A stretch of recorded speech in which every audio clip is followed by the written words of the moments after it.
internet still. You might have to use the e-agenda to scroll on your own through the PowerPoints and stuff. But, okay, somebody has joined us. That was me, and you need to mute me. Okay.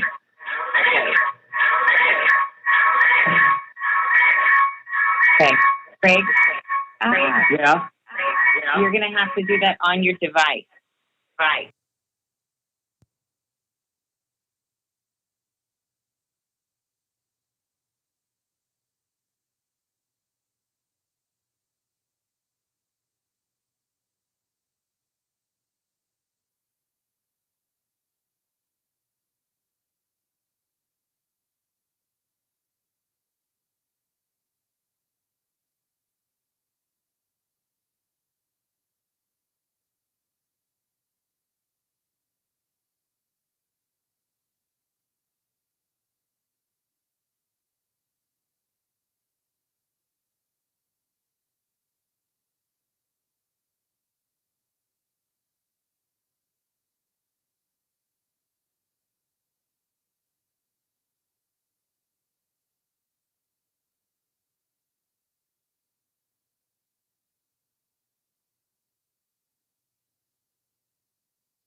Oh, you look good.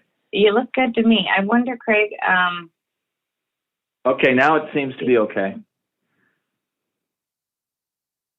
Check the video preferences. Is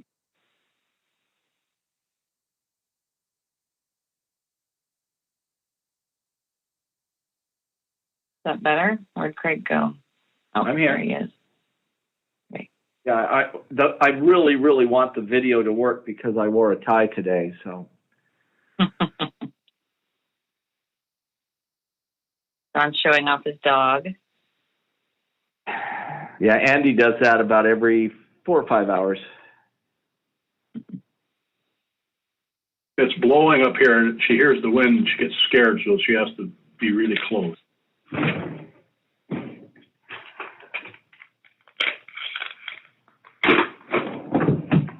Is that a lab there, John? What's that? Is that a lab? No, it's a little 10-pound mutt. Oh yeah. It's a peekapoo. Oh, I see it now. I was looking a little. Yeah, there's the face. I got it. Yeah, she's got definitely a horrible underbite. That's a cute dog. Yeah, she keeps us smiling. Diana, are you changing Bill's name, or do you want me to do that? Oh, see it. Thank you. I put the directions up there in case we don't get to it. We're having 3 meetings streaming today, so the SSC doesn't start until 10 or 9:30. But in case we don't get to it in time, here is how to change your name. And Diana, I just wanted to make sure that we are not going to try to merge Craig, or were we able to merge Andy without kicking him off? Yeah, we did do that. Maybe we should try that with Craig. Let's see.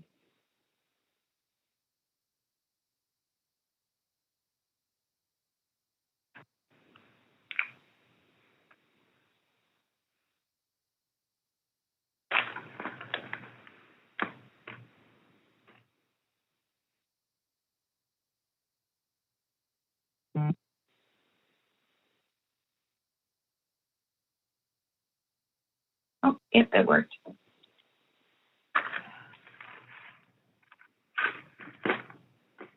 Okay, I'm going to, unless anyone has any tech questions, getting their computers or phones figured out, I think we got it. Good deal. I'm going to try to keep myself on mute. I know sometimes I forget to put myself back on mute after talking, and somebody has to mute for me. Please just take it off right after that, and the notification will remind me to mute it on my end.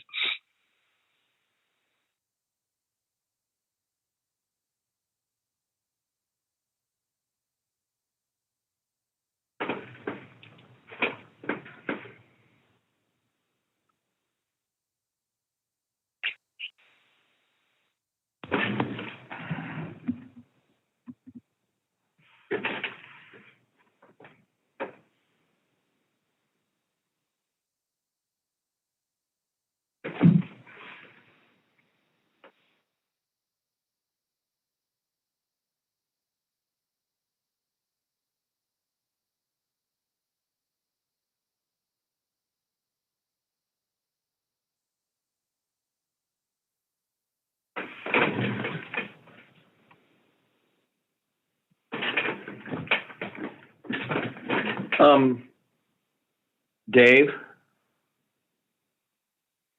Yes, sir. Can you remind me, we're trying to be, there's times when some of us pause and are just frozen. That's okay to do once in a while, or what is our goal? Well, we're going to be live for the opening remarks, and then during public testimony and deliberations. If you need to step away for a minute, yes, you can pause yourself. You can also pause other people, of course, on your own screen if you're having internet difficulties.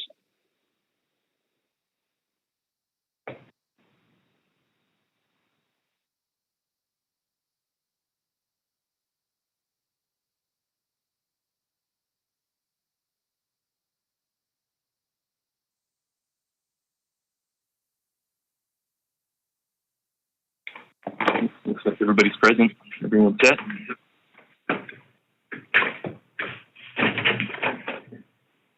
One, two, three, go. 1, 2, 3, go. Okay, it's 8 o'clock. Go ahead and call the meeting to order. Welcome everybody to the 252nd meeting of the North Pacific Council. Just a few quick housekeeping reminders. This meeting is being recorded. When you're not speaking, please self-mute. Expect and be patient with visual lags, and if you do run into a problem, sometimes just exit and re-entering the meeting room will take care of the issue there. We did talk about some contingency plans. So if the meeting room freezes up for everyone, staff will post directions on the e-agenda and council website for what her plan is to move forward from there. So with that, I think Diana is going to present some reminders for public testimony and tools for members of the public.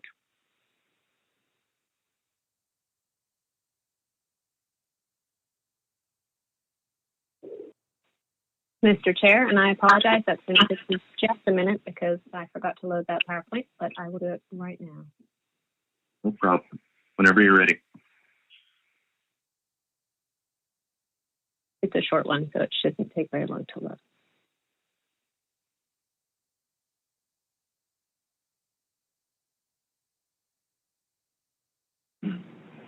It's been a busy week. That's my lame excuse. Sure has. You guys are doing great. Diana, do you need me to grab something if you're not VPN'd? No, it's okay. I have this one. I'm just going to pull it up from here. So I'm going to skip over a couple of slides, but this will work.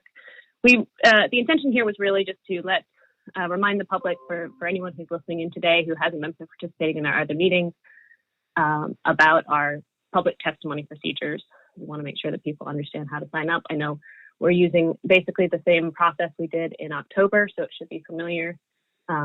You have a sign up link for each agenda item for the council on the e-agenda. And I'll show you a screenshot of that in just a moment. For council members, also on the e-agenda, you can see, if you take a look at that, there's where it says sign up. If you click on that link in the same way that you would normally go to view written comments, there's a tab at the top that allows you to see the sign-ups that are people signed up for public testimony on each agenda item. The important thing for you as council members to note there is that if a testifier is also submitting a handout that they want to refer to during their testimony, that's where you will find it. So hopefully a testifier would alert you to that if they have a handout in particular that they're directing your attention to, but you find that on the agenda through that sign-up sheet. So sorry, this is the SSC one, but again, for the public, this is probably more relevant for this past week than this coming week, but if you want to stay in the loop about how the council is progressing through its agenda items, we do have this text mark option. It's very easy to sign up, and you can also not sign down. You can disengage from the text alerts whenever you want. We have YouTube available. If you have any trouble with the listen-only mode in Adobe Connect, this is the best way to hear the meeting in listen-only mode because it is connected through the phone line. Your alternative is to call in on the phone, but if you don't want to use the phone and just want to listen on the internet, our YouTube broadcast is a good way to do that. And you can, in the chat, you can see that there's a link to that upcoming meetings council page where you can access all those YouTube broadcasts. That's this page, sorry. And then this is the in public testimony. So here is a picture of our e-agenda. This is, if you are the public, this is where you sign up for each agenda item. And then if you are the council, you can see the written comments and the sign-ups. Click on that link and it will take you to be able to see both of those items. And with that, I will be happy to answer any questions, but that's all I wanted to share. Thank you, Ms. Evans. Not seeing any questions. Okay, thank you.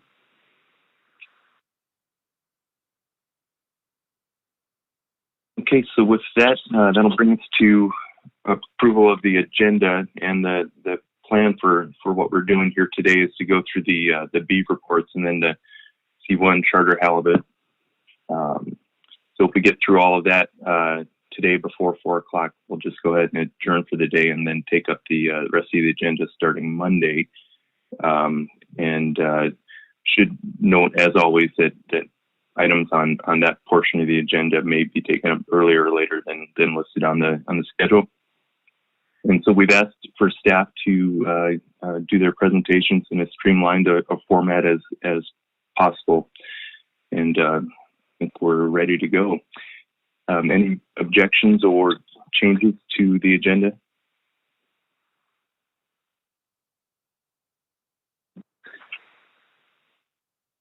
So that will bring us right into our B reports. So again, as we did in October, we're going to go with a little bit of a different format to try to streamline the process. So all the written reports are available on the agenda, but as we're going to make those agency members available for answering questions from the council members. But as we talked about in October, we're going to have 4 of these done verbally. So Mr. Witherell. Thank you, Mr. Chairman. I have a short PowerPoint to kind of walk us through the B reports. As you said, most of the reports are written format, but we do have a couple of oral reports to provide, and I will take those one by one as they come up. We'll stand by while the PowerPoint loads.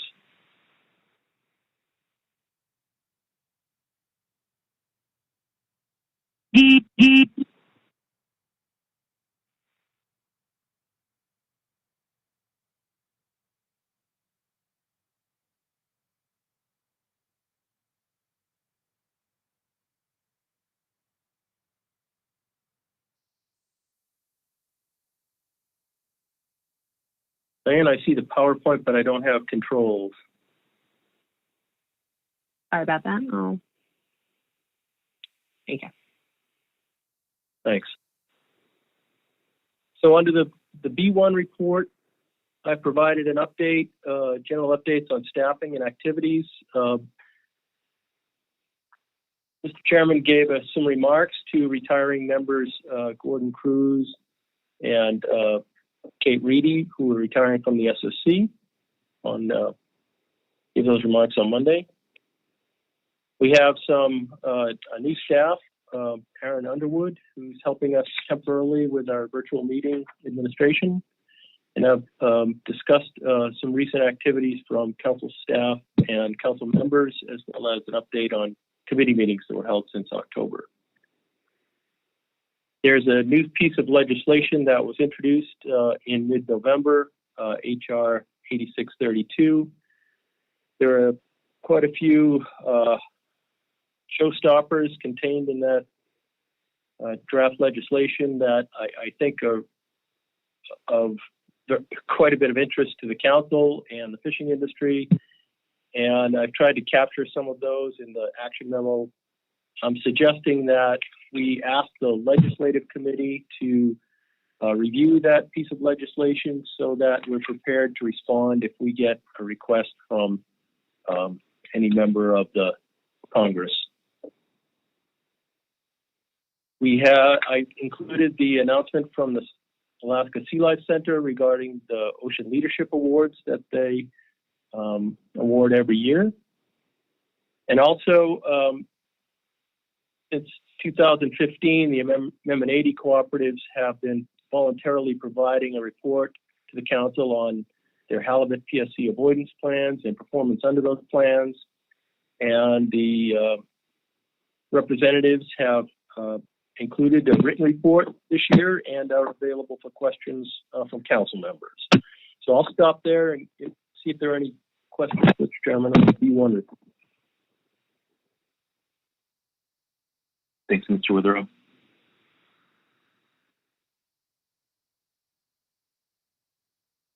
Don't see any questions.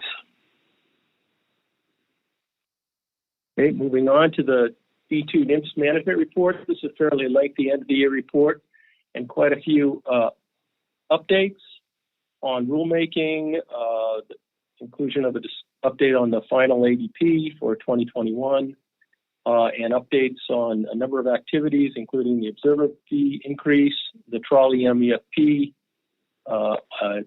scale inspection process, some changes to the cost recovery fee, recent takes of short-tailed albatross and spectacled and stellar's summary of recent tribal consultations, some updates on charter halibut issues.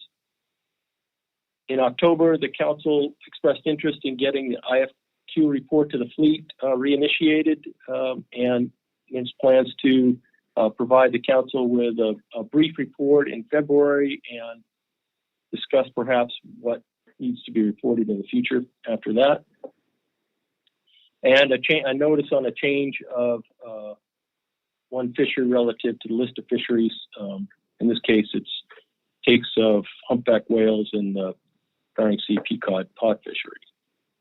And then we have the end of this year in-season management report for Bering Sea and Aleutian Islands Gulf of Alaska fisheries that I think I'm ready to hand this off to Mary, I believe, at this point.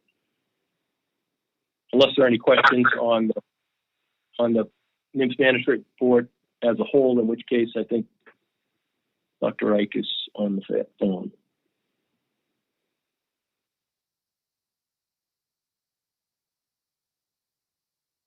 Thanks, Mr. Witherell. Don't see any questions for Dr. Ike, so Ms. Furunas. Good morning. Good morning.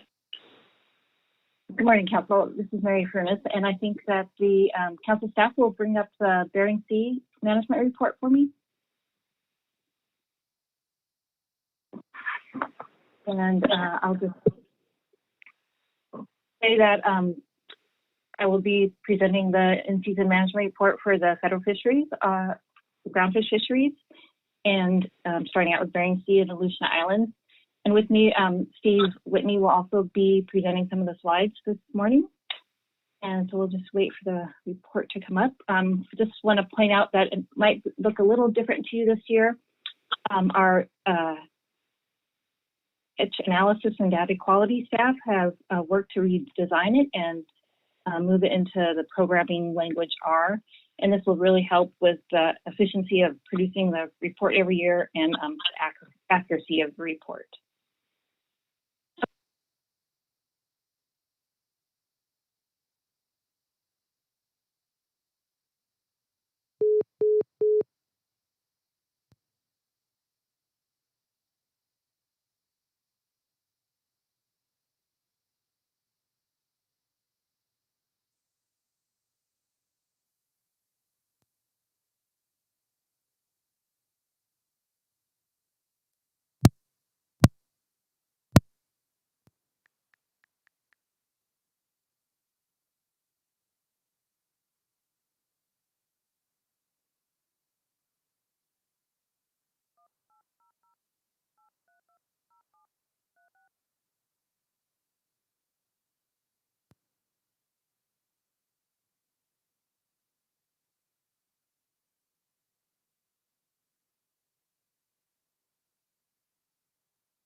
That's due mostly to not reaching its allocation, leaving about 70,000 metric tons this year under their allocation. And I do expect that to go down maybe to about 120,000 metric tons. Maybe about such a processor in elephant soul.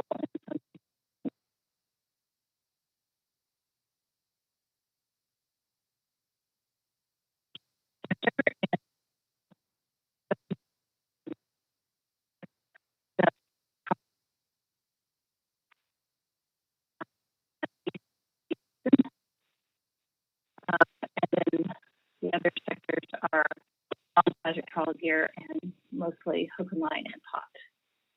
And I'm just trying to get my pointer to work. So starting out with looking at the Bering Sea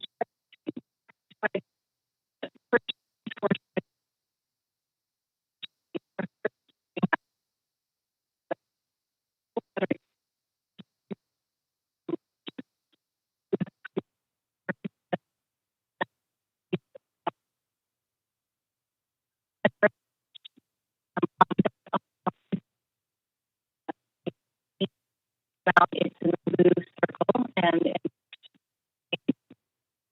triangle. So for the trawl catch vessels in the A season, they moved a little, about 29 nautical miles west from 2019. And for A season, for the trawl catcher processors,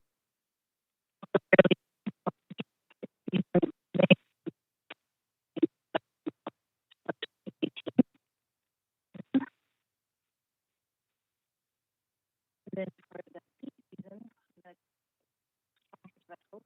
trawl catcher vessels, bass fishing was peak season, very far fishing. The fleet spread out a lot more, so the catch is not that much different. The center of the catch is not that much different from last year. It moved about 32 nautical miles. I'm sorry, 11 nautical miles west of where it was last year. And then for the season for the catcher processor fleet, it actually interesting that it actually moved quite a bit to the southeast from 2019, about 133 nautical miles. And it might not make a lot of sense because you see this high catch up here, but it was just due to the fact that there's a lot more catch in this area in 2020. So the next slide is just the sectors by their allocations. And again, in the A season, catch rates were very good, and all the sectors came in on their A season allocation.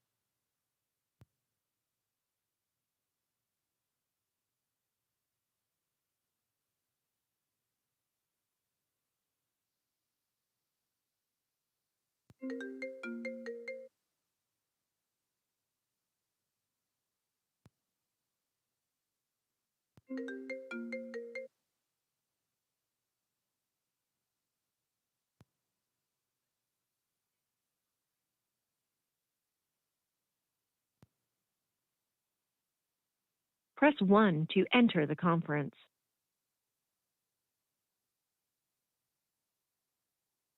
Press 1 to enter the conference.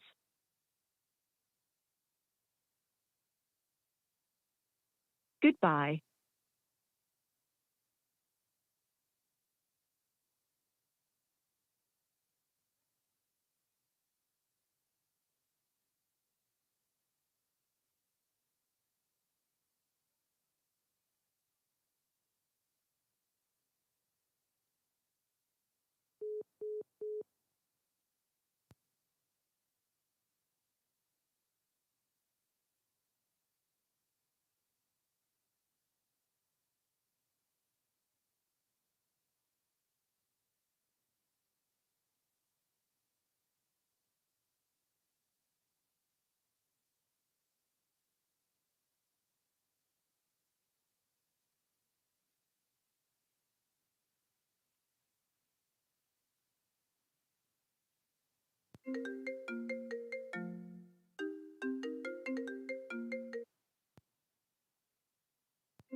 Press 1 to enter the conference.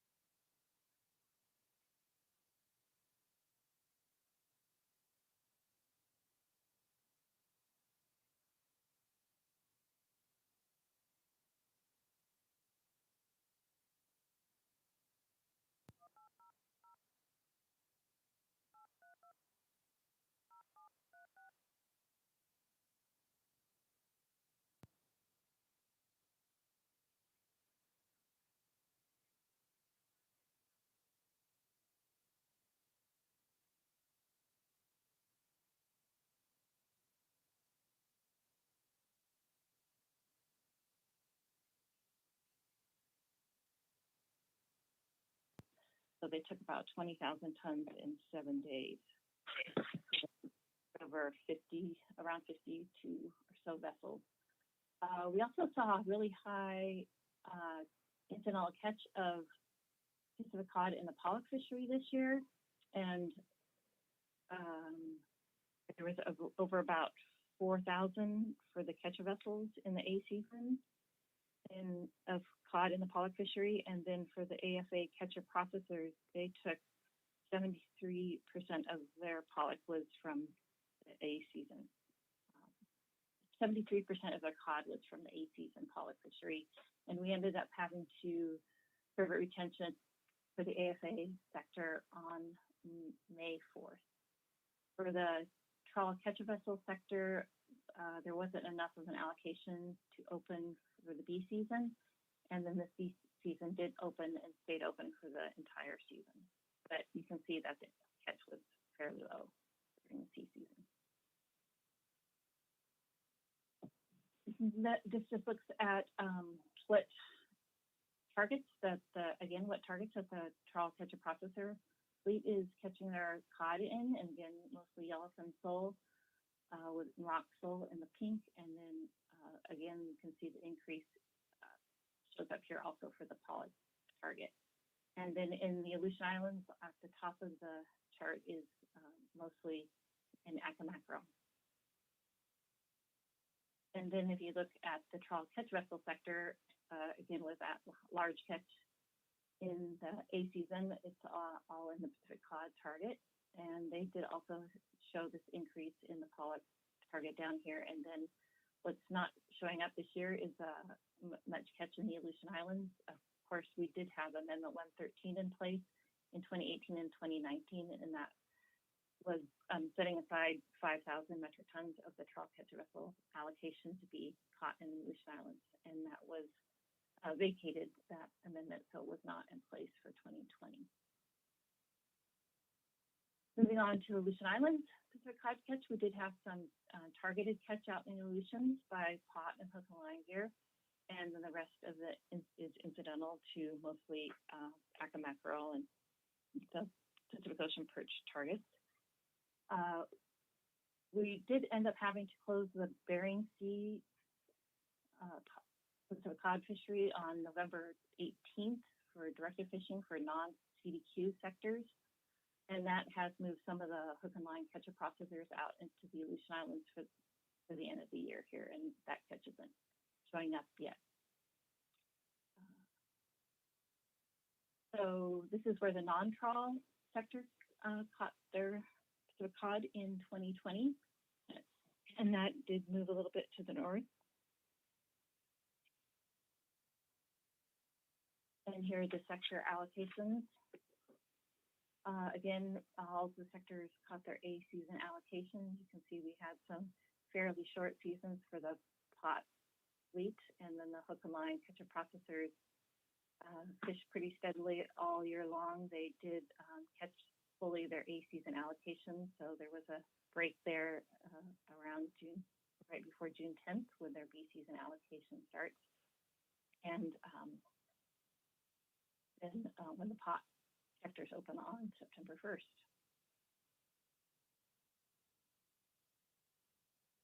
And here's a look at the CDQ Pacific cod catch, and most of the catch is still by the hook and line catcher processor sector, and then also some of the pot sector, and most of the trawl catch is incidental to either pollock for pelagic trawl gear or flatfish, Acamackerel, or the non-pelagic trawl sectors. Ms. Frunis, we've got a couple of questions. Mr. Cross?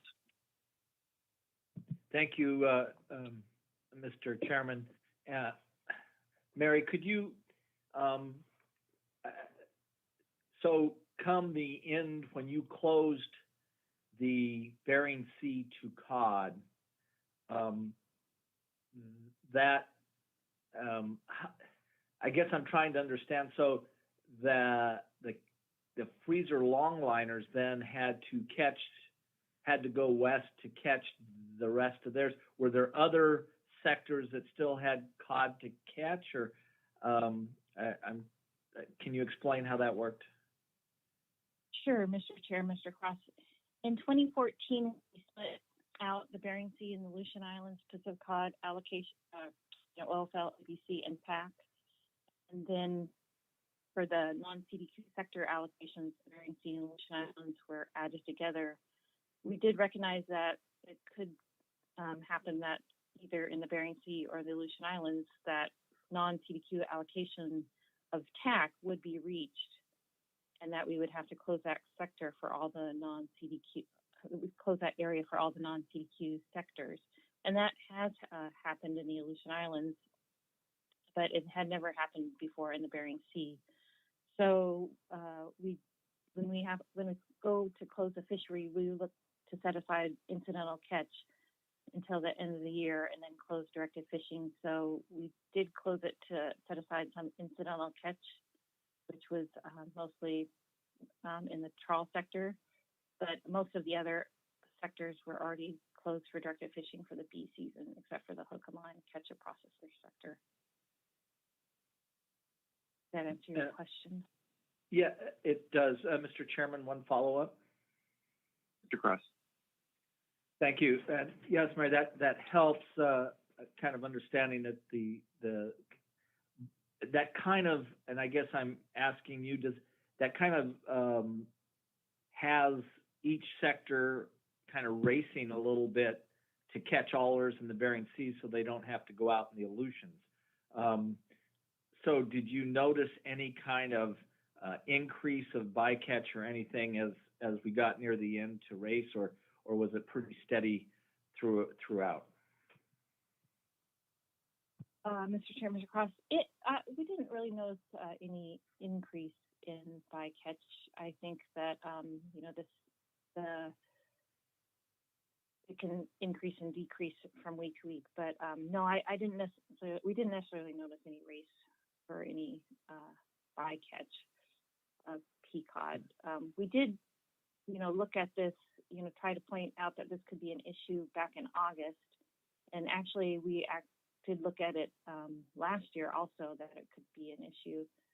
So I think, it's just something that we'll have to work on earlier in the year and hope that we can balance out the catch between the Aleutian Islands and the Bering Sea a little bit better.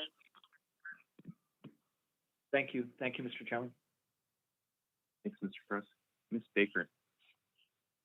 Thank you, Mr. Chair, and thanks, Ms. Furness. I had a question about your reference to higher incidental catch of Pacific cod in the pollock fishery this year, and I just missed the date that you said Pacific cod was put on prohibited species status for the pollock fisheries. Could you remind me of that? Mr. Chair, Ms. Baker, sure. That was for the AFA catcher processor sector. They took their annual allocation of Pacific cod and we prohibited retention on May 4th. I haven't gotten to the reallocation of Pacific cod slide. I think maybe I'm almost there. We haven't done our final reallocation of Pacific cod in the Bering Sea, Aleutian Islands, but there is some trawl catcher vessel allocation remaining that will cover that overage of the AFA catcher processor sector. Thank you for that. And one follow-up, Mr. Chair. Ms. Baker. Thank you. And thanks, Mary. Relative to that May 4th date, is it typical that the AFACP sector has to go on prohibited species status for cod? Does that typically happen at some point during the year? And if it does, is May earlier than that usually happens? We have not had this retention for Pacific cod for the AFA catcher processor sector for quite a while. I think we have done it before, but it was quite a few years ago. So I think this was the Bering Sea CAC is decreasing, and does that typically happen at some point during the year? And if it does, is May earlier than that usually happens? We have not had. I guess I'm getting some feedback. I'm hearing that too, Ms. Furunas. I'm not sure where it's coming from. So I just ask, if you're not speaking, please mute your phone. Okay. Mr. Chair, I'm not sure if you heard my second answer to Ms. Baker. It might be worth repeating. Okay. So we have not had to permit retention for the AFA catcher processor sector for quite a few years, and I'd have to look back at the last time that we did. But I think it's just we've had a decrease in the Pacific cod tax in the last few years, and I think that some of the fishing is just overlapping with the pollock fishing, and the cod fishery areas are overlapping.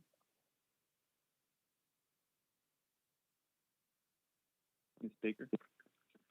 Thank you, Ms. Furunas. That's helpful. Thank you, Mr. Chair. Thank you. Ms. Kimball?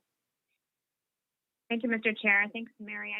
I had a similar question in how you treat that. I heard you say that, it looks like there are no reallocations done to the AFA CP sector to cover that overage, but I thought I heard you say you're looking towards some of the trawl catcher vessel unused cod quota to cover that overage. And please correct me if I misheard, and also if you can just let me know if that follows, the regulated or the typical reallocation hierarchy, or if this is something different. Thanks. Mr. Chair, Ms. Kimball, right. So we, didn't know until the end of the season how much the trawl catcher vessel sector was going to take. There was, incidental catch was that there was also some targeting of cod. So we didn't know that there would be enough to cover that AFA catcher processor sector until after the season was over. And so we did also do two reallocations that show up here from the less than 60 sector hook and line, and from the jig sector, and from the greater than 60 hook and line catcher vessel sector to the less than 60 pot sectors. But those sectors were all closed after November 1st, when the trawl catcher vessel sector was done for their season by regulation. So we did not reallocate to any of the other sectors. Thanks, Mr. Chair. Mary, I didn't ask that very well either, but I guess my question is, there's no ICA except for the hook and line and pot gear sectors, correct? So if you're looking to quote unquote cover an overage in the AFACP sector, you need to find some other sector that has unused quota. And I thought I heard you say that would be the trawl CV sector. Did I get that right? Yes. Thanks. Ms. Campbell? Thank you, Mr. Chair. Mary, I have the same question Ms. Kimball does, but I want to understand the downstream effects of it. So when you reallocate unused trawl CV quota to cover an overage in the trawl CP sector, does that result in less of a rollover being available to other sectors, such as the CVs under 60?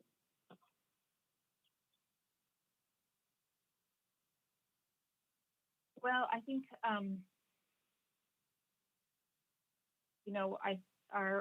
we want to cover any overages before we do any reallocations, because we don't want to exceed the tax.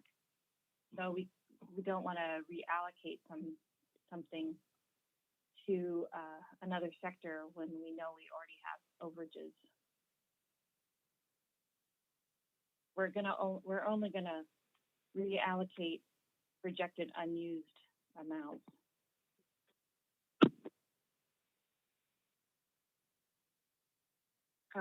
Mr. Chair, Ms. Furunas, I definitely understand that, and what I'm asking is the result of this overage in the AFA CP sector that less cod is available to other sectors?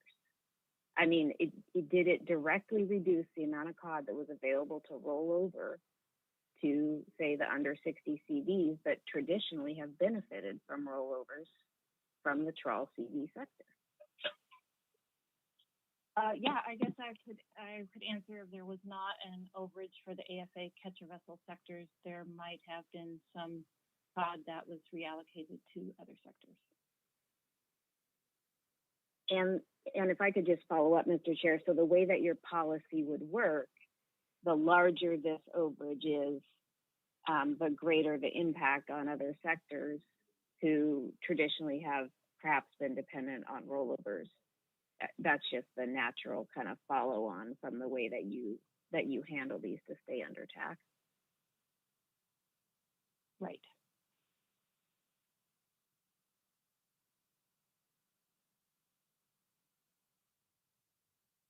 Okay. I'm not seeing any more questions, so I think we're ready to move on. Ms. Brunis. Okay. And I think that was our last slide. And so Steve Whitney is going to take over now with Acca mackerel and flatfish and rockfish. Steve, are you there? Yep, morning, members of the council, to the chair. Can you hear me? Good morning, Mr. Whitney. Yes, we can. Okay, thank you. Okay, so members of the council, I'm going to do a few slides here. I've got, I think, about 20 of them. And I was planning on stopping to take questions twice, once after Acca mackerel and rockfish, and once after flatfish and CDQ transfers. And Mary tells me I've got an allocation of 1 minute and 8 seconds per slide, not to exceed my allocation. So with that, here is Acca mackerel. So this is it's one of the more valuable species we have. It's one thing about it is remarkably resistant to economic swing. It's generally the catch goes up to pretty much the last haul. If you look at the final facts and the final catches, it's usually within a haul. There's 3 sectors. There's the CDQ, there's Amendment 80, and there's a trawl limited access sector. And in each of those sectors, it generally comes down to the final haul. They started fishing earlier this year, more generally it's mid-March, but this year you can see they started early February, late January. For sea line measures, this is split into 2 seasons. A season goes June 10th, and the rest of the season goes June 10th for the rest of the year. And in area 542 Central Aleutian Islands and 543 Western Aleutian Islands, there's, for sea line measures, there's a 60% limit on sea line critical habitat on the inside. So the total up to 60% could be taken on the inside. In general, a lot of the vessels are 80 vessels, and there's in general, the fleet tends to try to get out of yellowfin sole July after the fish spawn. They're not as well, and also they start running into halibut, more cod issues. So you can see there's always a big spike in the summertime. An important thing to remember about Amendment 80 is it's one sector, one cooperative, but there were 5 companies, and all the fishing decisions are generally made at the company level because they're the ones who pay their bills and pay payroll. So not all companies have Aleutian Island quotas, so the ones that do tend to jump into the Aleutian pretty hard.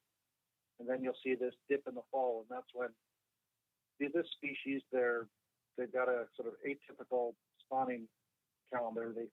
Instead of the spring and the spring bloom, they spawn in the fall, and then the males will guard the commercial eggs. So they're scattered in rocky crevices all throughout the Aleutian, individual fish. They can't really be caught until you see here later in the fall. They start slowing up again, and the fleet moves back in, finishes off. In this year, I counted 2 days ago, there were 5 vessels still out there, which I believe is a record for fishing this late this time of year.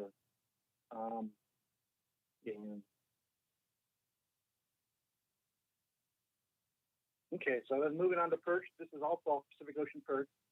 This is also a fairly valuable fishery, again, split into 3 sectors in the ocean. So CDQ, trawl limited access, and Amendment 80.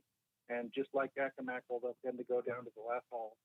And since, like I just mentioned, there are 5 vessels still out there, this is not with Acca mackerel. they'll generally get down to within one final toe of the tack. And so some of these, especially in the eastern Aleutians, they tend to fish from west to east. You can see in 541, there's 95% of the quota taken. It'll be pretty close to 100% within a week or 2 here. And in the Bering Sea, it's different. Bering Sea is one area that isn't allocated to Amendment 80 or CDQ. And so the way the Bering Sea tends to work is there's a fairly high incidental catch in the pollock fishery, and we never know how much of the tack that's going to be till later in the year. So it starts the year off close, and then in the fall, late summer or early fall, we kind of have a sense of how much is going to be taken out of the pollock fisheries incidental catch. Then we'll open it up to the fleet. They've got a voluntary cooperative where they're out there. There's still, I think, a couple boats mopping that up, but that'll also be probably pretty close to 100% by the end of the year.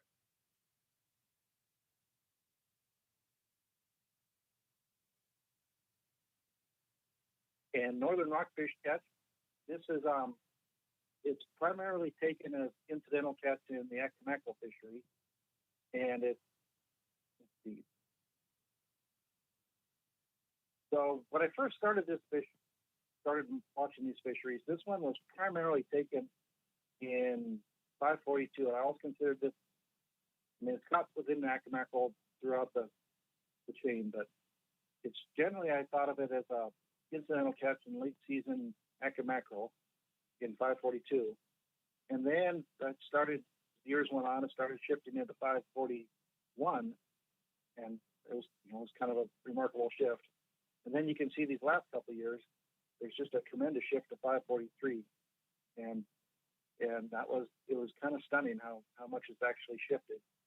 But then I went back and looked at the last full stock assessment, and I could see I've only been watching it 17 years, but if you look back at a much longer time scale, you can see there's this big oscillation where, yes, in the past there have been swings like this. It seems to be pretty normal.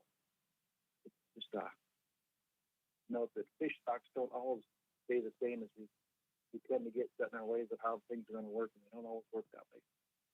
So this one is also managed by a variant of a voluntary cooperative. And just a refresher, back in 2007, in the Rockfish Pilot Program, we had these small trawl entry-level fisheries, and there was too small to catch in open access fisheries. So the fleet came and asked us if they could form a voluntary cooperative.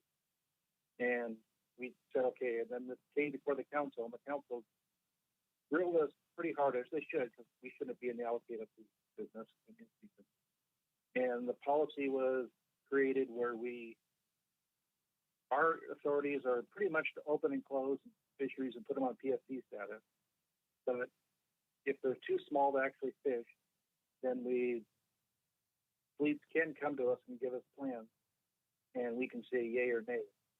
And so that's what happened in this fishery is there's just too much fishing power to have a directed fishery. It's not part of Amendment 80.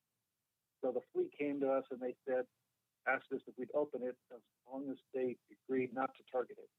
And the reason was that this was sometimes you get quite a heavy mixed in mackerel, and now some POP catch as well.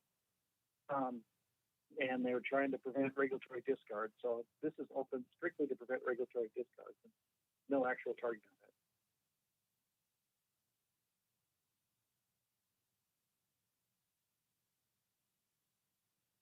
on it. And so other rockfish catch, this is the complex of most of the species that aren't otherwise allocated as individual species groups or delegated to the state. And there's two major components to this complex. One is in the Acca mackerel, there's a kind of uniform mix of duskies mixed in. They school up with the Acca mackerel. And then short spine thorny heads are mixed in with the Pacific Ocean perch fishery. And sometimes the solutions, it's hard to avoid them. And we put this one on PFC status earlier in the year. So black spotted rough-eye, I know, Council, you guys generally probably lose sleep over cod, Pacific cod, sablefish, but this is the one that that I lose sleep over. It's primarily caught in the Pacific Ocean perch fisheries, in the anemone and CDQ sector, but also there's kind of a mix of some sable fish, IFU fishing, and hook and line Pacific cod fishing. When it first really started becoming an issue, it's the anemone sector agreed to, at one point in time, they actually targeted it. And when it started becoming a serious conservation issue, they agreed not to. They used to top off on it on the end of DOP tows. And they stopped doing that, and for a while it worked great. We started, catches went down. We were kind of in good shape. And then in recent years, lots of small fish have been going into the fishery, and they, even though the fleet shifted to shallower waters, they're still catching them. And you can see we're starting to see them in anchor mackerel now, too. So it's kind of a difficult issue for us. Short raker, again, mostly POP fishery, anchor mackerel. This one, similar to short raker, getting black spotted, but it just hasn't been a conservation for us the way some of the others have.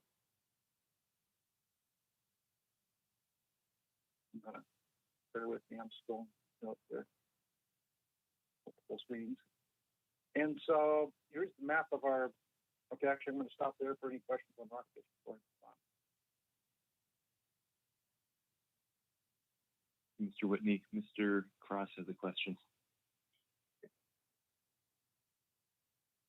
Thank you, Mr. Chairman. Steve, a question on, and I didn't catch it, if you go back to the black spotted rough-eye.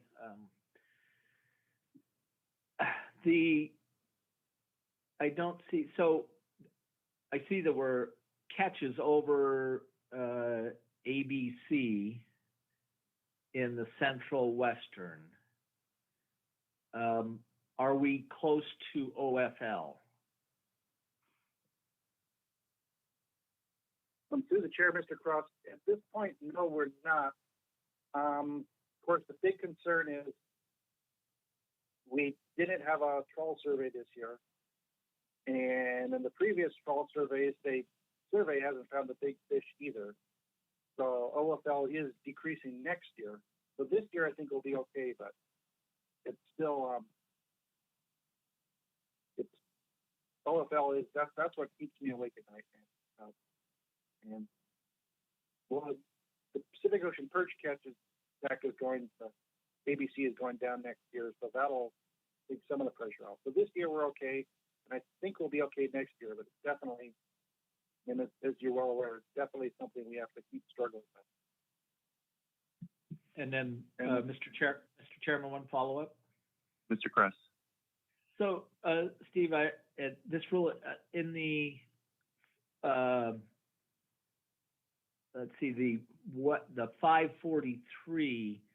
Explain how that works with, because I mean, right now, for instance, 543 is still open to hook and line fisheries, and so that is there a limit in just 543 that is separate from the others, or explain how, because we're still fishing out there. How does that work? Right, through the chair.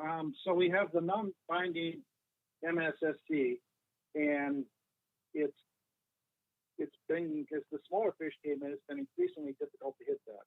But again, it's non-binding. And so the ABC level, it's split between Bering Sea, Eastern Aleutian Islands, and Central Aleutian Islands and Western Aleutian. But the OFLs at the Bering Sea, Aleutian Island wide, and ACL rules, they'll apply at the OFL level. For that, we're at the Bering Sea, Aleutian Islands. But despite, and we're okay there, but despite that, it's this is one of these long-lived fish that probably live as long as we do, and it's not a huge number of recruitment each year. So it's definitely one of our more vulnerable species, and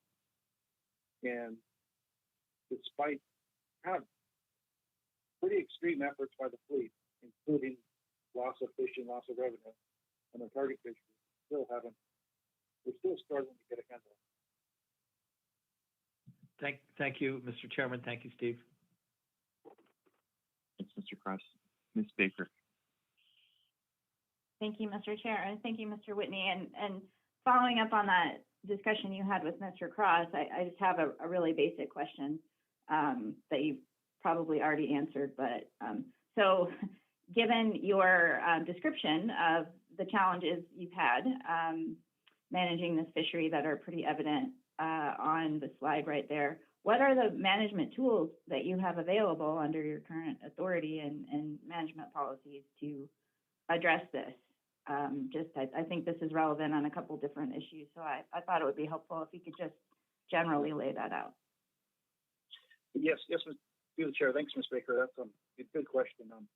So our authority, we never opened this one for directed fishing. So when the specs get harvested each year, we leave this one closed, and just because we're well past the point where we can have directed fishing. And after that, after closing for directed fishing, our next authority in season is when limits are reached. We can put it on prohibited species status. So it'll be regulatory discards.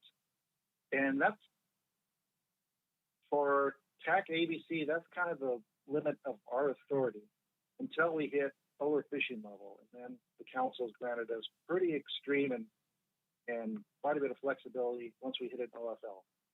And unfortunately, in this one, the only real, what we'd probably end up doing is closing directed fisheries for Pacific Ocean perch, would probably be the main driver, but then essentially Pacific cod as well, hook and line fleet. Pretty much everybody, we can cut it down to specific areas, which we probably would in this case. And so once we hit OFL, we'd probably start shutting directed fisheries. And as kind of a reminder of in-season management, we're kind of the embodiment of National Standard 1 is. When John Pollard was general counsel, he pointed out that it reads shall prohibit overfishing. Since it's a shall, that's basically our prime directive. And after that, then we try to help the fleet achieve maximum sustained yield. But preventing overfishing comes first. So when we hit OFLs, then we have to start shutting fisheries. And after that, we try to help the fleet catch everything up to their allocations that we can. And then there's other conditions where we're not supposed to pick favorites between states, but it's easier just to go back to the equal protection clause of the Constitution. So you just don't pick favorites. So that's our role is prevent overfishing. After that, help the fleet catch as much as they can, and then don't choose between sides. At least in any season, that's the council's role. So back to your question, we'd shut it for directed fishing, and once we hit OFL, we'd start closing down other fisheries.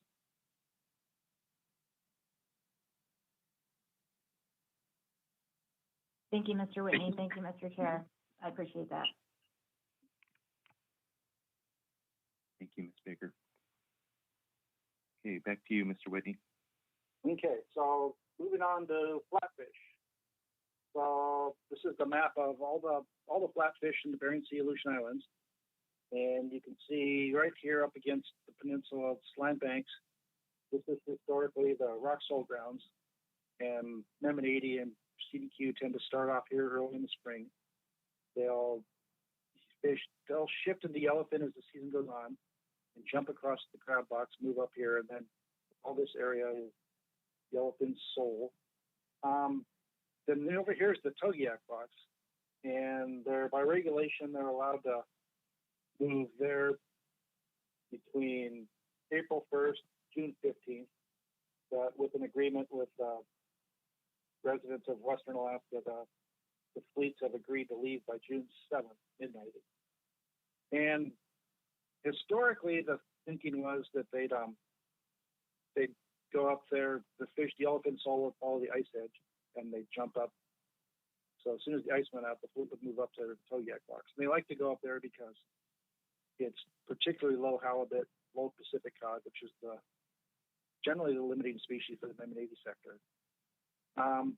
The last couple of years, I kind of communicate pretty closely with the trawl limited access sector, and I try to keep them out of halibut because it's always a struggle between whether we're going to close that one on on TAC or halibut limitations.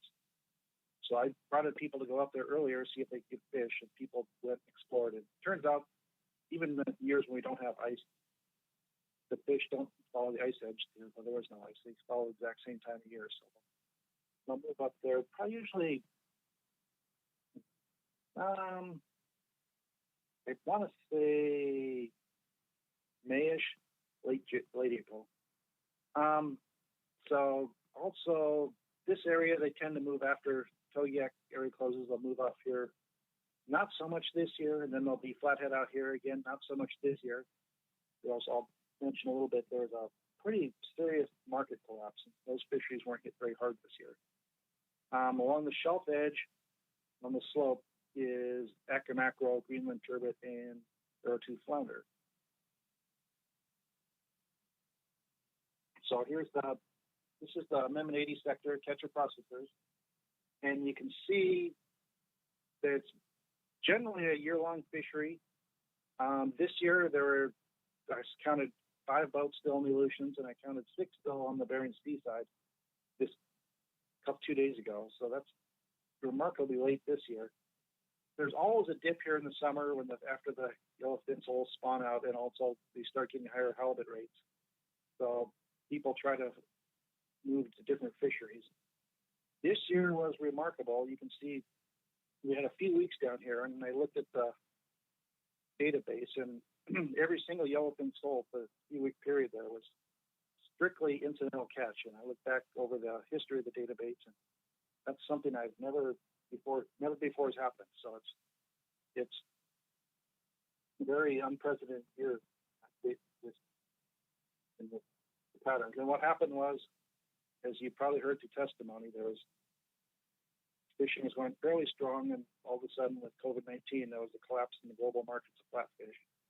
And a lot of this tends to go to restaurants, and restaurants in Europe and North America were closed down, and nobody was buying fish. And I think flathead sole probably fell in the same boat with yellowfin sole.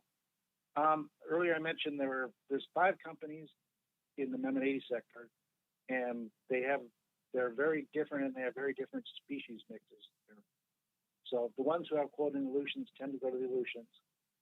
Some have a voluntary cooperative in the Gulf where they split up their Amendment 80 halibut sideboards. So those with larger voluntary halibut quotas go to the Gulf, and those in the rockfish program also go to the Gulf as well. But others don't have those options, and they really struggled. This year they jumped in. You can see there's quite a bit of Kamchatka flounder caught here, an arrowtooth flounder, and it was a struggle to keep that fishery open and viable. And it wasn't that it was a great year for Kamchatka and arrowtooth flounder markets. It's just that those markets existed. So a lot more effort in that this year. So this is the non-Amendment 80 vessels, and you can see there's a large spike early in the year. This is a mix of non-AFA catcher vessels, AFA catcher vessels, and AFA CPs fishing this fishery. We closed it May 15th. You can see there. That's when the trawler access sector closed down. And this one, this fishery, it's always a struggle, as I mentioned before, between trying to get tack and not catch halibut. Halibut's a main limitation on this fishery. Most years we close on tack, but a couple times we've actually run out of halibut, closed it down. This one, when we first started catching it, that's when the first time after Amendment 80, we got within 100,000 tons of reaching the 2 million ton cap. So this is making sure we get this has kind of been a component of making sure we get our maximum yield.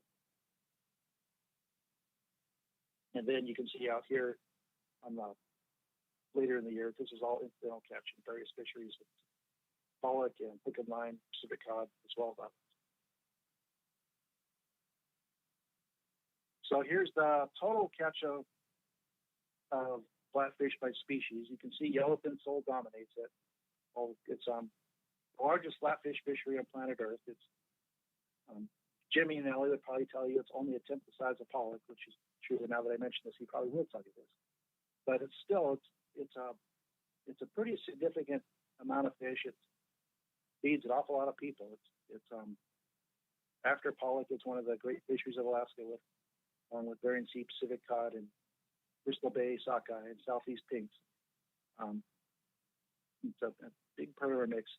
And you can see rock sole is probably number 2. And rock sole has been decreasing over the years. And the reason for that is that rock sole has been kind of a niche, traditional Japanese fishery there's been a really lucrative roe fishery where you chop the head off the fish and you cook it up and everybody gets a whole fish on their plate along with a little bit of roe. But it's been more popular with the older generations. The younger generations aren't following that trend. So there's kind of been a year after year, a slow decline in this fishery.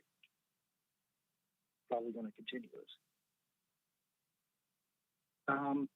So this is Bering Sea Greenland turbot, and ignore the title. This is non-trawl and trawl fisheries.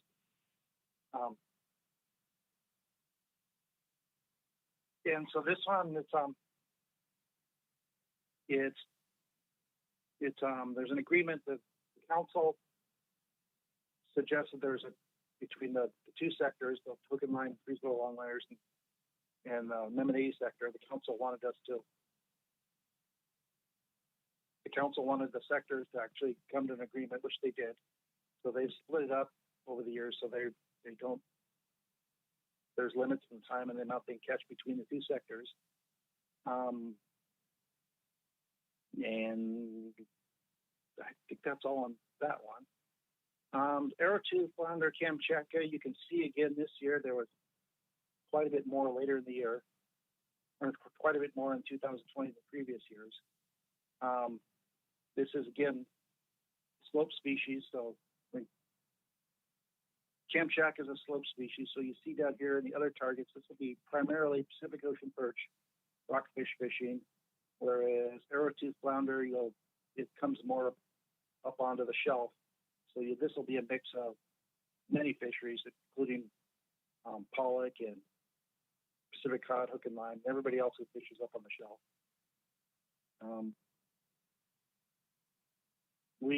You can see we went over TAC, and similar to cod, we tend to reallocate out of non-specified reserves, but this was an unusual year, and pretty much all the pools that contribute to the non-specified reserves, we pretty much ended up running out of non-specified reserves. So you can see the species that aren't allocated to CDQ and MM80, we tended to go over, and there was nothing, we didn't have anything to cover those holes with. The species that are allocated, there's plenty left in the table. It's unfortunate this year, they're probably less percentage taken than others because of market collapses, although it is continuing on strong right now.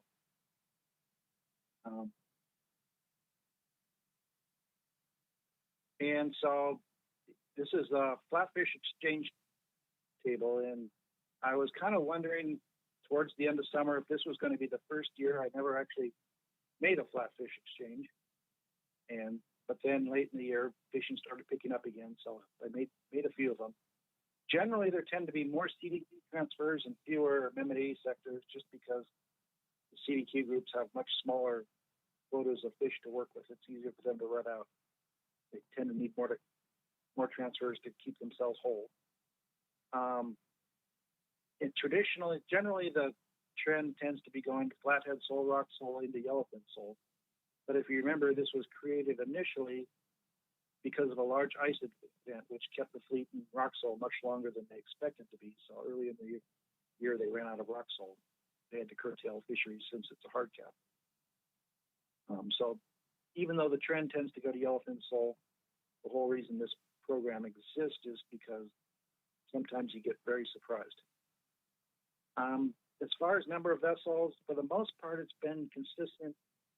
No, not much change between 2019, 2020, except for CVs delivering the motherships, and that's almost certainly because of limitations on the number of catcher vessels eligible to fish in the yellowfin TLS fishery. And my final slide is on CDQ transfers. And what really stands out is there's a lot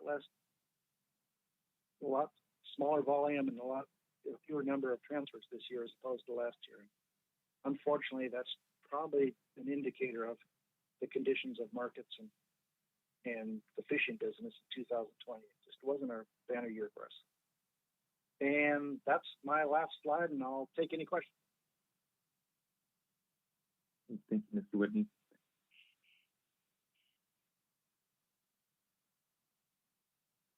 No hands popping up, so you did a thorough job.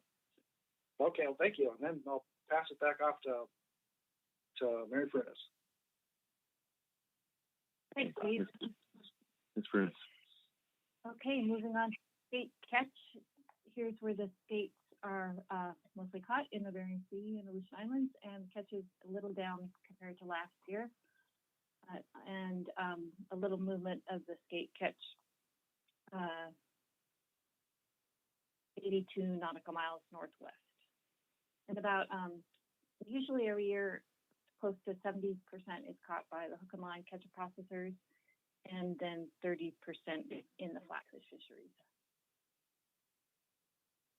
Then moving to sharks and octopus. Sharks are mostly caught in the pelagic trawl gear, and mostly it is salmon sharks. And then we did have a higher catch of octopus in the pot cod fishery in 2020, and that was also due to high discard rates of octopus.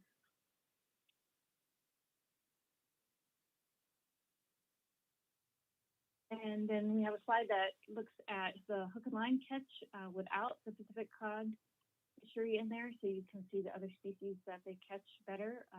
And so you can see they catch this 70% of the skate catch in pink, and then sculpins in green, which is moving to the ecosystem component, or has moved, but it was still in the fishery for most of 2020. And then they do take some incidental catch of pollock and some other flatfish species. And then you can see when the IFQ fisheries open up in March 15th this year, and they mostly fish halibut in the summer. And we'll go to the sablefish catch. So this year, sablefish in the table up here shows you the sector allocations, and between trawler, fixed gear, and the CDQ sectors. And just want to talk a bit about the increase in the pot gear sector fishing this year with these new slinky pot or collapsible pots. We don't actually have a way for them to report what kind of pot they're using to us, but we did see an increase in pots to 13 pot vessels in the sablefish target compared to last year when there were just 5. So their catch increased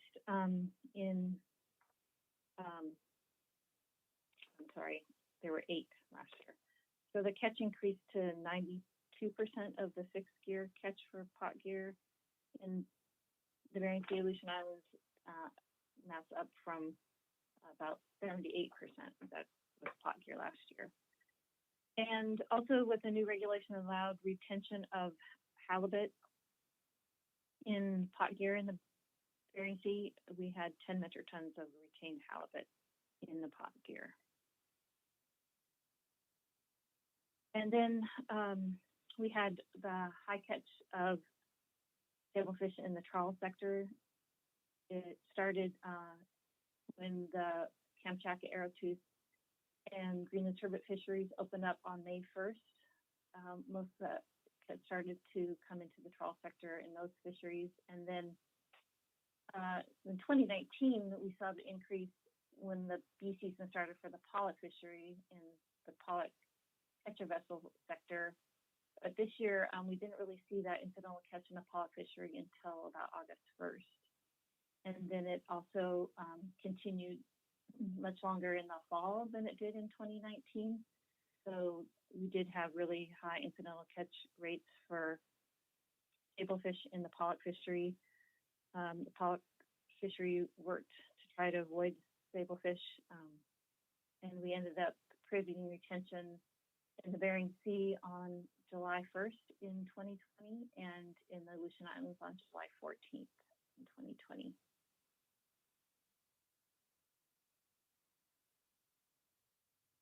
Ms. Furness, Mr. Cross has a question. Thank you, Mr. Chairman. Mary, and it's still early in the morning, so there was no sablefish bycatch in January, February, March? Is that what this shows? Yes, Mr. Cross, yes. So in the trawl fishery, there were no sablefish bycatch this last A season. That's correct. There can be some, but there wasn't in 2020. But it's usually a B season, or anytime after May 1st is when most of the incidental catch occurs. Thank you.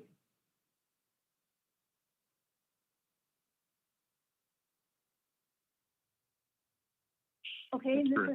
Cross. Excuse me? Oh, sorry. Please proceed, Ms. Burns. Okay, thank you. So this slide looks at the CDQ catch without the pollock cod catch to show what other species are catching, and you can see again that they also have yellowfin sole fisheries and some of the other flatfish fisheries, and then also Acca mackerel and rockfish out in the Aleutian Islands.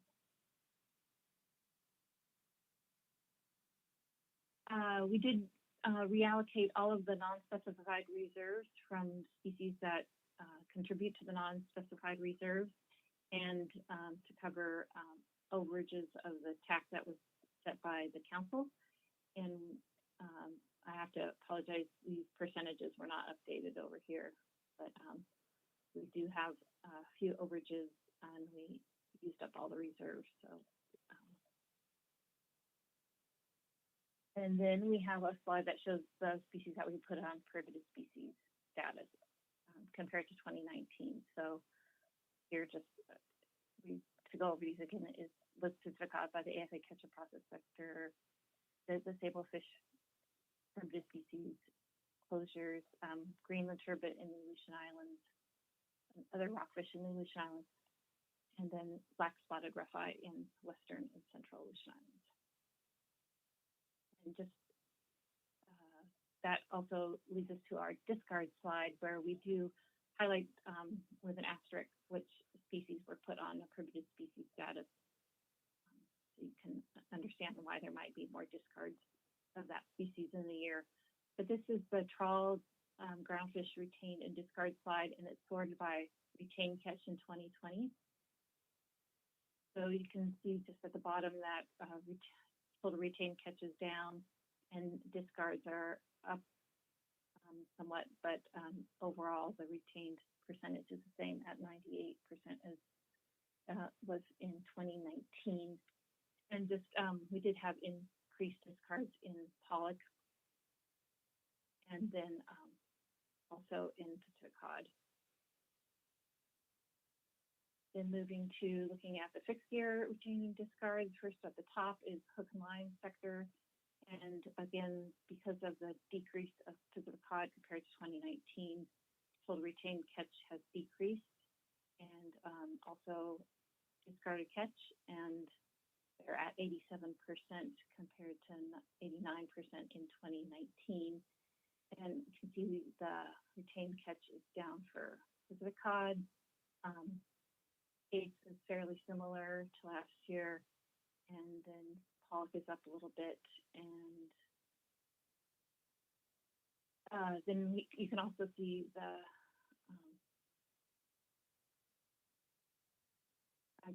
let's move to pot gear, where again total catch for 2020 retained is down for Pacific cod, And then we do see this increase of retained catch by sablefish in pots in 2020 compared to 2019. And then the higher discard amount of octopus in 2020. So they're at 95% retained compared to 97 in 2019. This is just an overview slide. Moving into prohibited species catch limits.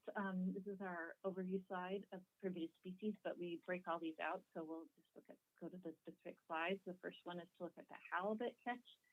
And we start out in the fixed gear sector, showing with the incidental catch of, the total catch of IFQ and sablefish halibut that's retained, and then we put all the retained catch in, even if it's in the sablefish target or the Pacific cod, other groundfish targets, because it's all IFQ or CDQ, we put it up here in the retained column. We're working on our estimation of discards of under 32s, and so we didn't include it this year. In the past, we've always included it. We've included it, but we've had a footnote that said that we knew that we were overestimating it. So we're working on a better estimation of that, and we'll start providing that when that's finalized. There was some discard in of halibut and sablefish fishery, but there's not a prohibited species limit that applies to that.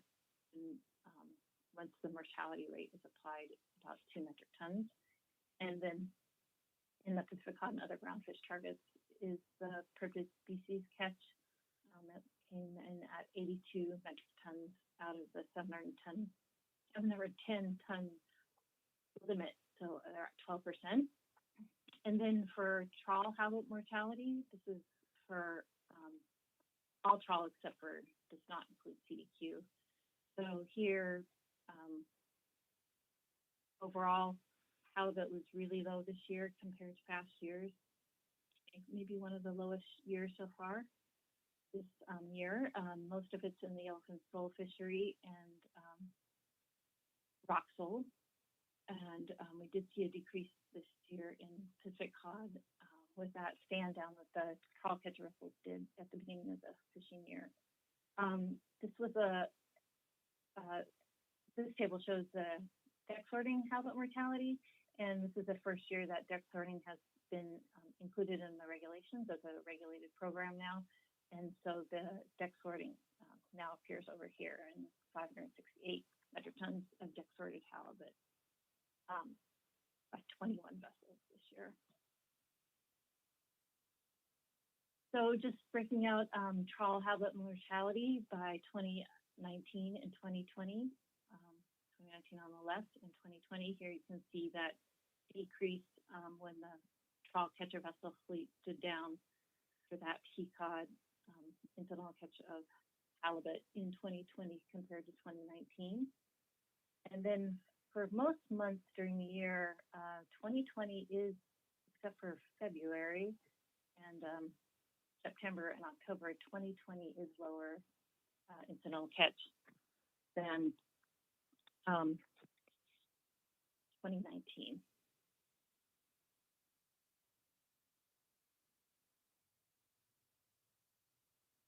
Okay, and then this is a slide that looks at our 5-year average catch from 2015 to 2019.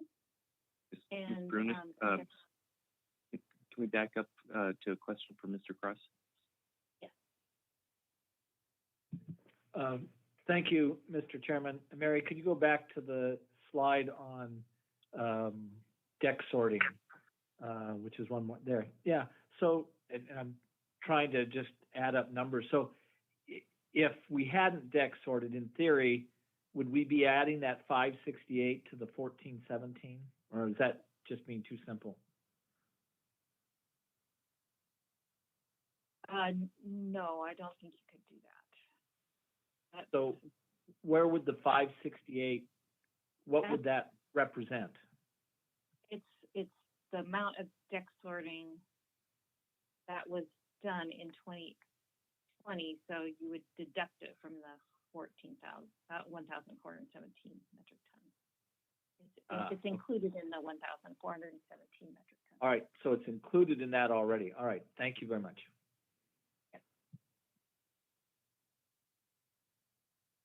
Oops.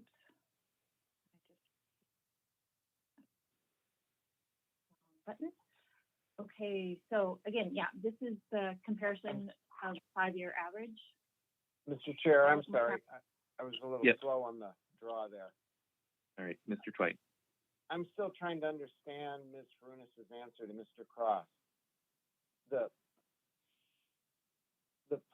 Is the 1417 the actual amount of mortality of halibut that occurred with deck sorting and other things, or do we have to deduct the 568 from the 1417 in order to get the total amount of mortality? I'm sorry, Mr. Chair, Mr. Twite, I can see how my answer might have confused you. So the 568 metric tons of deck sorted halibut is included in the 1,417 metric tons. Okay, thank you. Yes, thank you. Okay, so looking at the 5-year average, going straight to the bottom, you can see that we do have fairly low halibut mortality in 2020 compared to the average over the past 5 years, and we're at minus 29% for the total halibut mortality, and the rate is also at minus 27%. And there's a few sectors that have increases, but they overall don't account for much halibut mortality. The pelagic trawl vessels in CDQ, AFA catcher vessels, pelagic trawl, so that's mostly in pollock, and the hook and line catcher vessels that only account for 2% of the halibut mortality. So then we also have a slide that just compares it to 2019, and again, low compared to halibut mortality in 2019 at a minus 32%, and the rate is at minus 29%. And again, there's a few sectors that are a little higher, but they don't count for much halibut mortality. The hook and line catcher vessels and CDQ, and again, the hook and line catcher vessels, Pacific cod sector.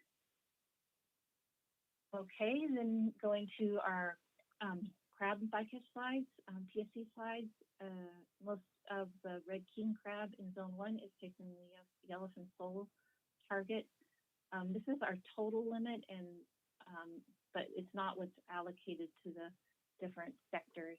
There's a reduction when then the 80 was put in place, so the total limit that they're operating under is less than 97,000 metric tons.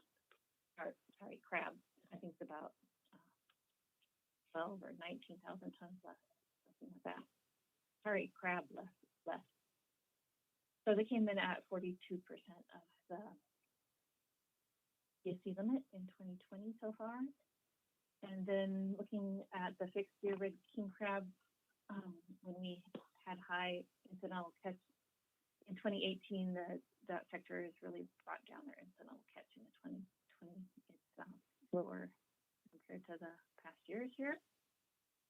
Then moving on to Opelio crab in the Opelio bycatch limitation zone. Again, coming in at 9% of the PSC limit.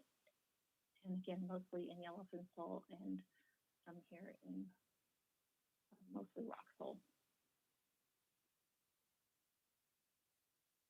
For zone 1 Beardeye crab, the PSC, 12% of the PSC limit was reached, and again, mostly in yellowfin sole towards the fall. And zone 2 Beardeye is also at 14% of the PSC limit, again, mostly in yellowfin sole when they target it in the March and in the fall. And moving on to some herring slides, herring catch was the highest we've ever seen, mostly occurring in the A season in the pollock fishery.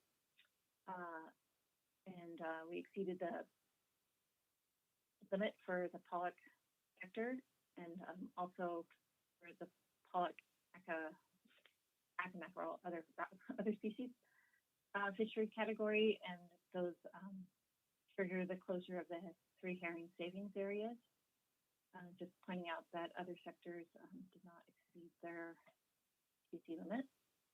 So we have a few slides looking at the herring savings areas, and there's 3 of them, and they close at different times of the year. There's herring savings area 1, 2, and 3.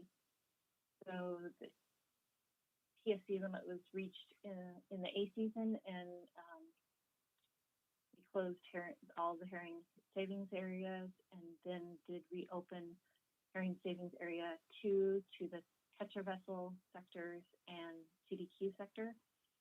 So looking at the slide, the table up here by month, most of the herring was taken outside of the herring savings areas that don't come into effect until June anyways. But then when they did come into effect, and we did reopen herring savings area 2 from July 1st to August 15th, they did have some incidental catch of herring inside the herring savings area. But when you go to our next slide, you can see the amount of pollock that they were catching. And in July and August, inside herring savings area 2, they caught most of their pollock outside of the herring savings area 2. They had a hard time finding good pollock fishing, and there was better fishing inside herring savings area 2, but they did, and they were able to find pollock in there without getting into herring, but they did have some high herring that was they ran into, and they had 2 stand downs to close the areas where where that herring was caught. And just overall, the herring in the B season in 2020 was just a little over the total catch of herring PSC in the B season of 2019. Okay, then moving to our salmon slides. Here's Chinook salmon, first for the pollock fishery at the top of this table. And here the PSC is up this year compared to the other years in the table. And the rate is also up, but for the non-pollock sector, the Chinook salmon catch and rates are down. And we have a slide that breaks it out by the pollock fishery and their incidental catch limits. So they overall came in at 54% of the 60,000 Chinook salmon limit. And you can see, I forgot to mention it when we were looking at pollock, but with the poor pollock fishing in the B season, the fishery did extend into October, and we can see that they did even 2 more salmon in October. And then we have a slide that looks at the non-pollock fisheries catch, and most of it is of Chinook salmon, and most of it's coming from the processors.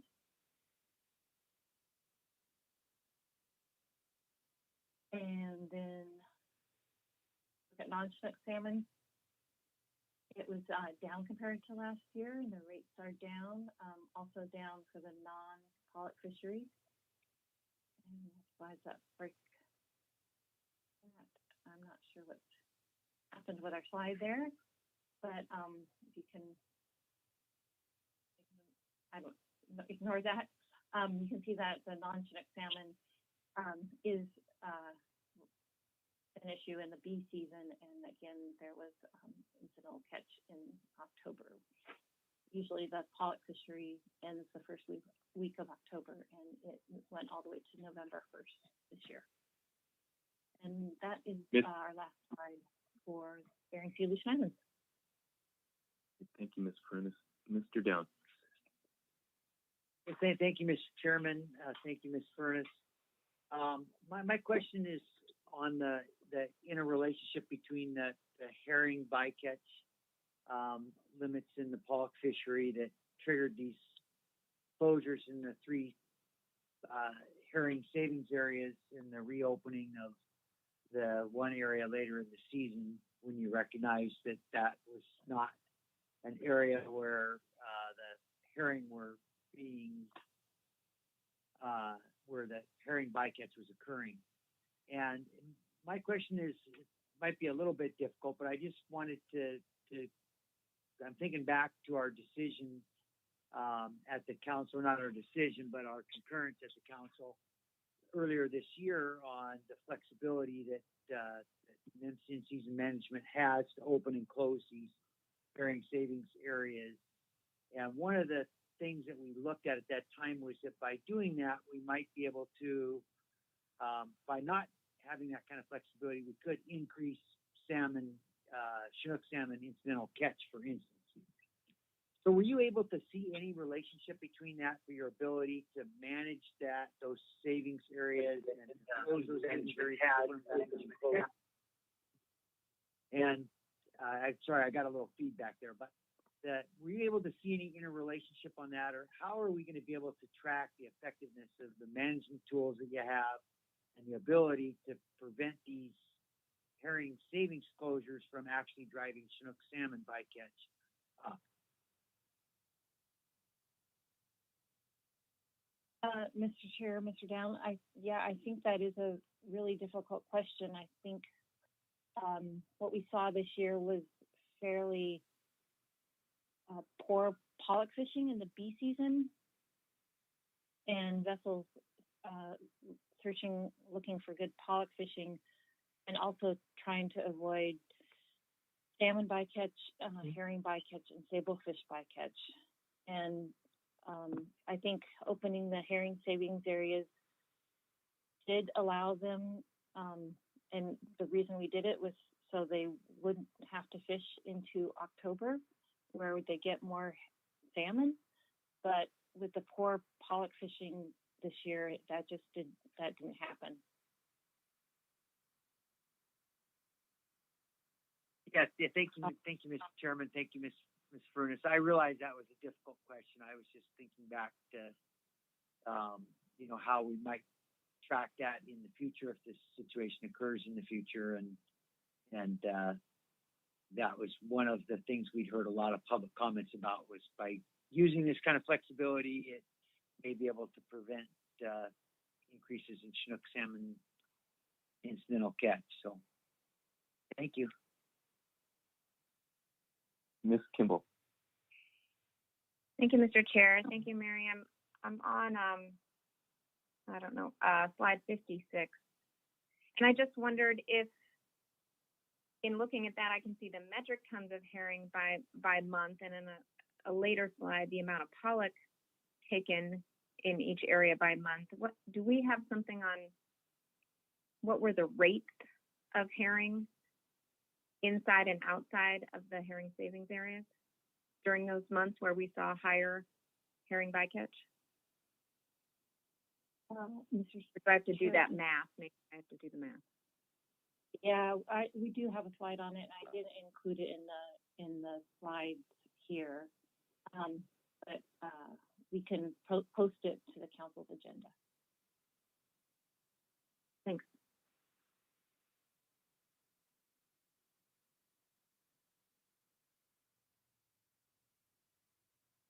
Not seeing any further questions, Ms. Furness.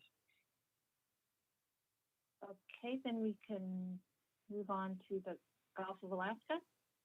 And here I'll just go back to point out that this report ran a little later than the Bering Sea report, so it's through November 25th. And by then, we haven't really seen any more fishing in the Gulf of Alaska, so this report should be more complete than the Bering Sea report, although there's always some edits to data coming in and observed data that's still being debriefed. So the total catch, the first slide here looks at the total catch ground fish by year and sector. and the total catch is at 47% of the TAC so far the year. And again, this just shows you the pollock is about 56% of the total catch in the Gulf of Alaska, and we see that in the A, B, C, and D seasons for pollock, and then more of the flatfish, rockfish, and IFQ fisheries that start a little later in the year. So first, looking at total catch compared to previous years, again, you can see that total catch is decreasing as the tax for pollock and Pacific cod have decreased also, and that has also increased this maximum weekly harvest amount that we've been tracking. So here's where the pollock fishery, directed fishery occurs, and this is fairly similar to 2019. And then the pollock catch in the Gulf of Alaska, we have still have 4 seasons this year. If you remember, next year we'll be moving to 2 seasons. So most of the A and B season allocation is in the area 620, and so the highest catch is there.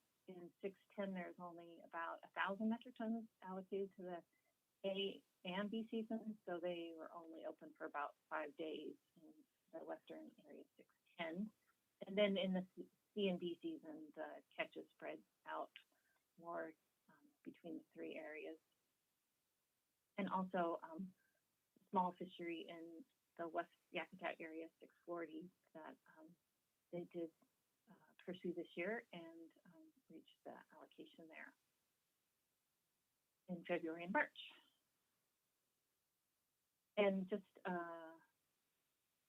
point out this revised tax column, there's a limit on how much of unharvested catch in one season can be rolled to the next season. So a few, the A and B seasons, there was some limit on the amount that rolled, and so that's why the tax is changed, but it can be reallocated to other sectors. So in the Gulf, the pollock allocations were fully reached. And just here is a slide that looks at the number of vessels between the spring and fall fisheries. You can see because of that low allocation in western 610 areas, there's not that many vessels that target pollock in the A and B season, but it increases when they get most of their allocation in the C and D season. And that's less so in areas 610 and 620 and 630. And then the top line here is just all sectors, all areas combined. And then moving to Pacific cod, and this is the slide for where the trawl sector had just incidental catch of Pacific cod this year because directed fishing for Pacific cod in the federal fisheries was closed in 2020 because we were under that B20. So, and then here's where the incidental catch was of the non-trawl sectors. And that's just spread out more in the IFQ fisheries than the trawl sector catches. So first starting out with the sector allocations in the western Gulf of Alaska, not much cod with caught in western Gulf, just 11% of the allocation, 230 tons. And it was mostly in the project trawl sector targeting pollock and that little opener in the A. I think I lost my connection or something here. I'm not sure what's going on your end, but it's back. So, and then the other incidental catch here is mostly some in rockfish fishery in the western Gulf, and then IFQ fisheries. So here's the count of vessels, catcher vessels targeting Pacific cod and western Gulf, and so we would expect to see there's no vessels that targeted cod this year. And the next slide just shows the percent of catch by the different sectors. And again, most of the catch was by the trawl catcher vessel sector, then the hook and line catcher vessel sector, and then the trawl catcher processor sector in the Western Gulf. And the next slide is our tender report slide, and this is any catch that is delivered to tenders, any catch of Pacific cod and pollock that's delivered to tenders. So it's not based on targeting. So there was some tender activity this year in the Western Gulf. And then the next slide goes to the Central Gulf, looking at the sector allocations there. And here the catch was reached, almost 92% of the TAC was caught, and most of that is also in the trawl catcher vessel sector. When that catches, that allocation is split out between the rockfish program and the non-rockfish program. So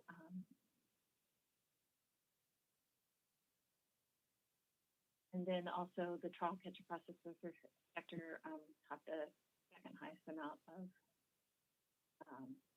the cod, and then some of the hook and line sectors in the incidental catch and the ISQ fisheries. So most of the trawl catcher vessel sector Pacific cod comes in the flatfish fisheries, mostly arrow-tooth flounder. And I just mentioned that we just are working on our reallocation of Pacific cod in the Central Gulf, and that should be out soon, maybe later this next week. So this looks at the... Ms. Brunis, Mr. Down has a question. Thank you, Mr. Chairman. Thank you, Ms. Brunis. Going back to your last slide you mentioned on the reallocation, I think that I was just looking at your report, and I was looking at the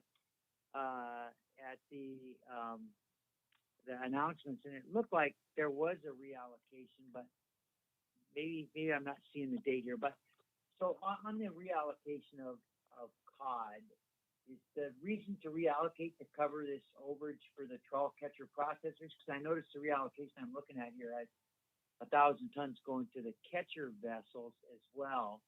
And so my question is on the reallocation, as I recall that when we took action to cod splits in the Gulf of Alaska, that we left quite a bit of flexibility for in-season management on rollover, so it's not the strict hierarchy like it is in the Bering Sea. So I'm just curious as to the decision making on how you would reallocate to catcher vessels using trawl. Do you call and check with, like, I'm guessing the pot guys would have loved to have had that fish, caught that fish as well, or had some, with they weren't open, but they had 1,000 tons, and so anyways, I'm just wondering that kind of the rationale how that hierarchy, how the decision making went to place to move that to catcher vessel trawl gear. Was it because they needed it to cover an overage, or what was the reason that went to the trawl gear CVs? Sure, Mr. Chair, Mr. Down. I think this year is a little different because directed fishing for Pacific cod was closed in the Gulf, Gulf-wide for all sectors. So nobody could really take advantage of getting an increased allocation. The pot sector or the hook and line sectors, theirs was all incidental catch. And you can see in the only other fisheries that they pursued in the Gulf were the IFQ fisheries. And you can see that the pot sector just has low incidental catch in the IFQ fisheries. It's a little higher for the hook and line fisheries, incidental catch in the IFQ fisheries. So basically, since there was remaining catch in those sectors because nobody could target Pacific cod, we're just covering the overages by reallocating. it's allowing us not to have to further retention for the trawl catcher vessel sectors and have regulatory discards, but reallocating it to non-trawl sectors wouldn't really have benefited them in 2020. Yeah, thank you very much. I see that now, so I appreciate that very much. I appreciate that explanation. Thank you, Mr. Chairman. Thanks, Mr. Down. Ms. Kimball. Thanks, Mr. Chair. I'm back on that slide, Mary. I hear you because directed fisheries were closed, that reallocation wouldn't have affected another sector's opportunity. But what fisheries were those, both for the trawl CVs that were in the non-rockfish program and trawl CPs? I missed if you said what target fishery that incidental catch is attributed to.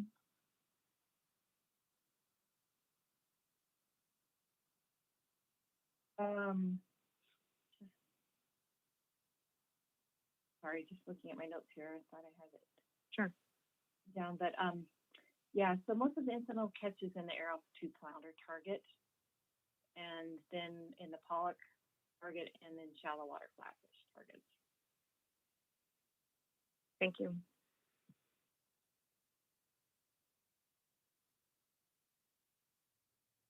Okay, and then this slide is the one that shows the catcher vessels targeting cod in the Gulf. And again, no vessels are targeting except for there's some rockfish catcher vessels that are getting into a Pacific cod target. And they have an allocation under that catch share program of Pacific cod. And the way that was set up, they have a different maximum retainable amounts, and they don't have a maximum retainable amount for their allocated species. So even though they weren't really targeting it, there were a couple boats that got more cod into the cod target. That's why that shows up there. And then just a percentage of catch by the sector. And again, this shows the trawl catcher vessels with the highest percentage in 2020, and then trawl catcher processors. There. Here's the tender report for the Central Gulf, and you can see tender activity has been pretty low over the last 3 years with this these reduced amounts of Pacific cod we've had since 2017. Moving on to the rockfish fisheries. So in the Western Gulf of Alaska, the rockfish fisheries are mostly pursued by the trawl catcher processor sector, almost completely pursued by them. This year, catch is down, and that's mostly due to a decrease in the Pacific Ocean perch TAC, about half of what it was in 2019. Same amount of vessels participating in those fisheries. They have in the last few years been catching more of the northern and dusky rockfish. And that fishery opens on July 1st. And in the Central Gulf of Alaska, we have the trawl rockfish program. And here we just show by month when the rockfish is taken, and then just emphasize how much is taken in July, because before the rockfish program, that was when the fishery occurred, was started in the month of July, almost always closed during July. So they started fishing rockfish strongly in May, and then finished up a little bit here in the fall. And the next slide shows the rockfish program allocations. So the first one is the allocations to entry-level 6-year fishery, and there was some effort in the dusky rockfish fishery, but they have to reach 90% of their limit to get another 20 metric ton increase, and they came in at 14%. For the rockfish program cooperatives, they reached their allocations of Pacific Ocean perch and sablefish, and then a little less for their other allocated species, and their halibut PSC is at 30% of their limit. And then the last three here are for the incidental catch that was set aside. And incidental catch was lower this year with that closure of Pacific cod. I think those we'll start to see in more of the rockfish slides. The incidental catch is quite a bit lower in 2019 than it has been in past years. So moving on to some of the other rockfish rockfish species, starting out with short regular rockfish. Most of it is in the central Gulf of Alaska and eastern Gulf of Alaska, mostly in the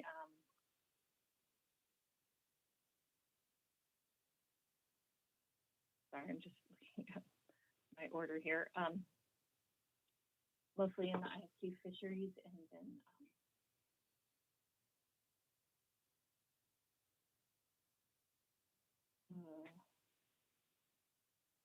and trawl. And then to black in the Gulf, it's rough-eyed black-spotted in that order. Catch is well under the TAC at 32%, and most of it is in the central Gulf of Alaska in July.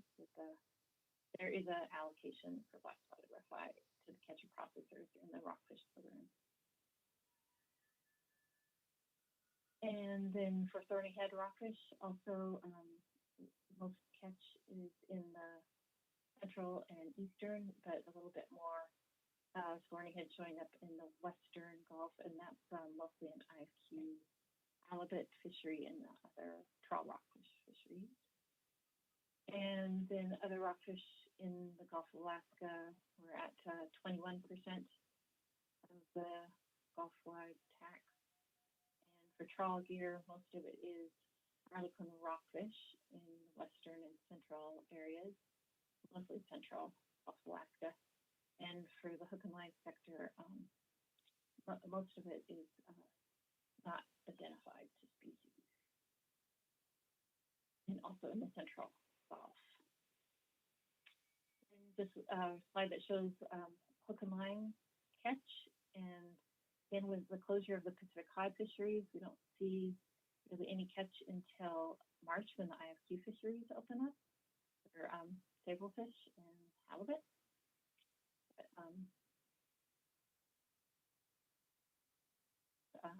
Also some other incidental catch species for skate.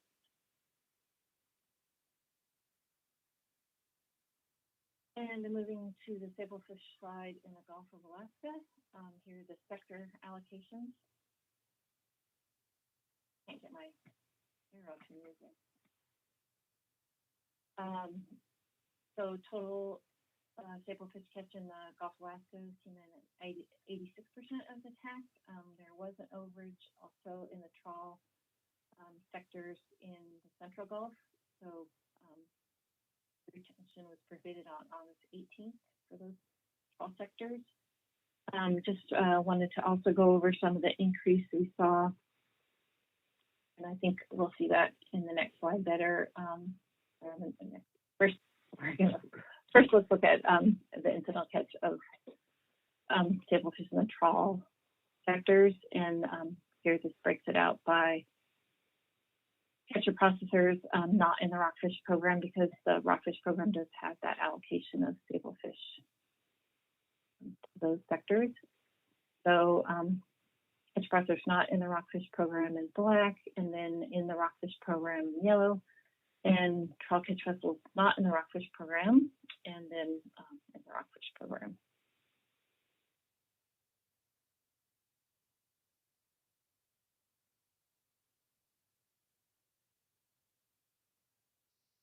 So then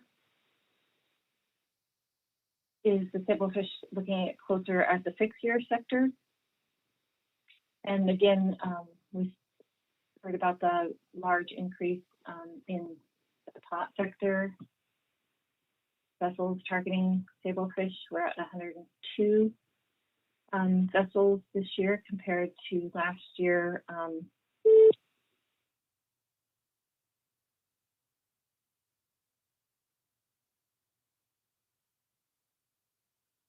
There was only 31. Can you still hear me? I'm getting some feedback. Yeah, I can hear you, Ms. Brunis. I think members of the public need to remember to mute their phones. Okay, sorry, I just get nervous when I hear those And so, I just was going to, so 122 catch of vessels, we use pot sector in the ISP sablefish target. I'm taking a bunch of equipment to clear that slide. Members of the public, please remember to mute your phones.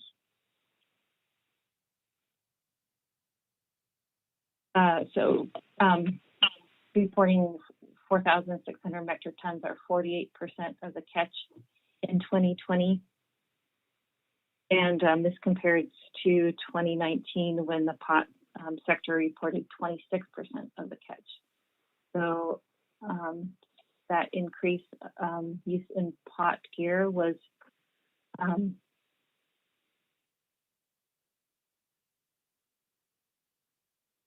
sorry.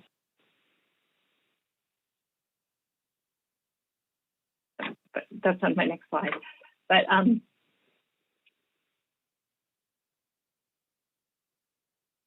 I'll just go there.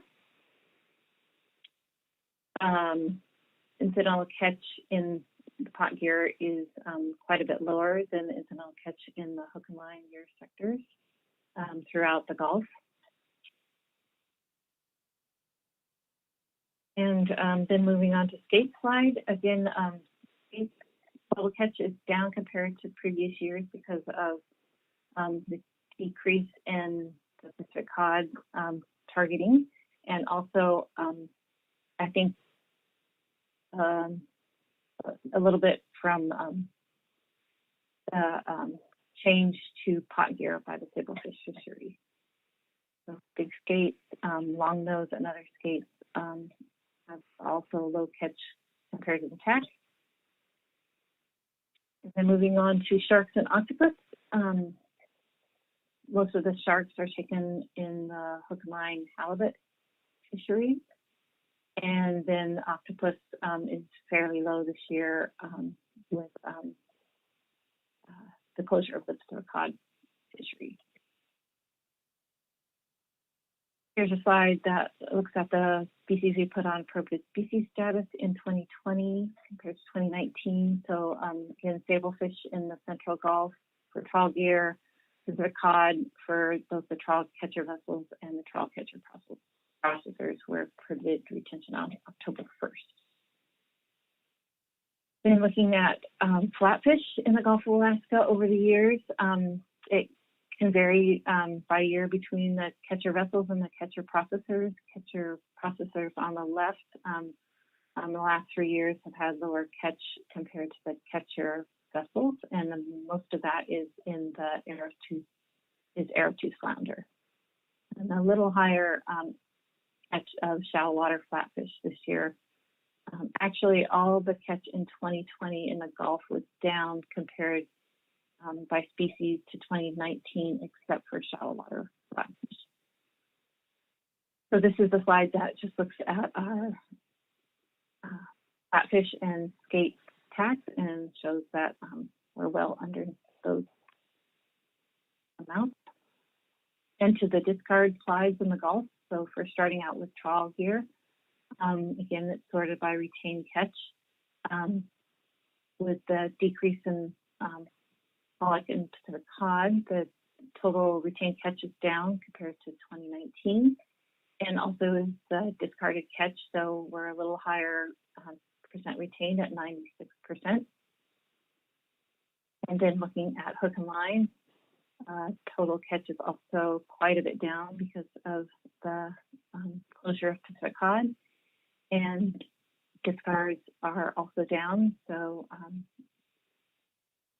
but with that, no Pacific cod targeting, the percent retained is a little bit less than in 2019.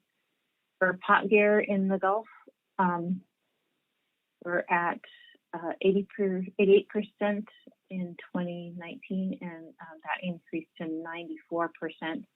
And you can see they were getting some discards in 2019, and that decreased quite a bit in 2020. Also, what we didn't have a separate slide on this year, but This was the first year of the program for full retention of rockfish by hook and line and pot gear. And we were working on doing quite a bit of outreach on that. And then the COVID-19 came on. So there were still some estimates of discards of rockfish by these sectors, but and you don't really see it here for other rockfish, but you can see that there's increased retention of some of the other rockfish species like thorny head crawfish, short raker, rough eye from 36 to 80%. And then demersal shelf rockfish has always been fairly high. So we'll continue to do outreach on that program this year, and especially if there is a Pacific cod fishery in 2021, we'll want to reach out to those vessels and make sure they're aware of that program.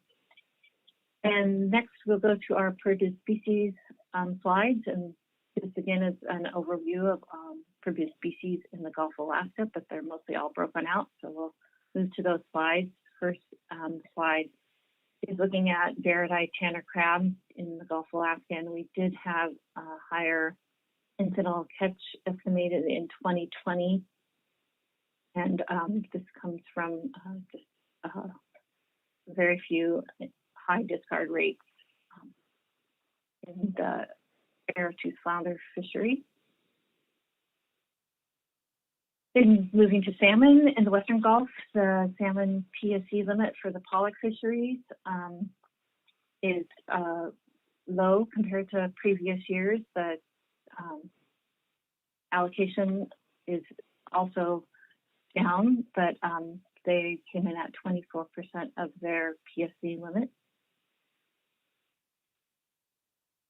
So if you remember last year in October, they had an issue, and they had got into quite a bit of salmon, and we actually had to close the pollock fishery on reaching their salmon limit in 2019.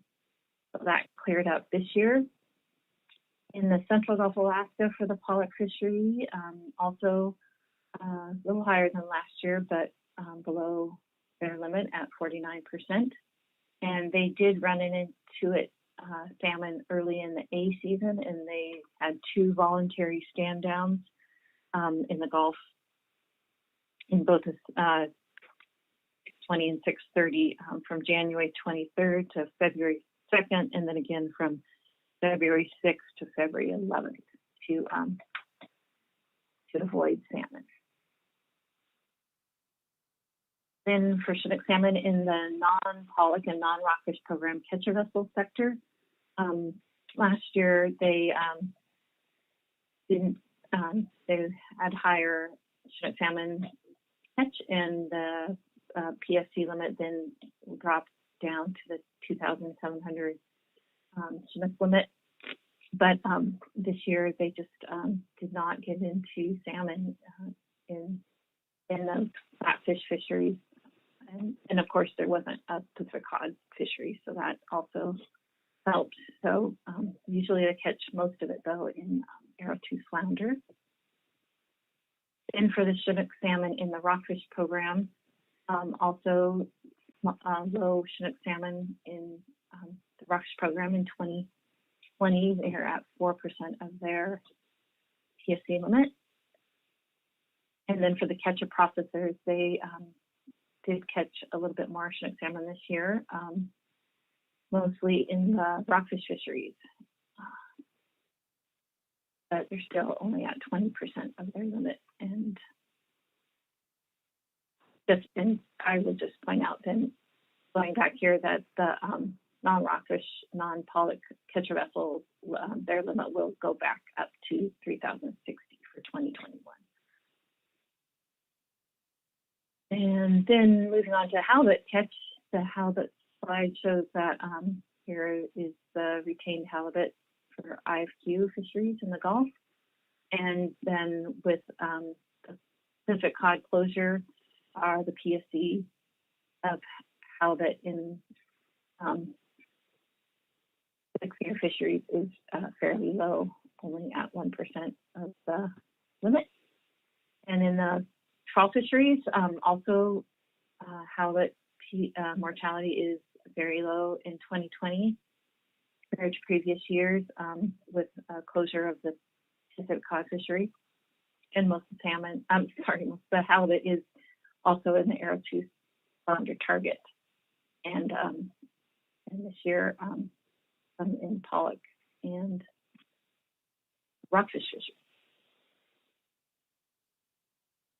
So this slide just breaks out it by catcher vessels and and the next slide will be catcher processors. So here you can see that the halibut mortality basically follows the deep water flatfish fisheries, and then also some of the shallow water flatfish fisheries. So we broke out the halibut mortality that was taken in each of those fishery categories for the catcher vessels, and then for the catcher processors.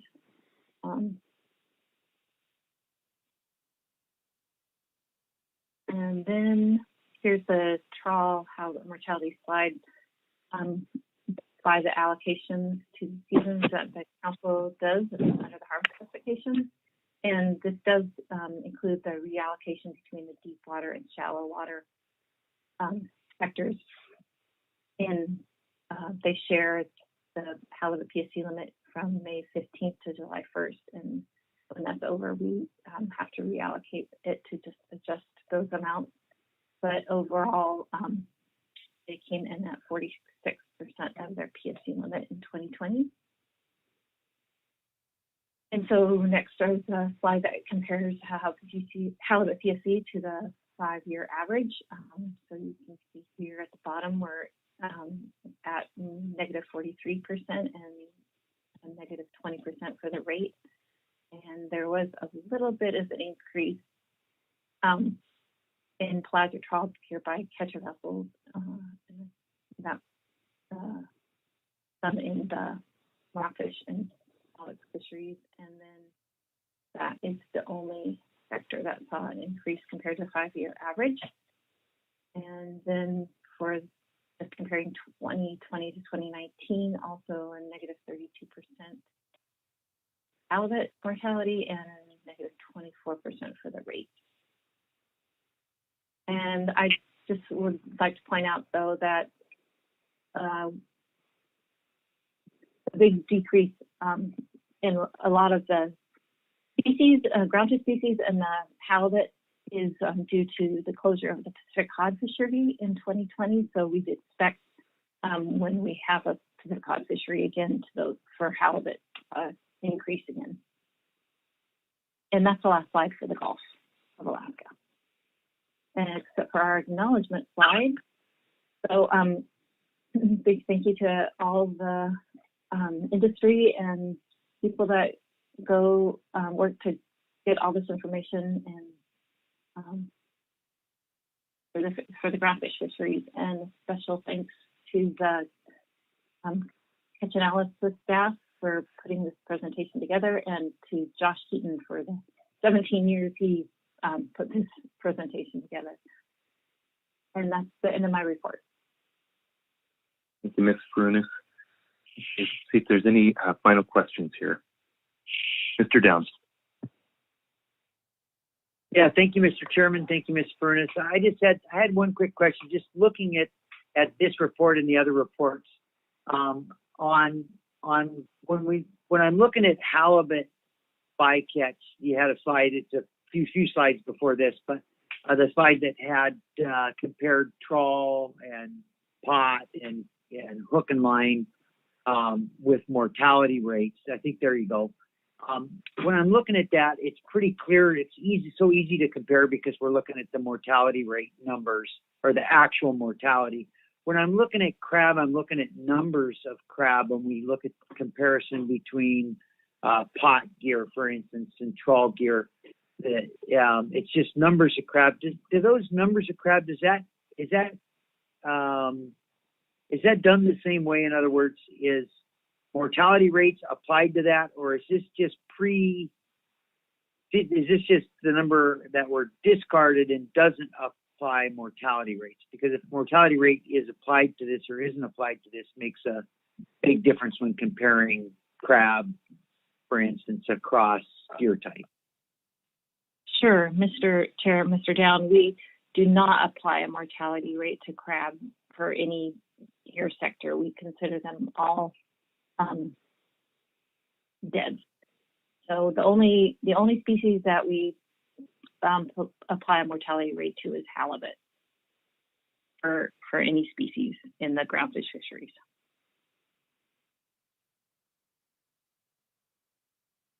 Yeah, I understand that, but we do have, isn't there mortality rates that are used in the assessment for I'm sorry. crab? I mean, I'm just looking at how we might in future reports be able to use, like with halibut, it's totally clear what the mortality rate is by gear type, but with crab, it's not as clear because mortality rates, I think there is mortality rates for crab, and they're not the same for hook and line and pot or trout. Yeah, so I'm sorry, I didn't get your question the first time. So you're right. The stock assessment does apply mortality rates to crab bycatch, but we do not do that in the groundfish fisheries. There's nothing in place to apply a mortality rate to crab for our PSC limits. And of course, the only PSC limits for crab are for trawl gear in the Bering Sea, Aleutian Islands. Yeah. Okay. Thank you so much, Mr. Chairman and Ms. Furness. That's clear to me that now that I appreciate that, and maybe I'd talk to you at another time on how we could look at this in the future reports. It's so clear with halibut, and with crab, it's not as clear as what the actual mortality rate is by gear type. So that was my question, and you answered that perfectly. So thank you so much for all the presentations, and thank you, Mr. Chairman. Any further questions? All right, not hearing any. So thanks again, Ms. Furness and Mr. Whitney, for the presentation. Let's go ahead and take a morning break here. Let's come back at 10:25 Alaska time.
Mr. Dwight? Do you have something before we get going?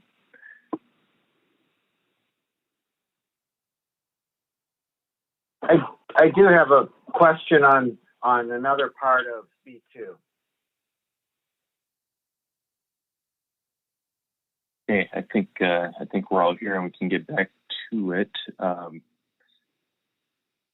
is that for Ms. Frunis? Yes. All right. I think Mr. Dwight may have a question. So my question isn't actually on the in-season management report. It's more for the agency on the ADP, which I know they didn't present on, but this is our first chance to really look at the final ADP. And it's my understanding that there was a grant that council supported that Alpha and North Pacific Fishing Association received recently, and my understanding is that part of the grant was in order to try out some of the new gears that will hopefully reduce costs of electronic monitoring.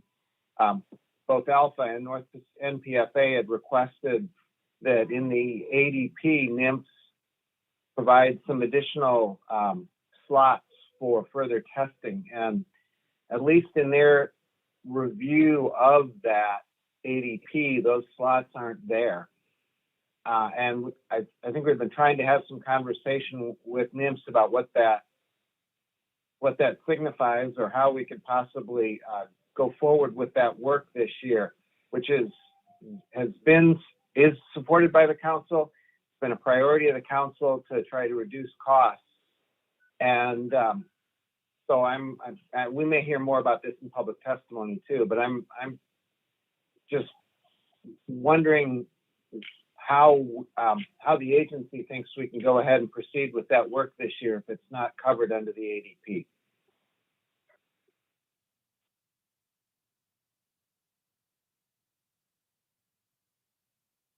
Okay, were you looking to direct that to Dr. Ike or Dr. Alsiger, or just whoever wants to take it on?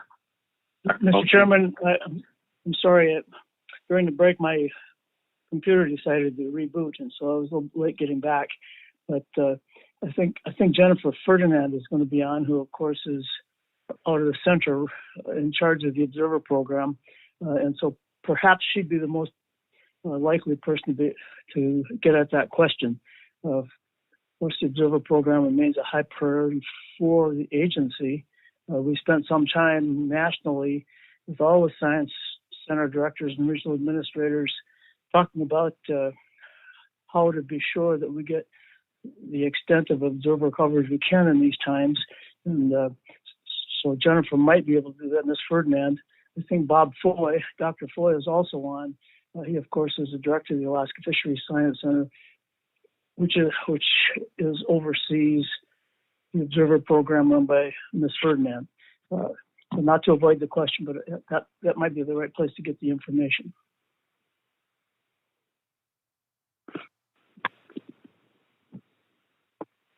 Thank you, and I do see Ms. Ferdinand is on the line as a presenter, and of course we have Dr. Floyd coming up after a bit. Mr. Dwight, if you wanted to hold off until then.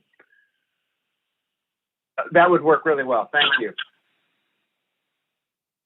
All right. Anything further before we move into the General Counsel presentation?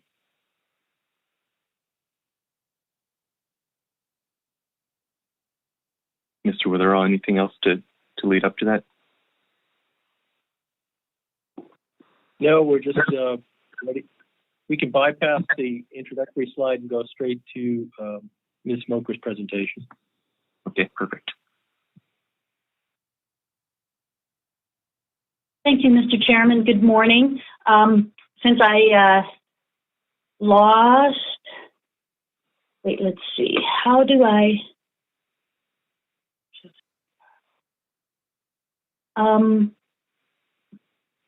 get to my, yes. You just advance the slide once you'll get to your presentation.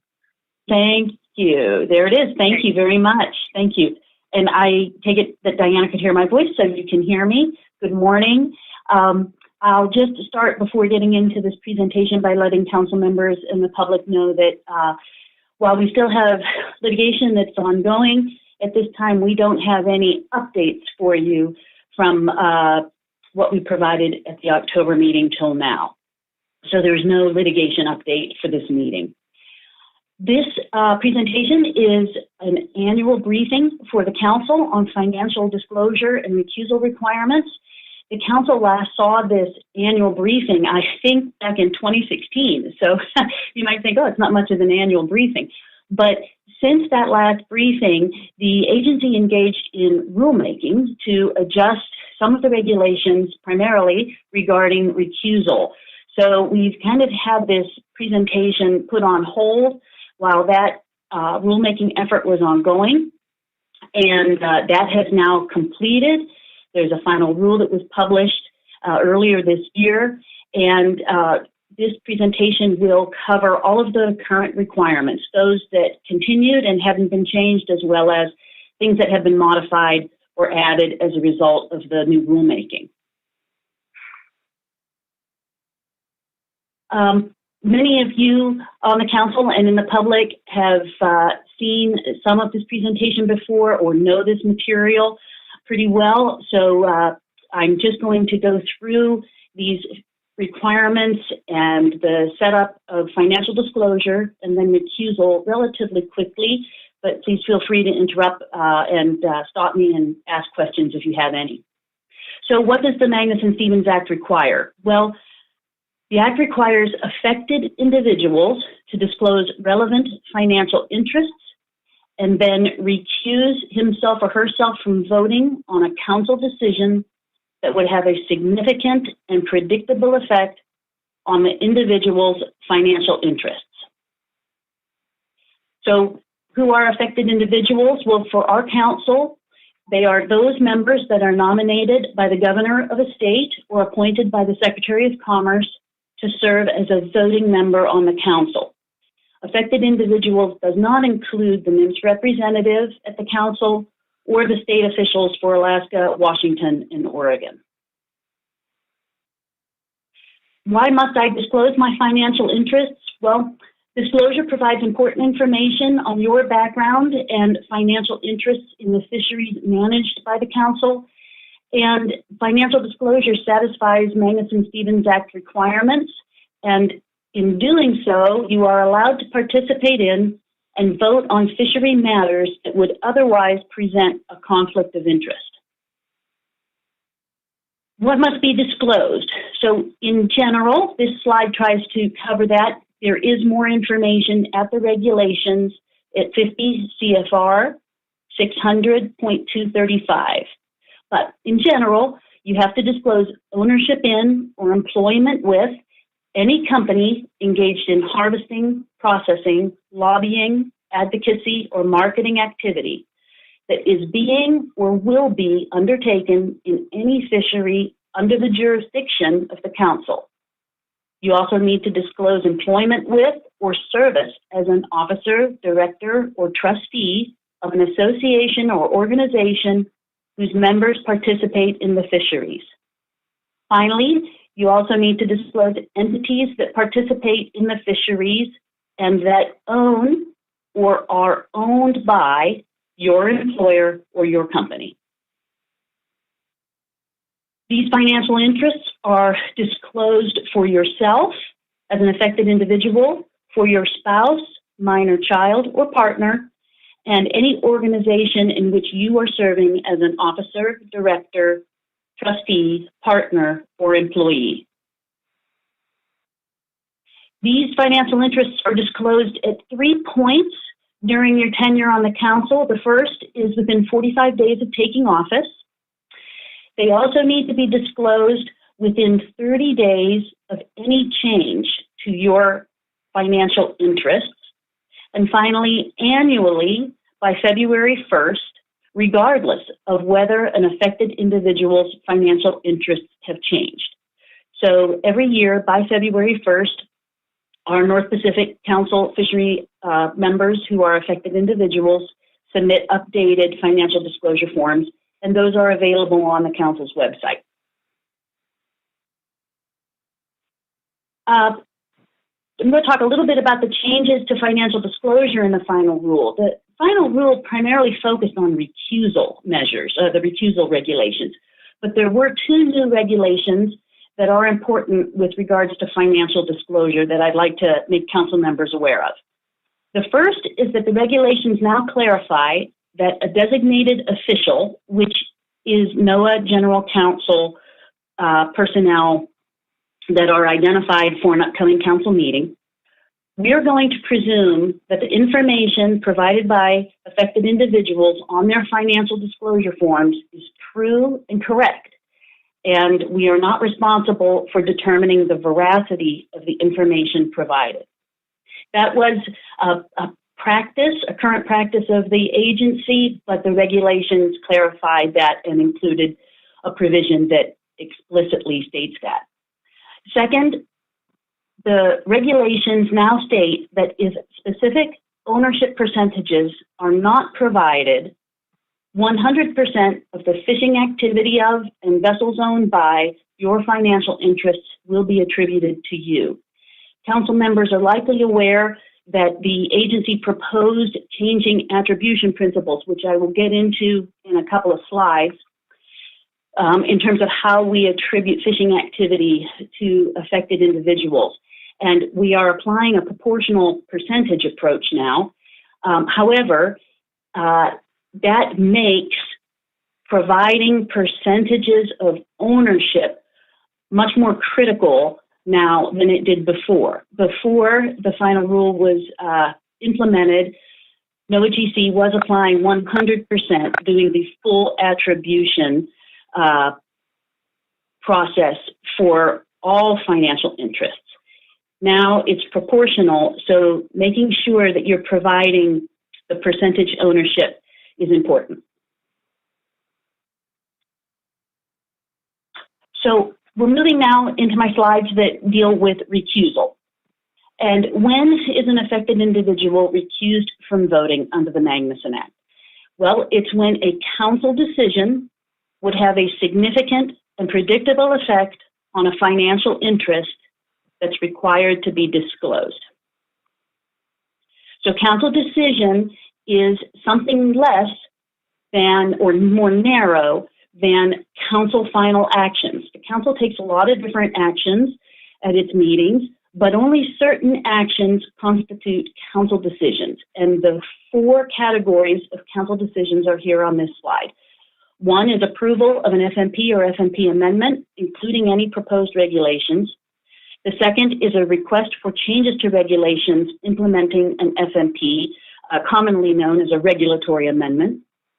The third is finding that a fishery emergency exists, including recommendations for responding to the emergency, or in simple terms, an emergency rule. And finally, comments to the secretary on secretarial FMPs or FMP amendments. And I'd just like to note that this definition wasn't changed by the final rule. This definition has been in place for quite some time, and the final rule did not change it. So what does significant and predictable effect mean?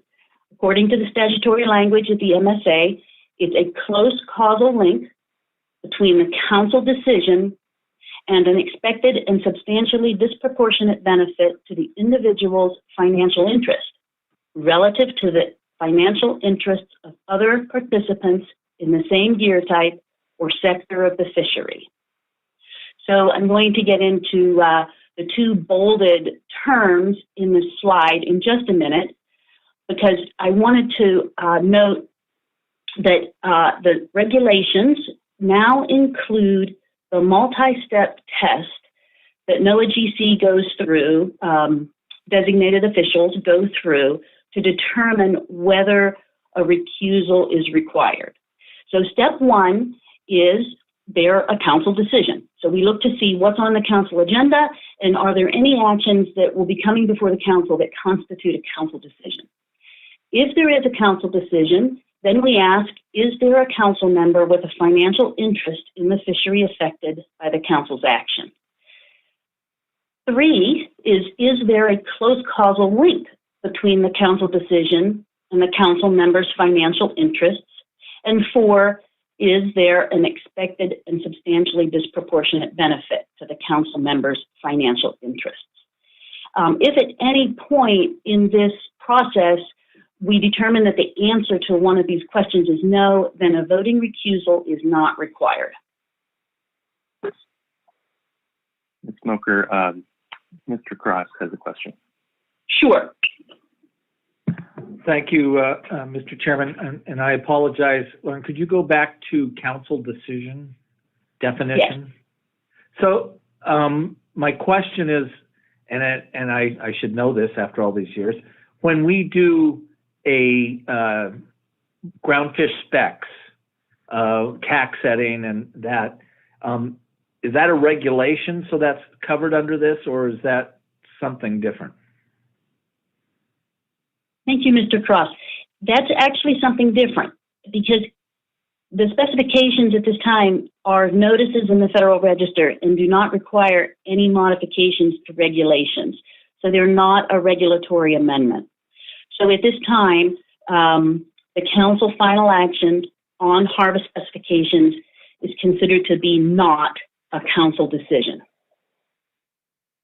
Interesting. Thank you very much. Certainly. Okay. All right, so close causal link. This is something that has been added, a definition that has been added into the regulations for recusal, and it's been defined as a council decision that would reasonably be expected to directly impact or affect the financial interests of an affected individual. This definition didn't change from the proposed rule to the final rule, and we did give the council a briefing in December of 2018 on what the contents of the proposed rule were. So just highlighting that this continued to stay the same in the final rule. The two things I'd like to note with close causal link is that there's going to be the regs recognize that a close causal link exists for council decisions that require implementing regulations. If the council's doing something that's going to have implementing regulations, going to need implementing regulations, then it's presumed that a close causal link exists. Now, that will be questioned, or there's an exception to that, if, even with regulations, the chain of causation is attenuated or contingent on the occurrence of events that are speculative or unrelated, or there is no real, as opposed to speculative, possibility that the council decision will affect the council members' financial interests. Conversely, we have an exception when we have a council decision that does not require implementing regulations.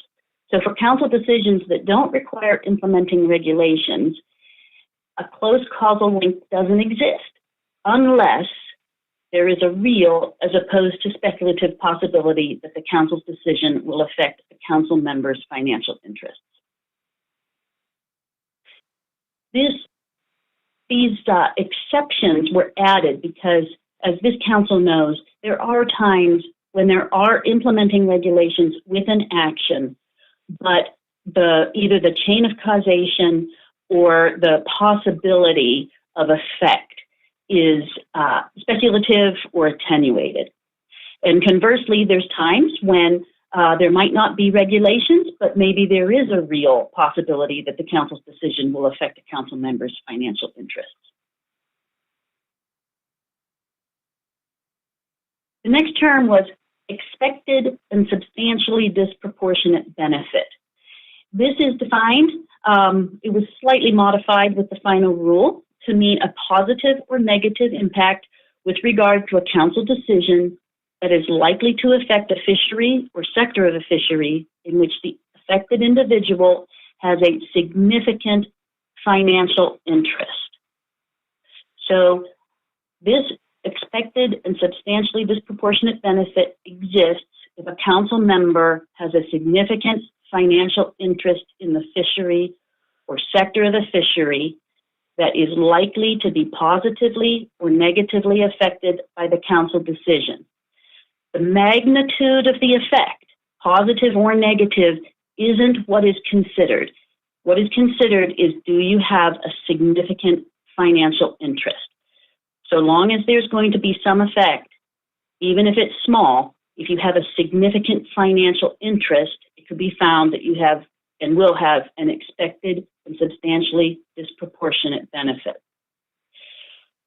So what does significant financial interest mean? This will seem very familiar to our council members because they're the same thresholds that we've had for quite a long time.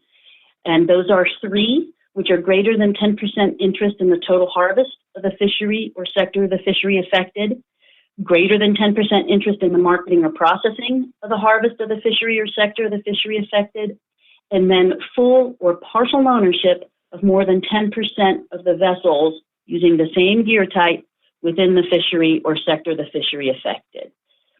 So as I note at the bottom of the slide, these thresholds were not changed, substantively changed by the final rule.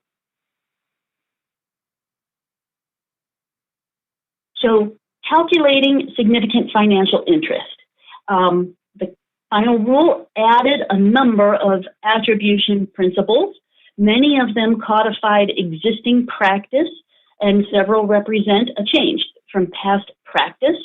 And the last bullet here is just to let council members know that we'll examine all financial interests. So, for example, if a council member is an owner and an employee of a fishing company, it will examine both interests in making the recusal determination. And these next few slides kind of give a brief overview of these attribution principles that are now in the regulations. Direct ownership. And direct ownership represents a change from past practice. And I wanted to note for the council that the final rule represents a change from what was proposed, primarily based on a comment from the North Pacific Council. So for direct ownership, the proportional attribution principle will apply. If a council member owns 5% of a company, 5% of the fishing activity will be attributed to the council member. Conversely, if a council member owns 75% of a company, 75% of the fishing activity will be attributed to the council member. Direct employment. This is no change from past practice. This was in the proposed rule. It will continue to be full attribution. Indirect ownership. This is kind of like a subsidiary type example. This is a change from past practice, but what was proposed was finalized. There were no changes made in the final rule to what was proposed, but what was proposed was proportional attribution. Parent ownership. If a company owns some portion of a council member's company or employer, we proposed what the current attribution principle was, and continued past practice, and no changes were made to that in the final rule. So under parent ownership, we do not attribute fishing activity if the parent owns less than 50% of the council member's company or employer. We do, however, apply full attribution of fishing activity if the parent owns 50% or more of the council member's company or employer. Employment or service with organizations or associations. There is no change from past practice with the final rule. There's no attribution of vessels owned by or activity conducted by the members if the organization of the organization or association as an entity separate from its members does not own any vessels and is not directly engaged in harvesting, processing, or marketing. Now, if the organization or association receives from NMFS an allocation of harvesting or processing privileges, owns vessels, or is directly engaged in harvesting, processing, or marketing, then that activity will be attributed to the affected individual. And then for spouses, partners, minor children, there are some changes from past practice in the proposed and the final rules. For ownership, it's proportional attribution, and for employment, attribution is dependent on the form of compensation. The final rule provides a little bit more detail on attribution principles for spouses, partners, and minor children. Who initiates recusal determinations? Well, an affected individual can request a determination from NOAA General Counsel, or NOAA General Counsel might initiate a determination.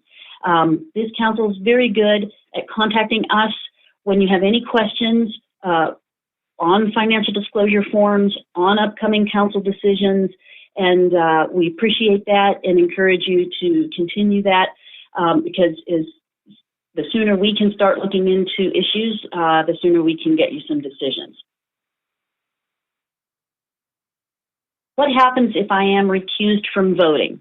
So under the Magnuson Act, if a council member is recused from voting, the council member may participate in council and committee deliberations relating to the decision after the member notifies the council of the voting recusal and identifies the financial interest that would be affected.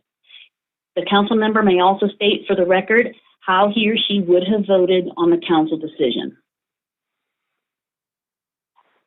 Can NOAA GC's recusal determinations be reviewed? Yes. Any council member may file a written request to the NOAA General Counsel for review of the determination. None of this process changed with the final rule.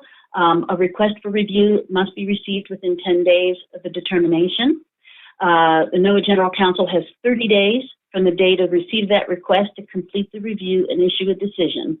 But as has been the regulatory provisions for a long time, reversal of a recusal determination may not be treated as cause for the invalidation or reconsideration by the Secretary of a council's decision.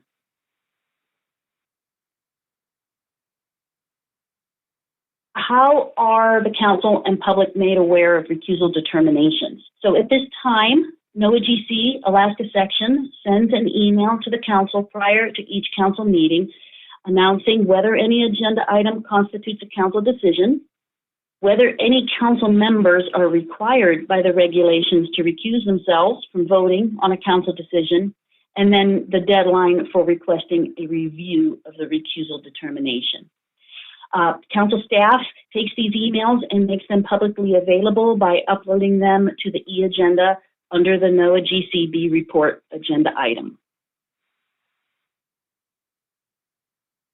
Now, that process is something that we've developed in response to comments from the council over the last few years about trying to provide for some more transparency and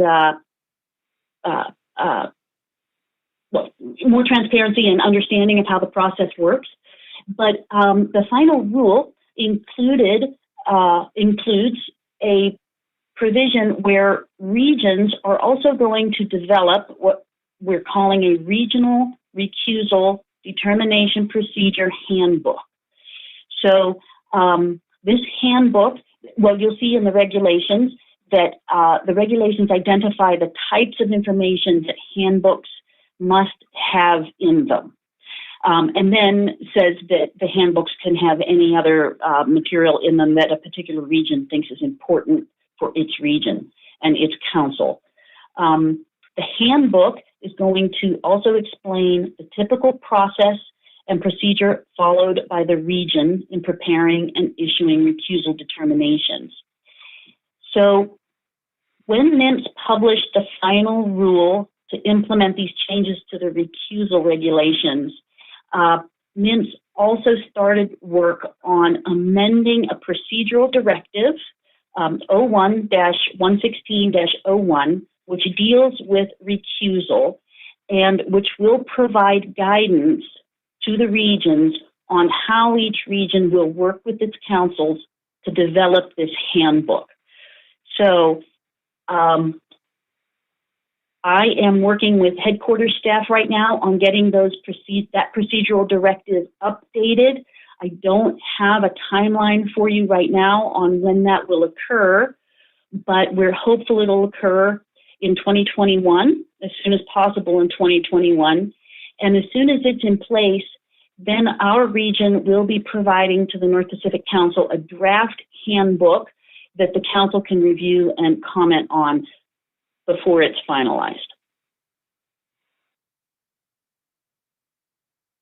Now, in addition to the MSA, I want to highlight for the council, and some council members are aware of this, that there is another provision in the regulations that addresses recusal. It's at 50 CFR 600.225 B9. And this paragraph states that no council member may participate personally and substantially as a member in a particular matter primarily of individual concern, such as a contract, in which he or she has a financial interest, even if the interest has been disclosed in accordance with 600.235. That's the Magnuson financial disclosure requirement. So this provision implements prohibitions contained in the criminal conflict of interest statute found at 18 U.S.C. 208. And as you can see or may know, this is a very narrow recusal provision. But if a council member does find themselves recused under this provision, then it's a very broad recusal. So when it applies, as it says in the definition, gives the example of a contract. There has been a few times with this council when this provision has applied because the council decision affects a handful or less of people or entities. And we've had a council member who may have had a financial interest, or excuse me, who did have a financial interest in one of those entities affected.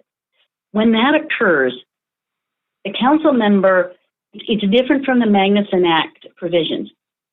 Under this provision, the council member cannot participate at all in any council activity on that decision. The council member could provide his or her comments to the council as any member of the public would be able to, but they cannot participate in deliberations. They can't make motions. It's a different type of recusal than under the MSA. Luckily, this is very rare, but we wanted to make council members aware of it because it does come up every once in a while. Are there consequences for not complying? Yes. You may be subject to criminal and civil penalties at 18 U.S.C. Section 216 if your conduct constitutes an offense of this 18 U.S.C. 208. There's also Magnuson-Stevens Act penalties if your conduct violates Section 307 by knowingly and willfully failing to disclose or falsely disclosing any financial interest required to be disclosed under the MSA, or knowingly voting on a council decision that would have a significant and predictable effect on the individual's financial interests. Finally, you could be subject to removal from the council under 600.235I. This is my last slide. Sorry for the mix-up in the numbers, but I thought I'd just provide the public and council members with a few different places where you can get more information if you are interested. That's it. Thank you very much. Thank you, Ms. Smoker. Mr. Cross, is that, do you have a new question or was that an old one? Hold over, sorry. Okay. Great. Any other questions from council members?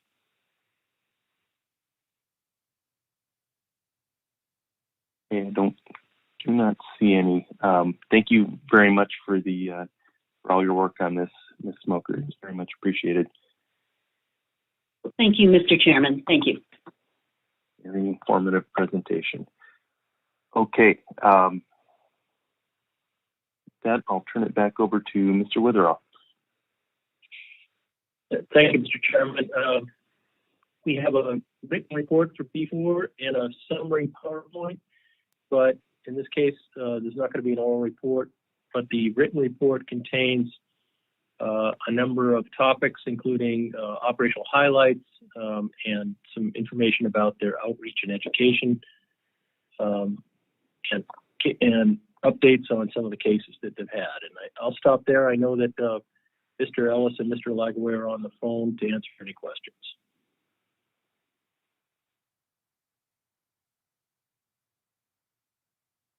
Okay, I'm not seeing any.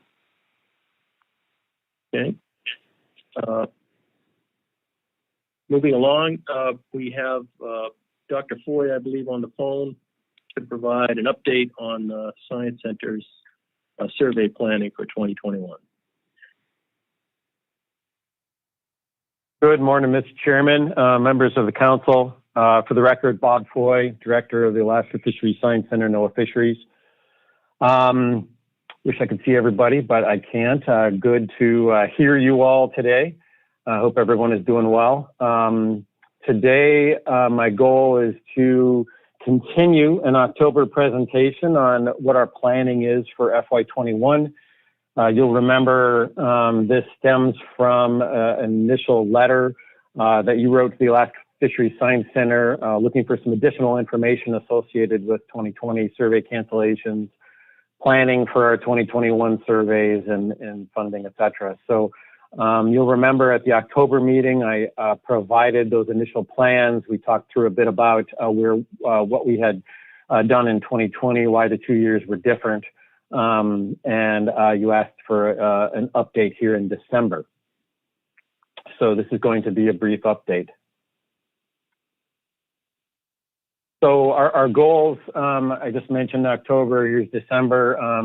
My goal also to be back in February or April, likely February at this point, once we have a better idea of what our funding outlook is. This is our typical time of the year to provide the overall AFSC State of the Center. We'll have a lot more detail on where we're at from the budget perspective, which matters and what we can do in 2021, but also the pandemic will be further along, and hopefully we'll have some better information on what we're able to conduct in 2021. So much of this we discussed a bit in October. Obviously, our number one goal in conducting surveys in 2021, as it was in 2020, protect the health and safety of our employees, the vessel employees, the charters that we work with, NOAA vessels, communities, being sensitive to where we're moving in and out, and then obviously minimizing the impacts to industry. And I think we did our best to do that in 2020 and get out in the field where we were able to.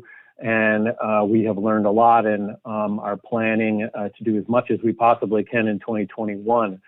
To that end, we have been able to address some of our internal healthcare medevac insurance issues, working with the government and our staff in terms of identifying protocols that protect our folks if they were to get sick in the field and needed to get back to healthcare. So we have moved forward quite a bit there.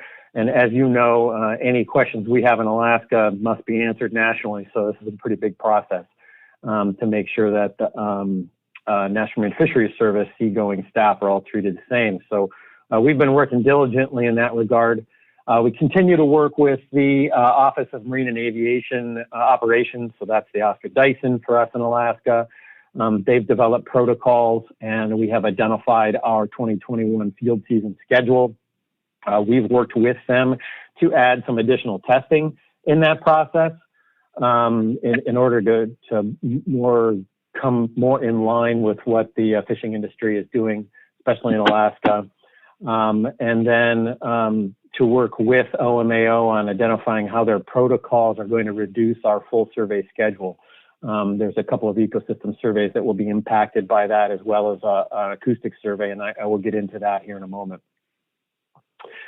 Next, we have our own SOPs, our own protocols that we have put together at the center. These are very similar, if not mirroring, that which is being done for the commercial fishing industry. We're working with our charter vessels that are on contract to conduct our work in 2020. And we've put together protocols that are slightly different than what we'll be using on the white vessels, the NOAA vessels, pardon me. And they have been vetted through similar channels and medical professionals as the fishing industry. So we very much appreciate those engagements. Lastly, not a lot of information on this point. Obviously, the industry is tracking the potential for vaccines in 2021, the state mandates for vaccinations, priority lists for who should get the vaccines when they're available. I think as most people are hearing in the press, vaccines are likely rolling out this month to those on the front lines, and then prioritizations for different communities, industries, et cetera, thereafter. So we have worked with the state of Alaska. We're working at the national level, at the NOAA level, to make sure our observers and our seagoing staff are on whatever lists we can get on after, of course, our most critical employees associated with facilities or safety, et cetera, associated with our operations. So we continue to move forward in that regard, and we will continue to work with the fishing industry on that as that landscape continues to change. I'm sure it will change quite a bit. So again, I mentioned this in October. Our planning scenarios for 2021 are multifold. And again, the goal is not to suggest that we are not going to try and do all of our work, but we would be remiss not to plan for the potential loss of staffing because of their particular situations relative to the pandemic. A loss of infrastructure, such as the NOAA vessels, in completing our mission. So we're working through a number of different scenarios there. We have actually moved through all of our planned surveys for 2021 and have already fleshed out our mitigation planning, initial mitigation planning for what we might be able to accomplish if there are any reductions. And we're moving forward, identifying what those reductions might be, if at all. And in that regard, a lot of it relies on funding. So we're working internally. The National Marine Fisheries Service is doing this as a whole to mitigate any staffing or infrastructure limitations. So we have discussed center-wide participation in surveys as our one of our most important operations is empirical data collection. And so we will be identifying staff that can participate if needed. We are already working with our state and community partners to staff surveys that we work together on. Industry has stepped forward and offered assistance, and we have talked with industry about the potential there, in addition to hiring or providing trained contractors should the need be. Again, my goal in communicating this is not to state that this is the direction we're going for all of our surveys, but to let you know that we do have plans in place and are working to make sure that our highest priority data are collected this year.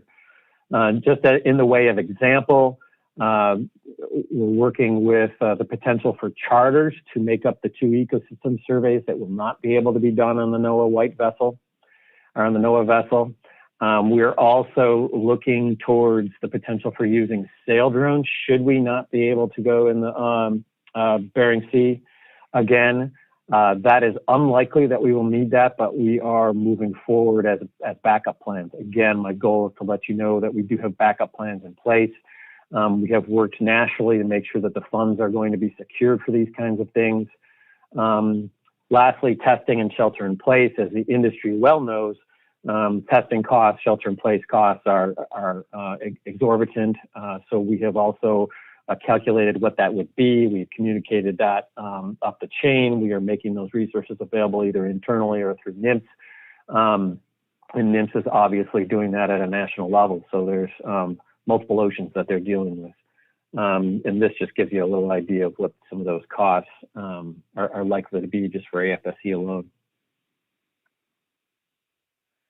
So you saw these slides in October. I won't go into too much detail. Basically, green means that we've done it or plan to do it. Red means we did not do it or do not plan to do it. This is just the Gulf of Alaska. The first 3 rows are the bottom trawl survey, followed by slope, followed by all of our acoustic surveys. I guess I have a pointer here, pardon me. Okay, I've got my pointer up now. Followed by our acoustic surveys in the Gulf of Alaska, and then our ecosystem work. So our ichthyoplankton and some of our more nearshore work in the Gulf of Alaska.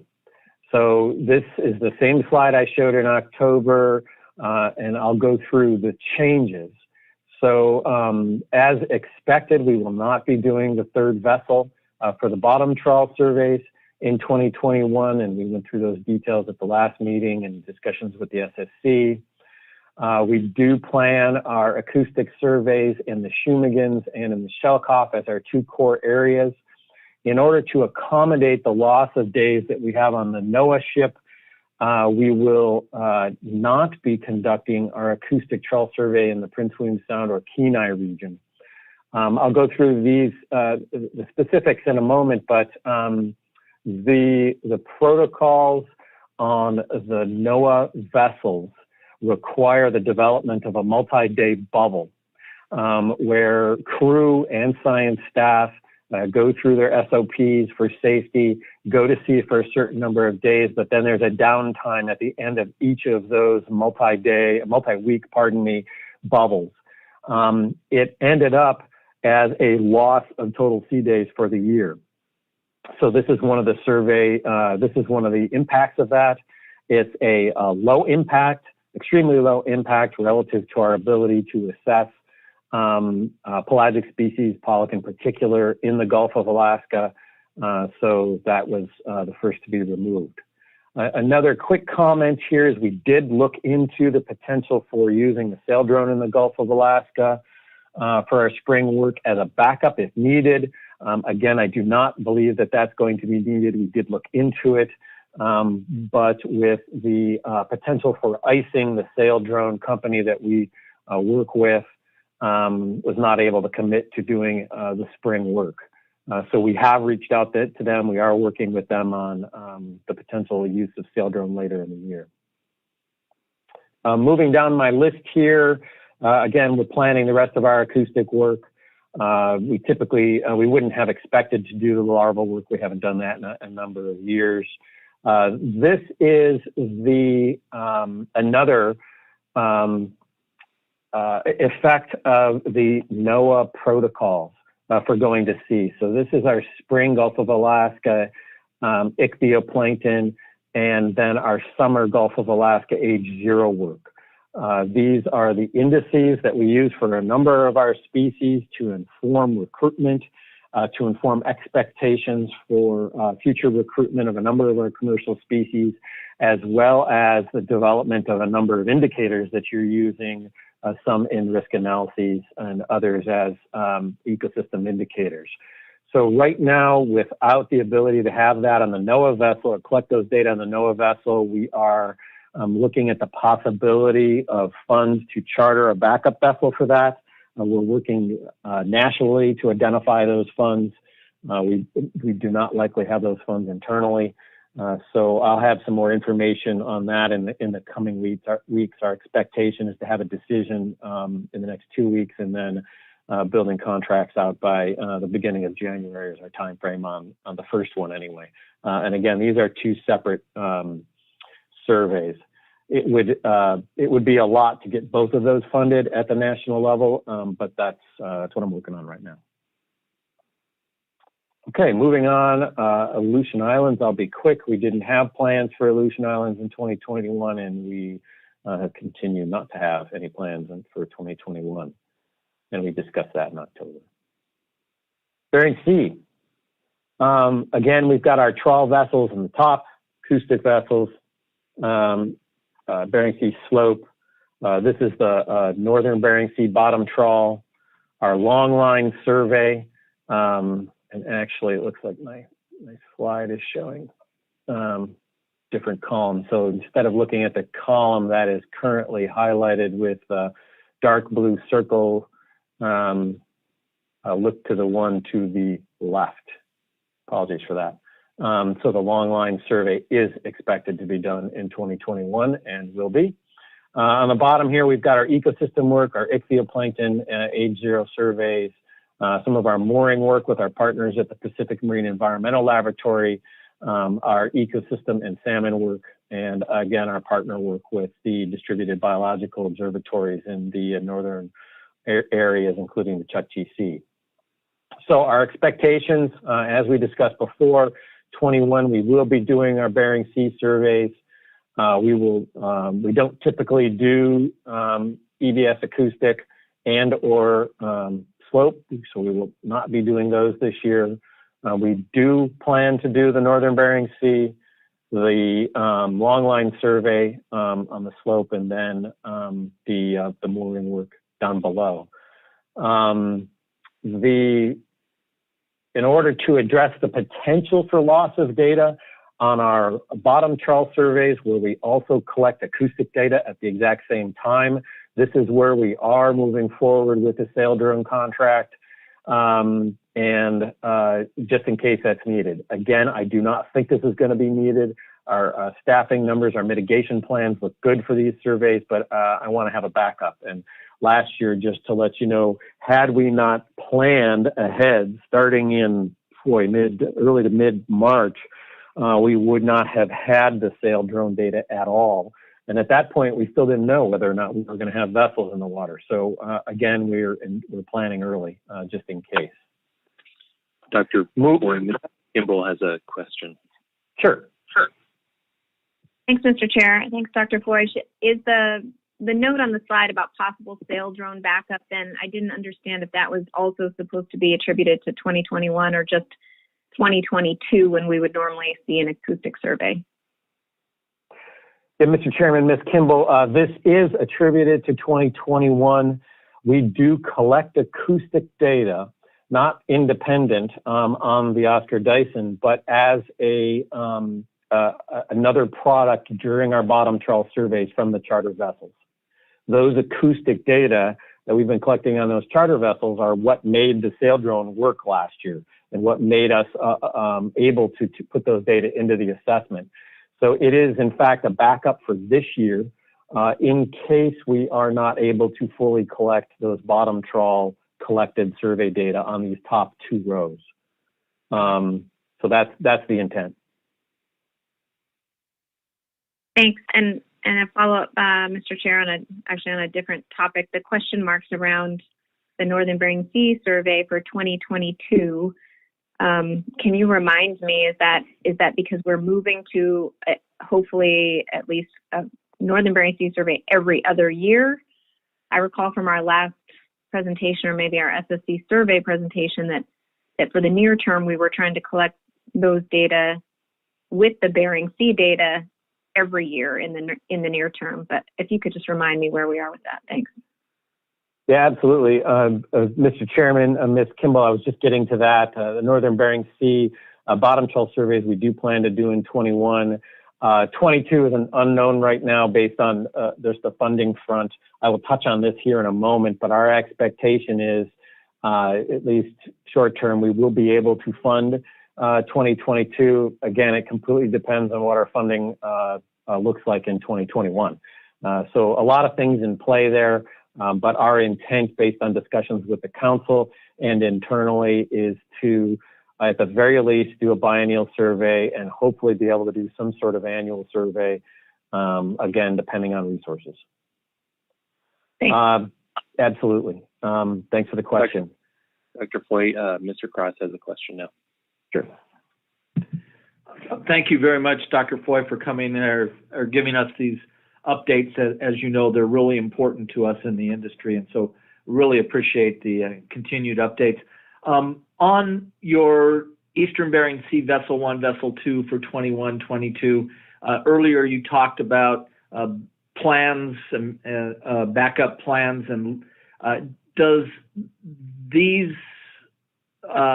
your backup plans go not only to having sail drones or other things, but what does it mean to have less dense stations and those kind of things? Is that part of the backup? Yeah, Mr. Chairman, Mr. Cross, absolutely, that's part of the backup. And so what we are doing is prioritizing not only which surveys we do, but also how and when and where we do them. As you know, we arrived at the Gulf of Alaska conclusion on the third vessel based on the analyses on the impacts of higher versus lower density station spacing. We would use similar information if we intended to reduce the number of stations this year if it was required. As of today, it is not required. We don't know that we have that need, but we'll be working that out in the coming month or so. And again, when I come in February and or April, I'll be able to update you on those surveys that are a little farther out. Thank you very much. Thank you, Mr. Chairman. Thank you for the question. Mr. Chairman, the information here below, again, I apologize. I got a little messed up. This X and this question mark that are in the 22 row should be over here in 21. So one of the casualties, another casualty of the NOAA protocols and the vessel availability will be that mooring cruise in the Eastern Bering Sea. This is an ecosystem data collection. This does provide information to our ecosystem indicators. It is led by our partners at the Pacific Marine Environmental Laboratory. So that cruise will not go. And that's a decision to prioritize the Oscar Dyson time to the fisheries acoustics work in the Gulf of Alaska associated with FMP stocks. Secondly, the question mark on the mooring cruise for the fall is there. Again, working with our partners at PMEL to potentially pick up a charter for that survey, which is also a casualty of our protocols this next year. The goal there will be similar to what we did this year, which is to partner to identify the priorities for NIMS as well as PMEL. Collect some of our ecosystem data later in the year, as well as address our very much needed and collaborative data collection on the moorings, which I want to make it very clear that those PMEL moorings also play into the information that informs your decision-making process through the ecosystem indicators, et cetera. And then lastly, I've got question marks in the bottom two boxes, and that's just because they're far enough out in the fall that we're still working on what those funding mechanisms are. This does not have anything to do with the pandemic or any changes in protocols. This is just typical waiting for funding determinations on those. The very last one is typically done on the Healy, the icebreaker Healy, which you may know is out of service this year. So we're not sure what our potential will be for next year.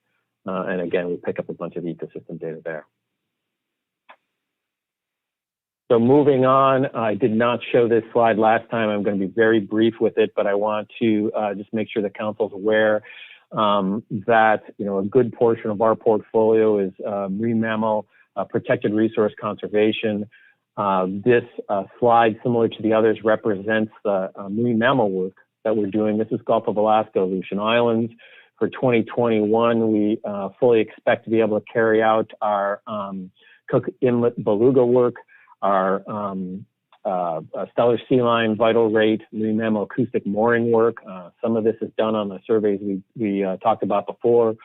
You can see, since you haven't seen this, the red boxes from 2020, where their large-scale surveys were not able to be accomplished. Some of the green boxes are the smaller scale work, similar to our long line or our nearshore work that we were able to accomplish in 2020. And then lastly, some of the stellar sea lion work and harbor seal work in the Gulf of Alaska and Aleutian Islands. This shows Eastern Bering Sea, Northern Bering Sea, Chukchi, and Beaufort Seas. You can see that we plan to continue our northern fur seal work.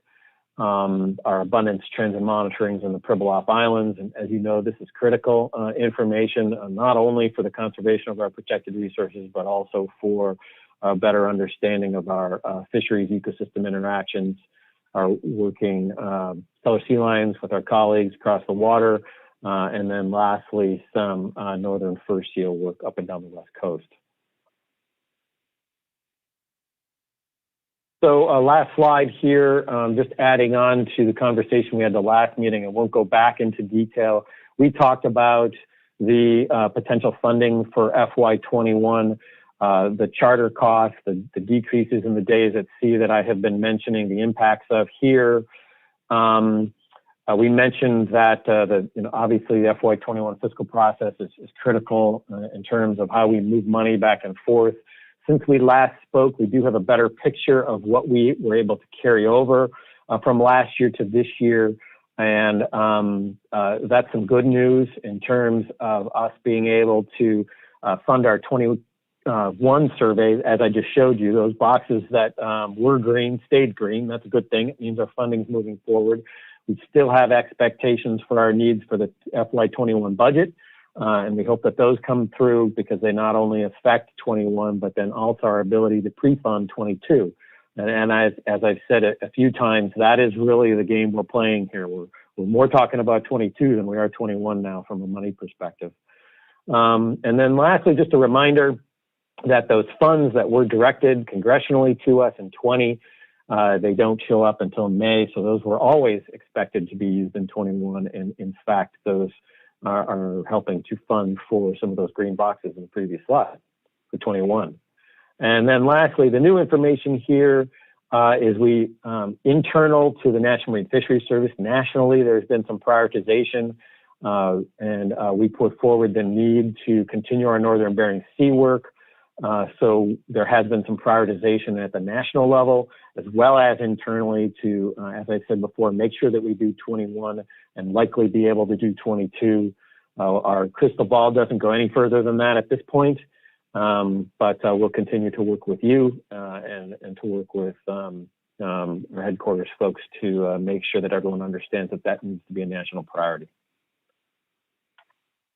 And that's all I have, Mr. Chairman. We'll be back in the spring with much more detail and many more slides. Great. Thank you, Dr. Foy.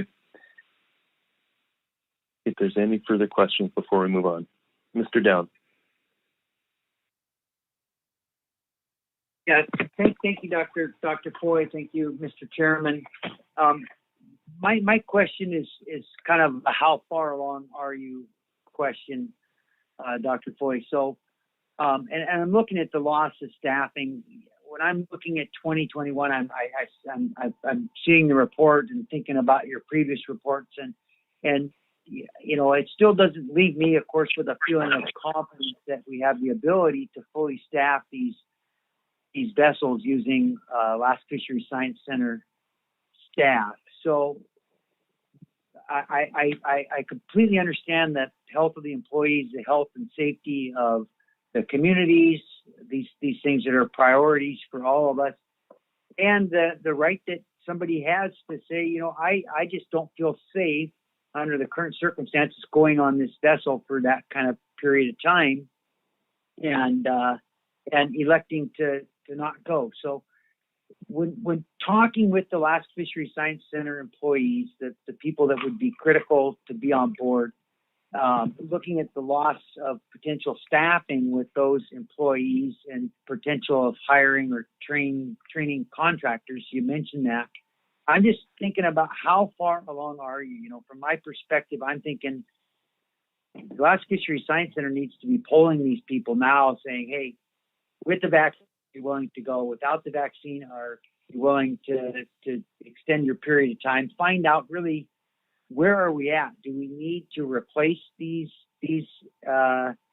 employees or look at the potential for replacing them with hired trained contractors such as federal observers or what you might call sea samplers to get them trained? I'm very concerned because the cod fishery I think one of the SSC members mentioned this, that potentially the cod fishery was harmed more than any other fishery this year because of the lack of survey data. So I appreciate that, and I'm going to turn my camera on here so you can see me. And that's my question: is what can you tell us that when I see this as a real issue? And I'm not trying to go on with a carry-on question here. I think my question is fairly clear, but just to let you know the concern that I hear from industry, Dr. Foy, that people are really anxious to have this question answered, that if this staff, they don't feel safe, they want to be protected. I completely agree that they have the right, and that's their decision. It's their own health concerns that people should not go but if they aren't going to go, we need to know that very early on. It's the 2021 survey. And when are we going to know that? And when are we going to know what staffing needs are to be able to pull this off? It's critical that we get this done in 2021. And I know we can't have a foolproof plan, but to the extent that we can be as foolproof as possible. Thank you. And Mr. Chairman, Mr. Down, very much understand your perspective, very much understand the point, and couldn't agree with you more on the critical nature of us getting out and collecting these data. It's very obvious in a number of industries or species, fisheries, not just cod, others, how important these survey data are. So that is not lost on us. We talk about that every day. We meet every other week as an entire organization with hundreds of people. Each of our programs has this as their top priority of getting in the field in 2021. Unfortunately, I can't give you numbers, but what I can do is say we have asked the questions that you're hoping we're asking. We have asked. We do have good ideas of who can go, who's in a high risk category that might not be able to go, and there's some very specific reasons why people may or may not be able to go. It's not just fear of the pandemic, but it's also some very real concerns, and we're taking all those very seriously. So what we've done is we've asked that question, and we have identified these mitigation plans. Unfortunately, right now, if you look at where we are in our communities around the country with incident rates, it's ugly. We are all hoping this is going to come down. So, unfortunately, if you don't have fear of this pandemic right now, you aren't paying attention. Again, we are asking those questions. I'm not putting those numbers forward because it's continuing to change.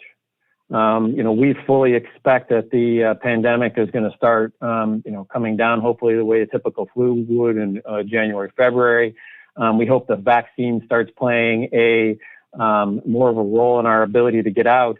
But what we have done up to date is ask our folks, regardless of a vaccine, regardless of what's going on in your community, would you go today? And that produces the figure on the previous slide. We're going to be able to get people into the field.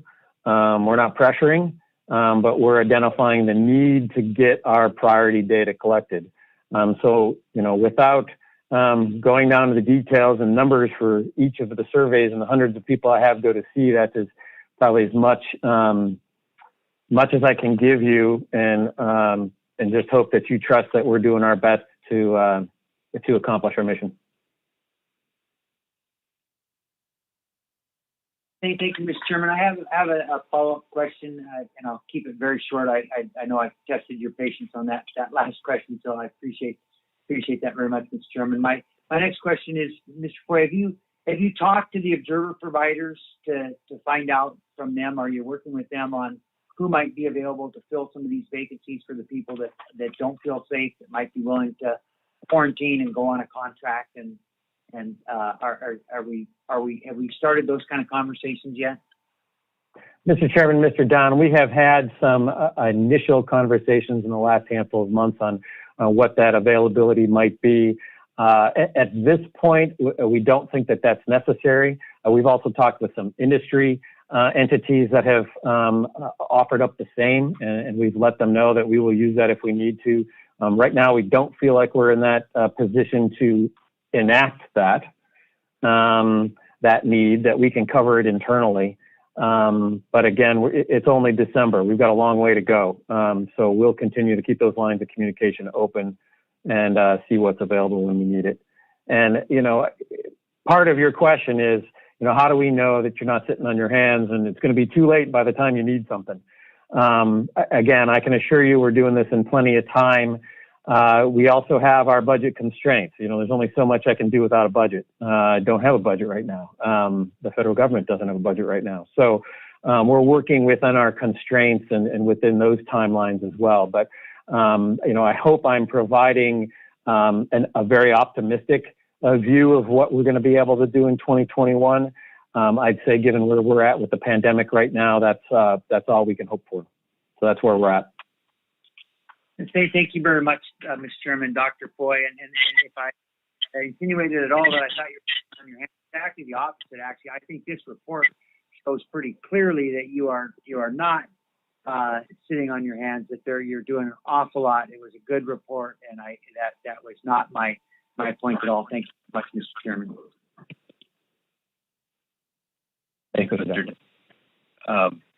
Let's see, Mr. Twite. Mr. Chair, thanks. My question is actually about a different issue that I raised earlier. So if there's other questions about surveys and Dr. Foy's direct report, I can wait until those have been asked. Okay. Yeah, I recall now, Mr. Twite. Sure. Let's go to Ms. Kimball. Thanks, Mr. Chair. I'm not sure if what I'm asking is at all already encompassed in your response to Mr. Downs, but I just need to ask again about when you mentioned your mitigation planning, that it was very contingent on budget, and one of the big pieces that the council identified was labor, per Mr. Downs' question, and I didn't know how dependent the labor factor is on your budget. Is that because you're looking into the things that Mr. Downs is interested in contracting with other potential staff that could be on boats and fulfill those duties, or maybe a better explanation of how dependent the labor factor is on funding would help. Thanks. Yeah, Mr. Chairman, Ms. Kimball, that was the dollar amount I put in. I put in a couple of dollar amounts to one of those early slides talking about our work at the national level to make sure that we've got funding available for staffing if we need it.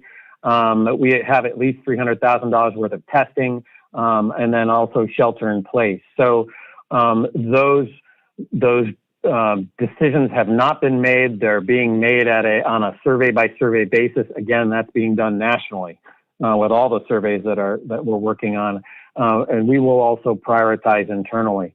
At this point, to maybe give you my estimate is that will not be a limiting factor. I don't think we're going to come out, at some point and say, hey, look, we didn't have the funding to even get an observer to fill a gap on a survey.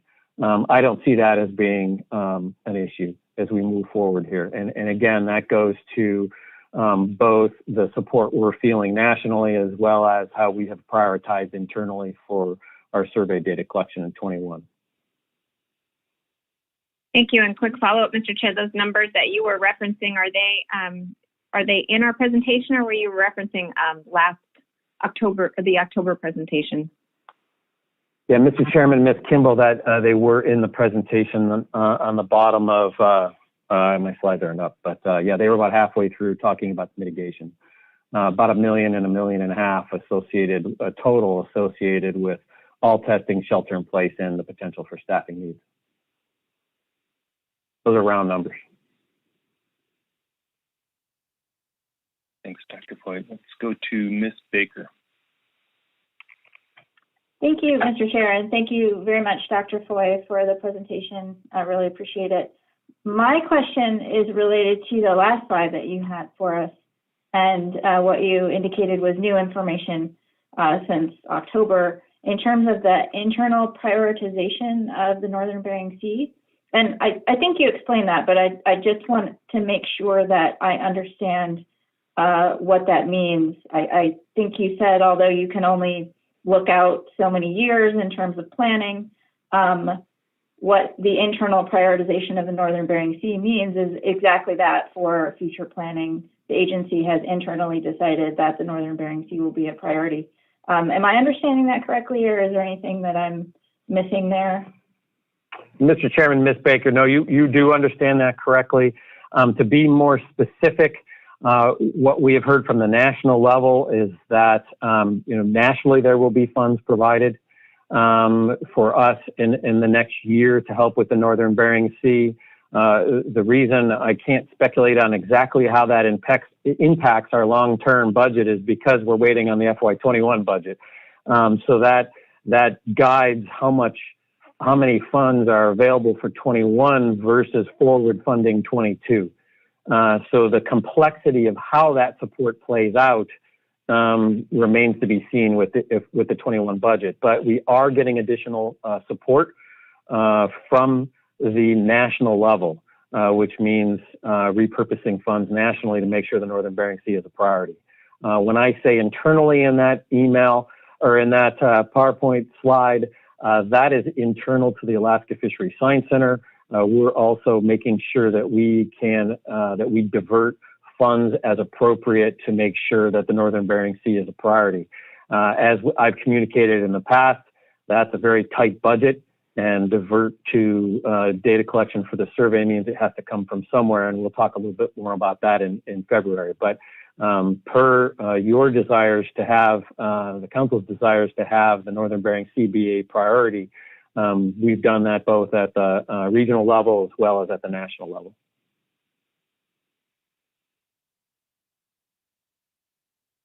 Thank you, Dr. Foy. Mr. Chair, no further questions. Appreciate that. Hey. All right, Dr. Foy, I don't see any other questions, so let's go back to Mr. Twite. Thank you, Mr. Chair, and thank you, Dr. Foy, and thank you in particular for really working hard to follow through on the agency's commitment to get as much survey effort out as possible in 2021. I don't know whether or not you heard the question that I asked of Dr. Balsiger during the agency management report regarding the ADP, but so I can repeat that. But before I do, I should have started previously with acknowledging the extreme pressure that your staff in the Observer Program have been under for the last year, both to keep the Observer Program operating last year as well as it did, which was exceptionally well in light of all the circumstances, and also acknowledging all the work they've done as in partnership with the Council and Council's committees to plan for this upcoming year. And I don't mean my question to at all impugn the very good work that your staff have done. This may be as much a miscommunication as anything, but I'm hopeful we can figure out how to rectify it. My question is that with the ADP out and apparently not offering the provisions for conducting a now funded study that Alpha and North Pacific Fishing Association had proposed and gotten funding for to test out some new EM technology that's expected to be significantly lower cost than current, and so as a good measure for our efforts for continuing to control costs in the Observer Program in general, and by making EM as affordable an option as possible and lower, as much lower cost as possible. It looks like as the ADP is currently configured, there may not be room to conduct that study this year. It's a study that the Council supported the funding for, and as I say, it addresses one of the Council's primary objectives, which is controlling costs within the Observer Program. if I understood, I just saw an email or two from agency staff on this, responding to questions that had come in from stakeholders last week and earlier. It sounds like there may have been some miscommunication, but we need to be able to ascertain some path forward for some amount of this work in this coming year in order to maintain momentum. And I'm wondering what your thoughts are regarding how we can do that. Mr. Chairman, Mr. Twite, thank you for the question. I did miss it before. I was offline when you posed it before. Jennifer Ferdinand, the lead for our program, as you know, for the Observer program, is online, so I'm going to ask her to jump in here. And while she's doing that, just maybe a quick comment. We definitely understand that controlling costs is an issue and a concern. What we're also balancing, and what the Observer program has done a phenomenal job of doing, is balancing the need for data, which is really the bottom line for our Observer program. And as you know, those data have become fewer and fewer. And especially last year and this year, we need to make sure that we balance our conversations with making sure that we've got the data so that we can properly manage these stocks. That's a backdrop to your concerns that we cannot forget. So hopefully Jen is on now. I'm here. Can you hear me? Yep, loud and clear. Great. So through the chair, thank you for your questions, Mr. Twite. First, I just would note that we're really pleased with NPFMC's continuing support for EM programs in Alaska. They funded a number of proposals, including the Alpha proposal that you're referring to. The request to move boats from a covered pool, either in EM or in the Observer pool, to the zero selection pool is, I think, what you are referring to. And that's a new request that was not explicit in either the proposal nor to the agency when we were developing the annual deployment plan. And it's not addressed in the annual deployment plan because it doesn't need to be. There are really, there's no mechanism right now to move those boats, but there's also no need to move those boats. There's not a barrier in place by the agency to conduct the side-by-side experiment that the proposal lays out. And we think it's a great experiment, and we're looking forward to helping out and maybe helping identify boats that could be good candidates. So I guess I just want to reiterate the fact that although it is not explicitly called out in the ADP that this will be occurring, there is nothing in the ADP that would stop this proposal and the project from moving forward in 2021. So we fully expect that it will go forward, and we're just standing by to continue working with Alpha and the other stakeholders.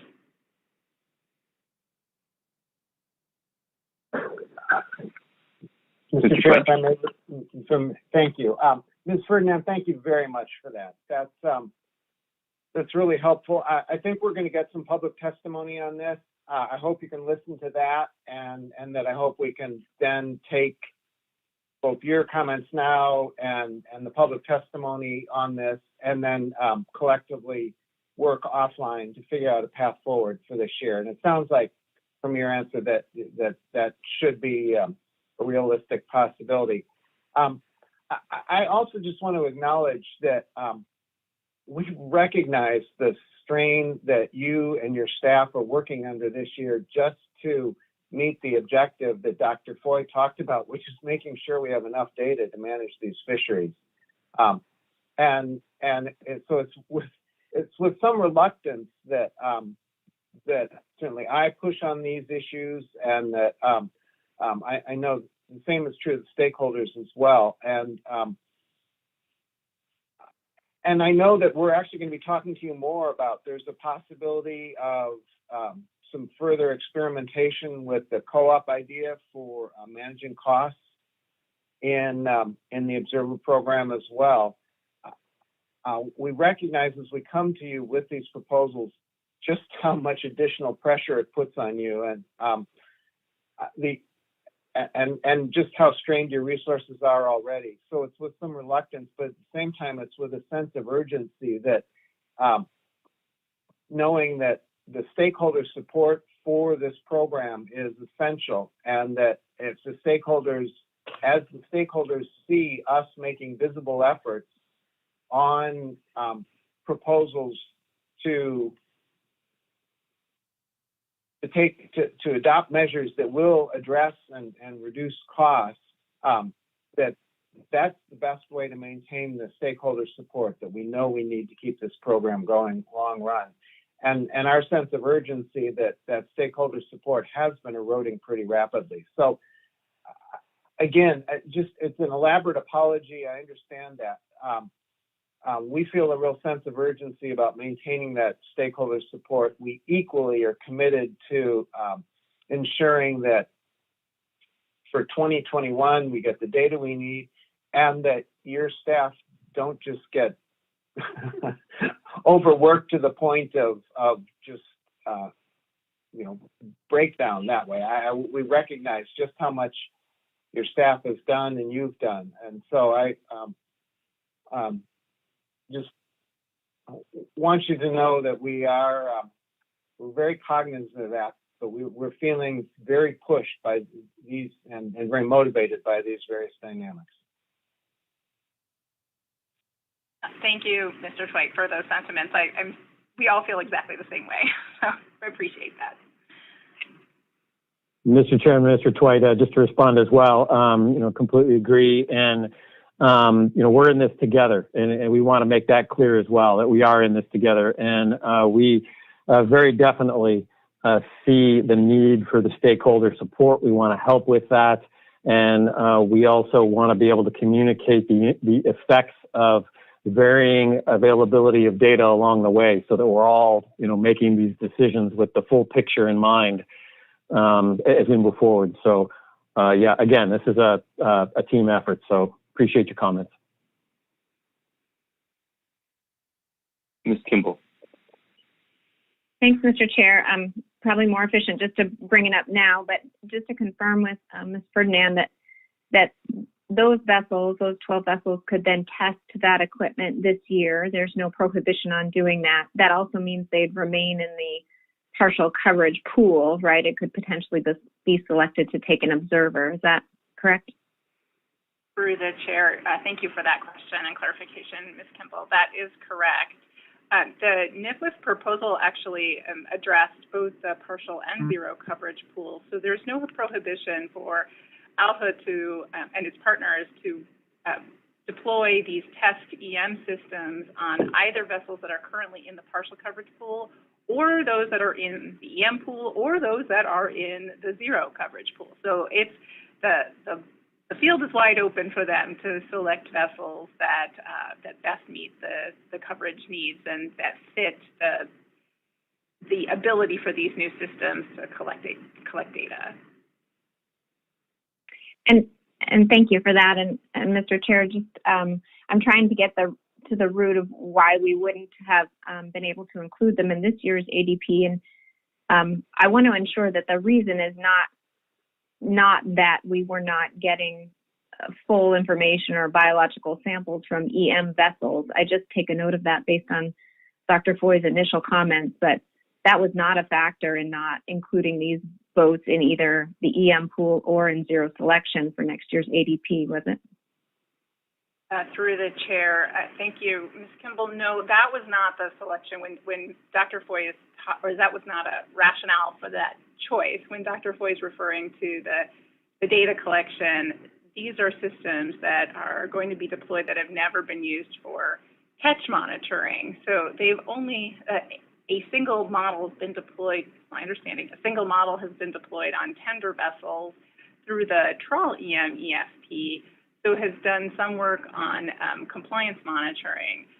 So the NPFMC proposal, as I rapidly read it this morning, has to do with testing side by side to ensure that these systems can collect the information that is required under the regulated fixed gear EM program, which is catch monitoring. It has a different bar than the compliance monitoring systems that are being tested in the EM trawl ESP.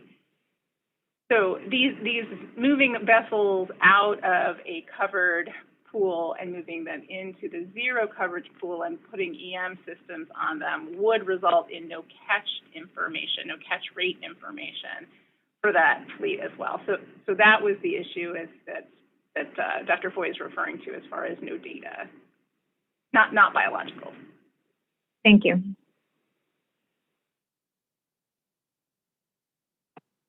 Any further questions before we break for lunch?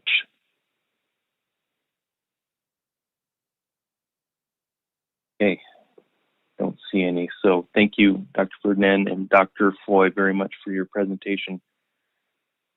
Let's Thank you, Mr. Chairman. Have a good afternoon. You too. Take care. Okay, let's come back at 1 o'clock Alaska time.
The meeting is now over. All the participants have been disconnected.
doesn't apply those bycatch overages as accountability measures.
Press 1.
Hey there, Andy. Hi, Craig. How you doing? I'm doing well. Doing well. Audio recording for this meeting has begun. Nice tie. Yeah, Bugs Bunny.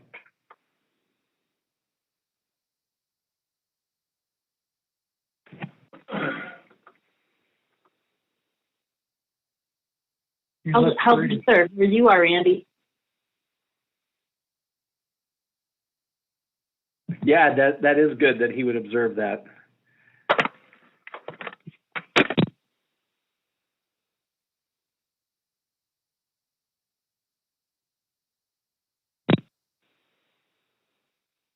It's fine. I have to just turn everyone's screen off here so I can do this and it doesn't kick me off, but I try to freeze everyone in the most flattering facial expression possible. I was thinking about that. Yeah. You're still waiting to find one for me, right? Well, I was going to say all of mine are equally flattering. I know that. Which, I mean, how do you change from 0? Well, I like the one up. I like the one that you have now. Yeah, that's my best side, Craig. Like that one. Greg looks pretty. Well, you know, it's. I mean, how can you compete with our GQ chair?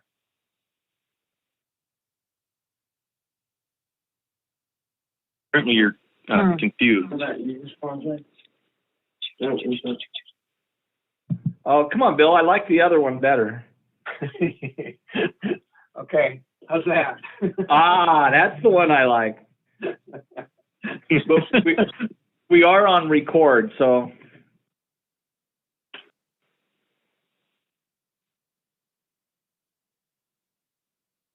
And Craig, the written version of everything you said will sound flattering as heck.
it's 1 o'clock. Let's come back to order here. And unless there was any questions on the previous agenda item, I think we're ready to move on to our ADFMG report.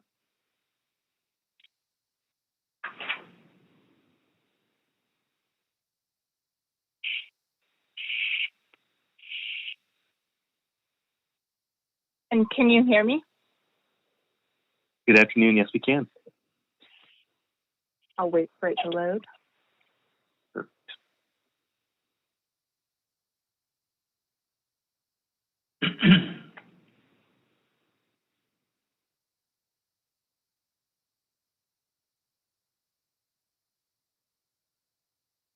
Okay, whenever you're ready, Ms. Henry, welcome. Thank you. Good afternoon, Mr. Chair and members of the council. For the record, I'm Kendall Henry, a biologist with the Alaska Department of Fish and Game, Division of Commercial Fisheries, and I'm here to give the state report to council. Fisheries managed by the state of Alaska since the last council report include those for crabs, scallop, and groundfish.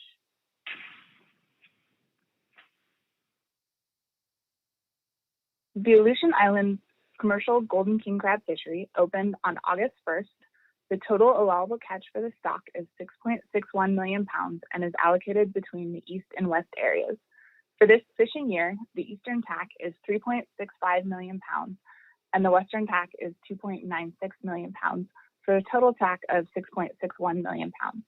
10% of the eastern tack is allocated to the CDQ fishery and 10% of the western tack is allocated to the ACA fishery. And so far this year, all harvest is confidential except the western area ISQ fishery. So even though that looks like a low number, it's mostly because there's confidential harvest in the other areas. And in the ISQ fishery in the western area, 930,000 pounds has been harvested.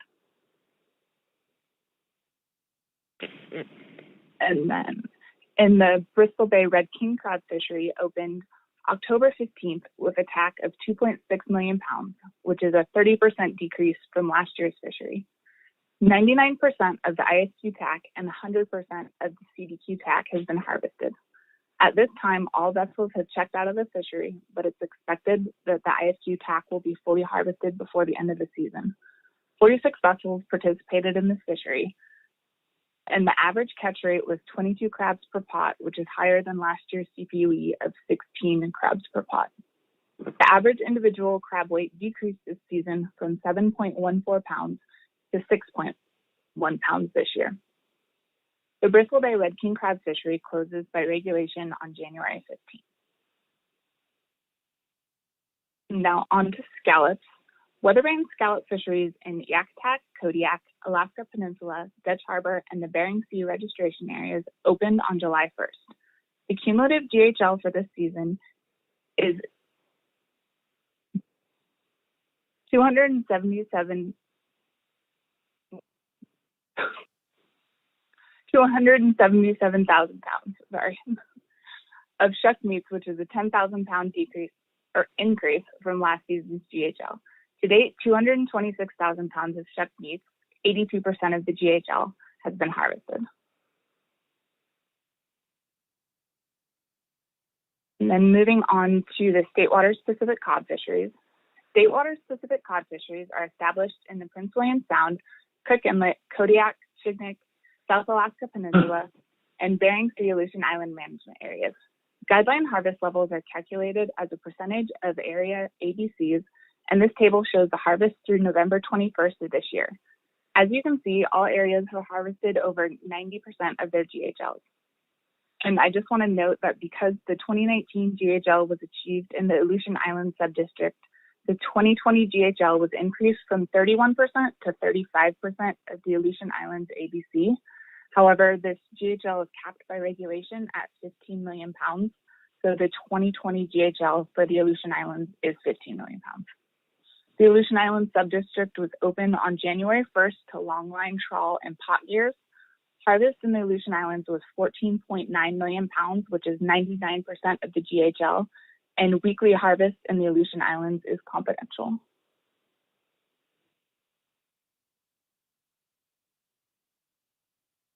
This graph shows the Dutch Harbor subdistrict pot gear catch by week for the 2020 season. The pot season opened on January 26th with a GHL of 30.9 million pounds and closed on March 12th with approximately 845,000 pounds of the GHL remaining. Following the federal bee season closure, the pot fishery reopened on September 17th to harvest the remaining GHL and closed on September 29th. Pot harvest in the Dutch Harbor subdistrict was 30.9 million pounds, 100% of the GHL. The Dutch Harbor jig fishery opened on May 1st and remains open. Harvest in the jig fishery is confidential. By regulation, this fishery closes on December 31st or when the jig GHL is achieved. And now on to Prince William Sound and Cook Inlet. Weekly harvest in this fisheries is confidential, so this graph is only the 2020 catch relative to the GHL instead of the weekly catches like the other peacock fisheries. Jig and pot harvest in Prince William Sound is confidential as well and isn't included on this graph, so the Prince William Sound is only the long line. The 2020 GHL for Prince William Sound is 437,000 pounds. The pot and jig seasons opened on February 1st, and these fisheries remain open, although their harvest is confidential. The Prince William Sound longline season opened on February 1st. The fishery harvested 426,000 pounds, which is 97% of the GHL, and it closed on March 4th. The 2020 GHL for Cook Inlet is 454,000 pounds, and 416,000 pounds have been harvested. The Cook Inlet pot season opened on February 1st and closed on February 28th. The pot fishery reopened on October 31st and remains open. A total of 5 pot vessels have harvested 398,000 pounds. The jig season in Cook Inlet opened on January 1st and remains open. 3 jig vessels have harvested 18,000 pounds.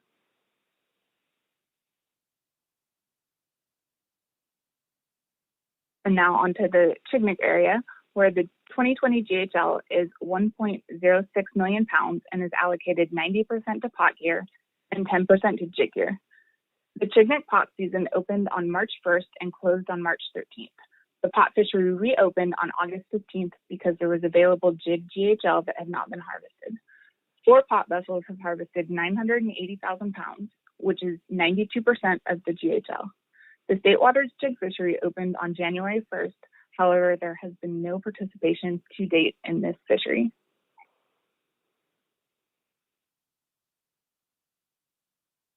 This graph shows the pot and jig catch in the Kodiak area by week for the 2020 season. Note that some of the weekly jig harvest is confidential but is included in the total catch. The 2020 GHL for Kodiak is 1.52 million pounds and is allocated 50% to jig and 50% to pot gear. To date, 1.42 million pounds or 94% of the GHL has been harvested.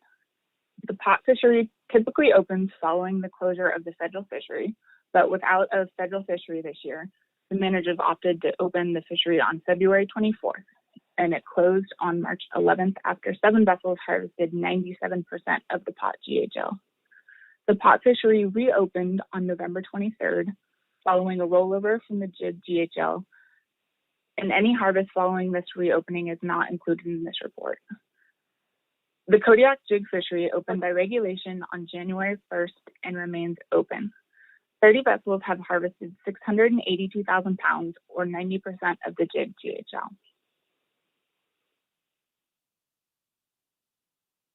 The 2020 GHL for the South Alaska Peninsula is 2.1 million pounds and is allocated 85% to pot gear and 15% to jig gear. 2.05 million pounds, or 97% of the South Alaska Peninsula GHL has been harvested. The South Alaska Peninsula pot season opened by regulation on March 7th and closed on March 27th. 19 pot vessels harvested 1.7 million pounds, which is 93% of the pot GHL. There isn't enough GHL remaining to reopen the pot fishery.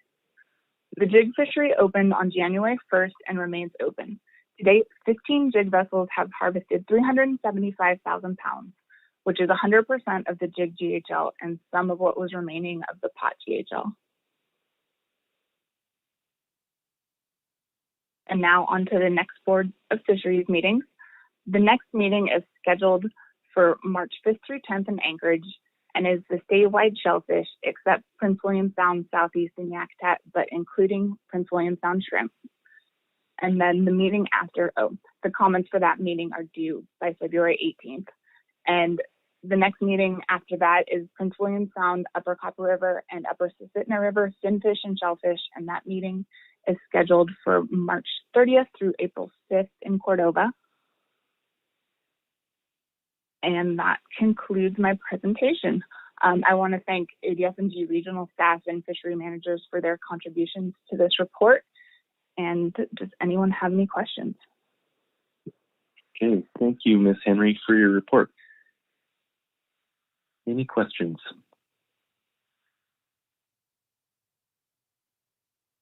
Don't see any, so I think that's it. And I understand a happy birthday is in order. Thanks. All right, thanks again.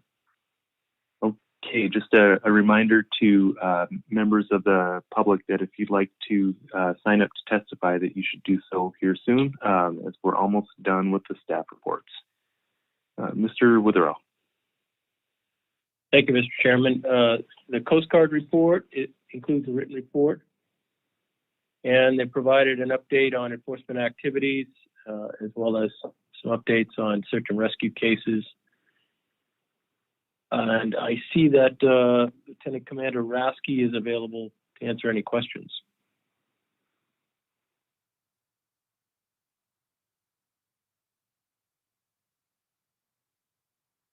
I'm not seeing any, Mr. Witherell. Okay, for the Fish and Wildlife Service report, we did not receive a written report, but I see there's one posted now, so I would ask Mr. Cogswell, I believe, is available for questions, or he may want to speak up and give us his report. He's still on.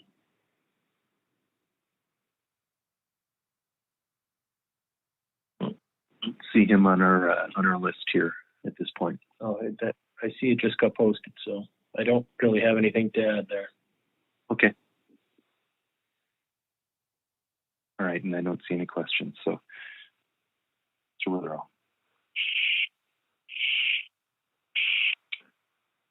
That concludes all of the B reports, Mr. Chairman.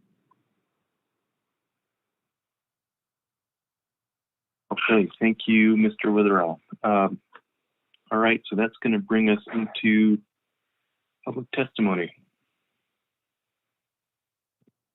Refresh my list here.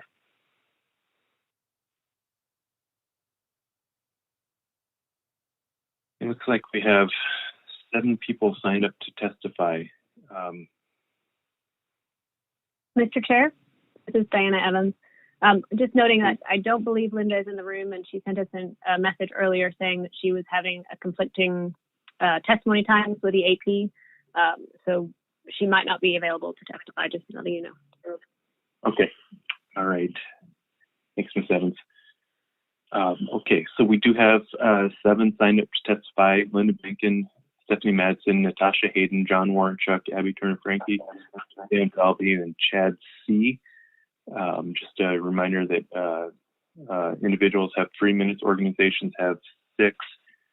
We will go with the timer here. I'm also going to be timing on my end because sometimes we have lags going on, and I'll let you know if you're getting close on time. Okay, Ms. Benkin, are you available?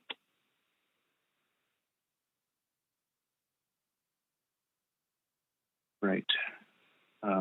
We can circle back as well. Stephanie Madsen. Yes, Mr. Chairman, I'm here. Give me a thumbs up there if you're hearing me okay. Okay, gotcha.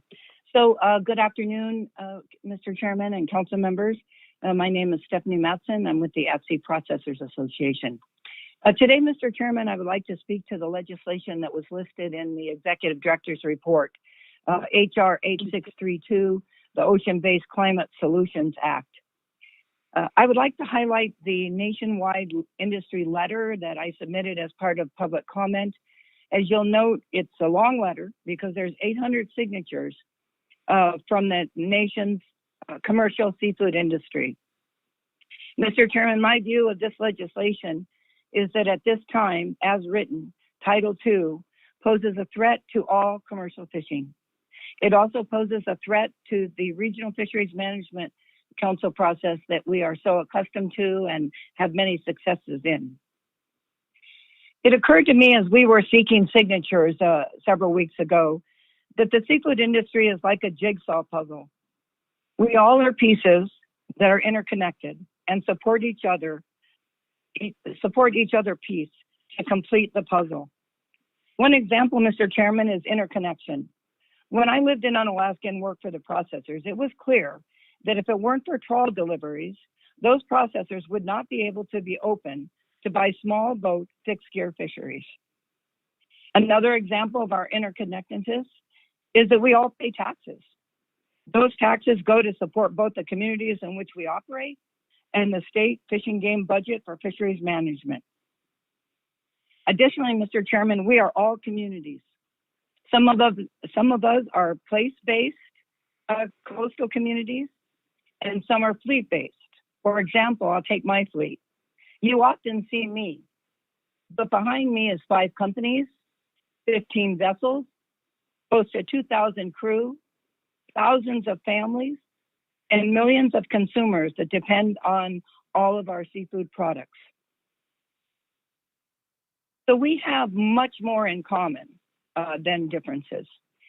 Mr. Chairman, in my 30 years in this process, I believe that this council has been the most successful when industry is strong and working towards solutions, not taking shots from across the room instead of coming together to solve problems.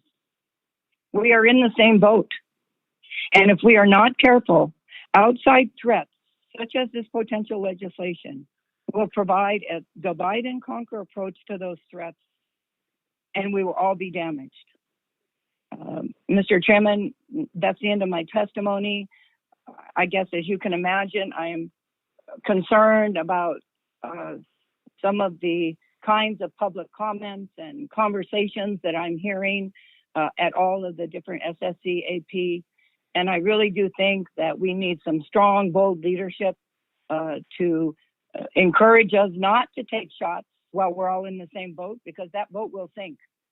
And I think that I am looking to you as strong, bold leaders to try to encourage the industry to lower the swords and start working together. Thank you, Mr. Chairman. Thank you, Ms. Madsen, for your testimony. Okay, any questions? Mr. Twite. Thank you, Mr. Chair, and thank you, Ms. Madsen. I really appreciated your message and your challenge to the council to look for some opportunities. I'm wondering if you have any sort of specific examples of places within our agenda this meeting, or maybe thinking about structuring our agenda for future meetings in ways to encourage industry, or to at least highlight that interconnectedness that you talked about in a sort of in a positive way as part of the council's leadership. Mr. Chairman, Mr. Twite, I don't have any specific examples, but I do think that when the council receives testimony, that you need to remind people that you know, you are signing kind of an oath, and so information that they provide should be truthful.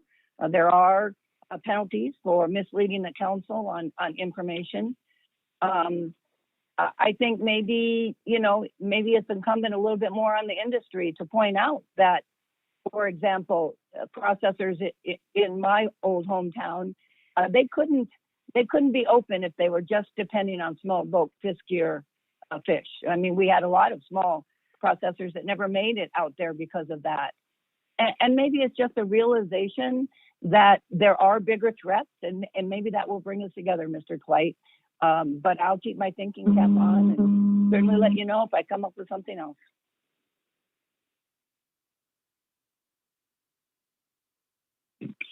Further questions for Ms. Madsen? Thank you.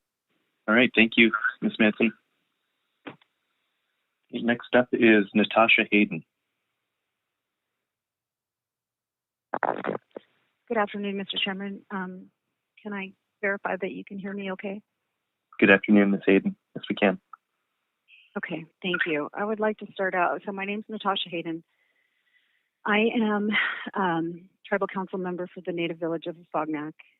I am Alaska Native, I'm a civil engineer, I'm a land manager, and I represent nearly 700 citizens of the Afognak-Alutiiq Nation, calling in from the lands of the Sugpiaq Kodiak people in Kodiak.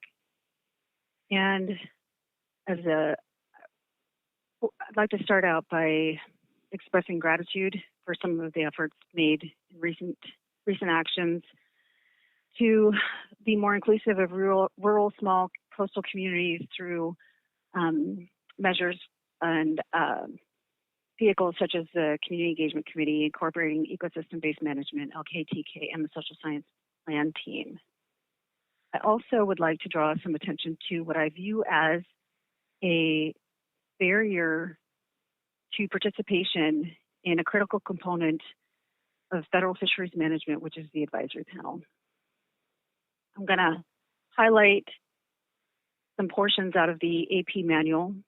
I'm going to try to keep this brief because I know time goes fast. Under the terms of reference, it says, because the diverse membership of the advisory panel, council members can feel confident that any potential concerns that may be felt by a sector or interest group will be highlighted through the AP discussion and report. And then I'm going to skip forward to section 3.3, standards of conduct. AP members are expected to maintain a high standard of conduct and act in a professional and courteous manner during AP meetings. The AP often addresses highly contentious issues, and members represent various interests and perspectives on management policy advice. It is important to maintain a professional and collegial demeanor even during vigorous debate, and to be respectful during both public testimony and the AP discussion. I highlight those two sections because I know that often council actions have got potential for significant positive and negative impacts on many stakeholders. Actions such as abundance-based management, the IFQ program management, limited access programs, such as the Bering Sea Aleutian Islands COD action that we're currently discussing. Over the past 3 years, I've witnessed a degradation of respectful debate and an emergence of more hostile and aggressive behavior. This results in a culture that does not promote participation of rural coastal communities, and particularly Alaskan Native people. If I have contributed to this in any way, I apologize, and I continually strive to do better.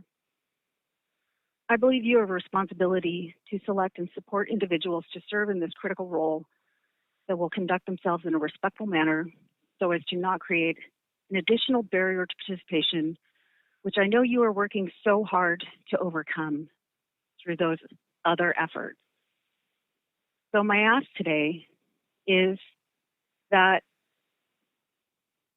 you as a council choose people and support people that will bring their best faith attempts to create an environment that's not hostile or aggressive in the advisory panel forum, that when that is neglected, that does indeed create an unnecessary barrier for participation and has a negative impact on our coastal communities, and again, particularly our Alaskan Native people. I believe there are some things that could be done. I know that nobody would like to fill this role, but it's possible that the council or staff could assign a member to act as a parliamentarian during AP meetings. We could use the carrot and the stick approach. We've already been using the carrot approach by allowing people to continue to serve in spite of consistently conducting in poor behavior. So respectfully, this is very difficult for me. I don't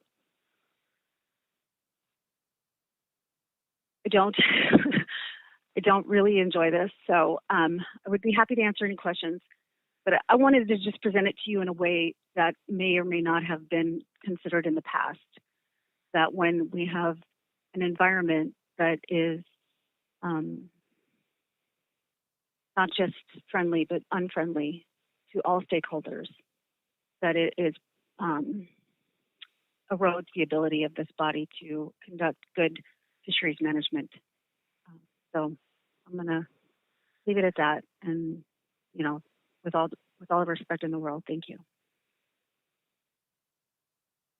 Okay, thank you for your testimony, Ms. Hayden. We'll look for any questions.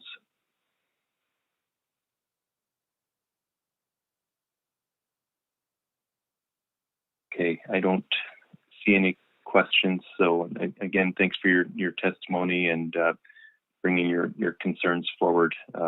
We do appreciate the efforts of all advisory panel members to participate and do a good job bringing the council good recommendations based on your experience. So thank you very much. Thank you. Next up is John Warrenchuk.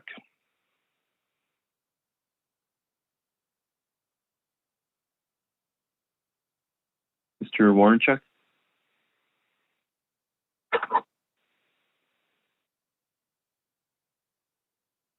Not hearing him at this point.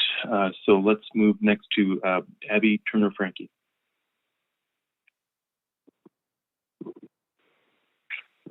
Let's do a quick sound check here. Can everyone hear me okay? Yes, we can. Good afternoon. Excellent. Good afternoon, Mr. Chairman and members of the council. Thank you for the opportunity to speak with you today. My name is Abby Turner-Franke, and I'm representing North Pacific Fisheries Association. We've had the opportunity to skim through the 2021 ADP and commend agency staff for their hard work amidst such an unusual year and circumstances. We know that ADP is an enormous amount of work annually, regardless of the current challenges.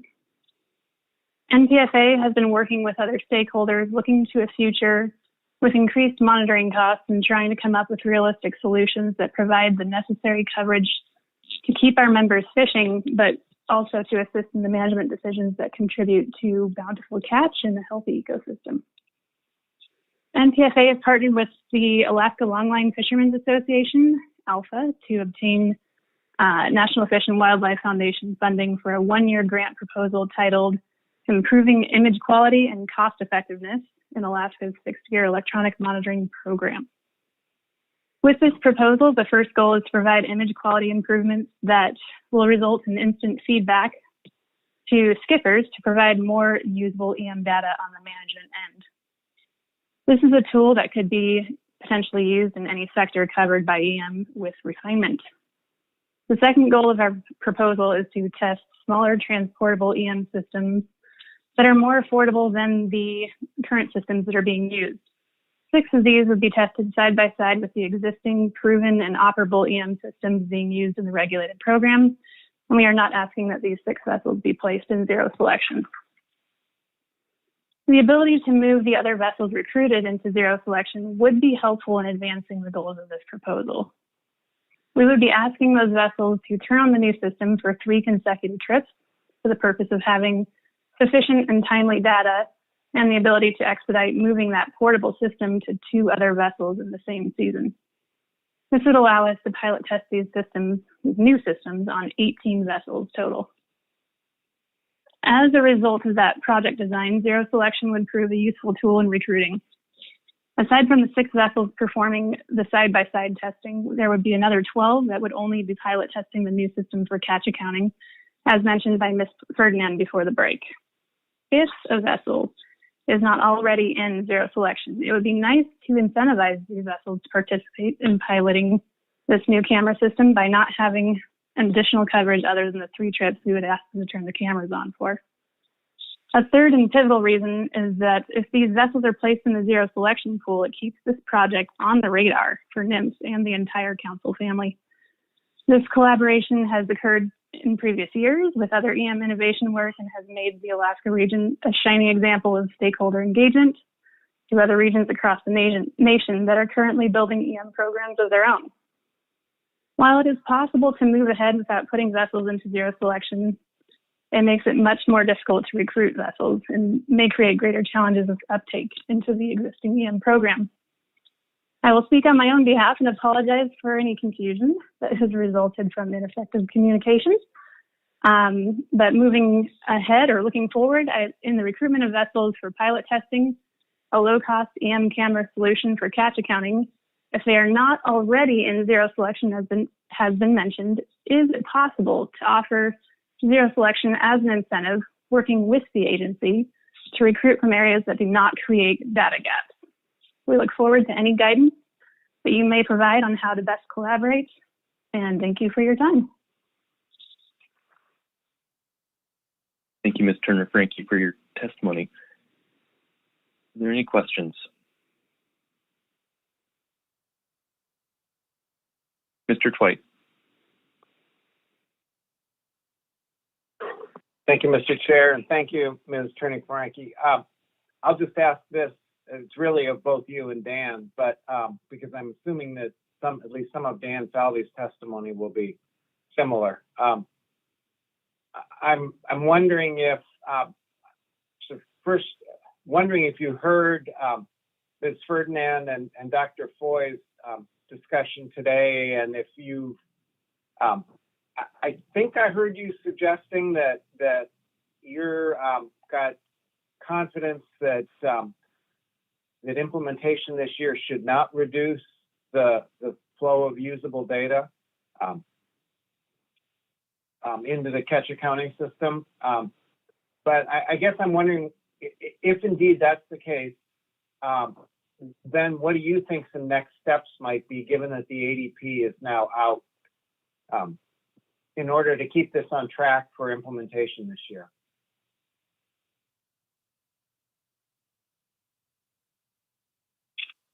Well, thank you, Mr. Twite, through the chair. I don't know. That's what I'm here asking.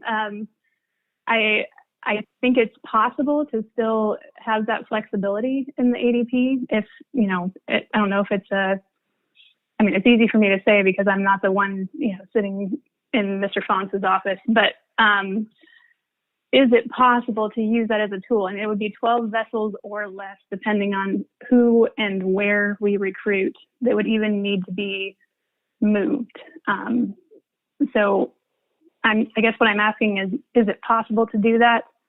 And then asking for some guidance on what those next steps would be. So I'm here with questions, unfortunately, and not answers myself. Sorry.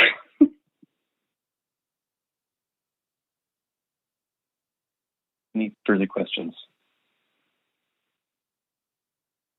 Okay, thanks again for your testimony. Next up is Dan Falvey. Hi there, can I do a sound check too? Can you hear me? Sound check complete. Okay. Good afternoon. Thank you very much. Good afternoon. For the record, my name is Dan Falvey with the Alaska Longline Fishermen's Association, and I'd like to speak on the same subject as Abby did. She did a great job outlining the goals of the project and what our activities will be, and how it ties into the overall objectives of the council in trying to reduce the cost of at-sea monitoring and bring in and integrate new technologies consistent with what the council's procedures are for integrating new technologies by testing them on the side first until they prove up. And I would just, like start my testimony by just really focusing on what she said about the key to success so far has been collaboration, is that we've been able to work together with NIMS so that there's buy-in on both sides.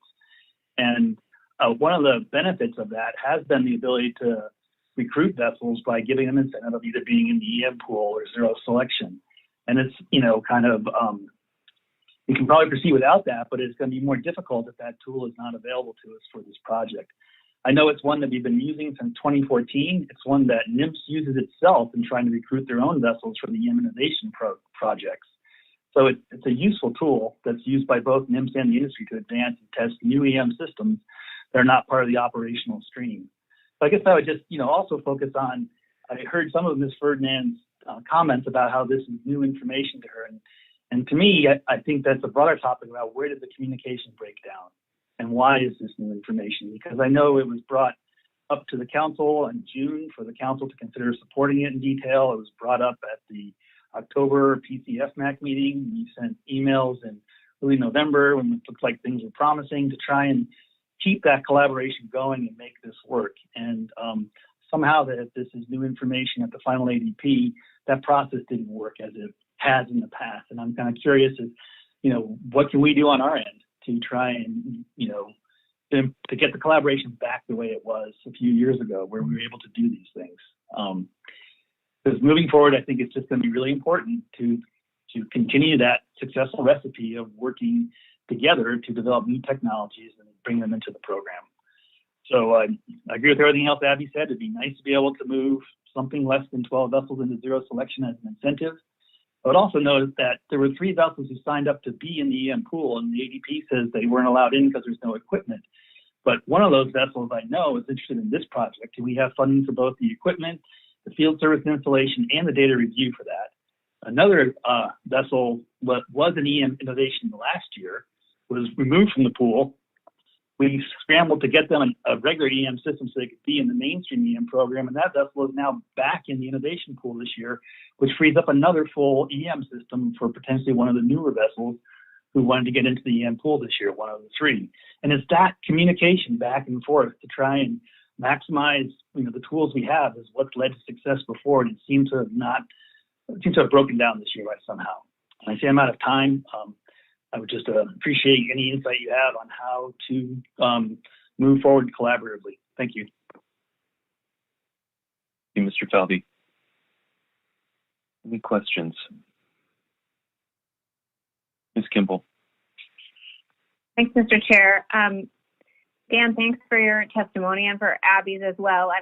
That's also the key question for me, is trying to figure out the communication breakdown. And I'm wondering if you're, identifying a forum where we just didn't do that communication well enough, or there's a different forum you're suggesting. I noticed from the October motion in the council meeting, we didn't address specifically the 12 vessels. We did address criteria to be used to add new vessels into the EM pool if equipment was available, but we didn't specifically direct CP to include 12 vessels, should that NPFMC proposal come through into the EM pool. So I guess I just want to clarify, do we need to just strengthen our communication in our current forums, or are you looking for something different? And regardless of your answer, it's our commitment to try to do better for the next time. Thanks. Thank you. Through the chair, Ms. Kimball, I appreciate the question. I think it's our commitment to try and do better in the future too, to improve that communication. In the past, we haven't necessarily needed motions in the ADP to include those vessels. It was just recognition that this is a collaborative effort, and they would be, that we would work some way out with the agency itself to come up with a solution that works. If moving forward we need to be more specific, then I think that's an important thing to realize, and we can certainly work towards that. But I do also, note the concern that has been increasing lately about recruiting vessels that may impact the data flow. And I think with this project in particular, we're really focusing on kind of the smaller vessels that are part-time fishermen. And it would be very easy to focus our recruitment on vessels that don't impact, Bering Sea or Aleutian Island type of electronic monitoring. In fact, there are very few EM vessels out in the Bering Sea in EM. There's so few that if you read the Sablefish assessment, the number out there is confidential because there's less than 3 boats that participate with EM out in those regions. And we have offered to really focus our effort on trying to minimize disruption to the data flow in recruiting these vessels. But perhaps moving forward, we do need to be more specific on exactly what we're looking for. Thanks, and thanks, Mr. Chair. I think we can take that into account. For this coming season, do you know yet if you're able to retain participation by those vessels if they're in the partial coverage pool at the same time they would be pairing that new equipment? We don't. We've been kind of waiting for an answer of whether or not the vessels, we could use the idea of zero selection or something as an incentive for recruitment to be able to give the vessels we're recruiting an answer. And so it's kind of come down to the final ADP to get that answer. And, moving forward from here, we'll see if we can create a sufficient incentive without zero selection to meet the goals of the project. Thank you. Any further questions for Mr. Falvey? Okay, thank you for your testimony. Next up is Chad C.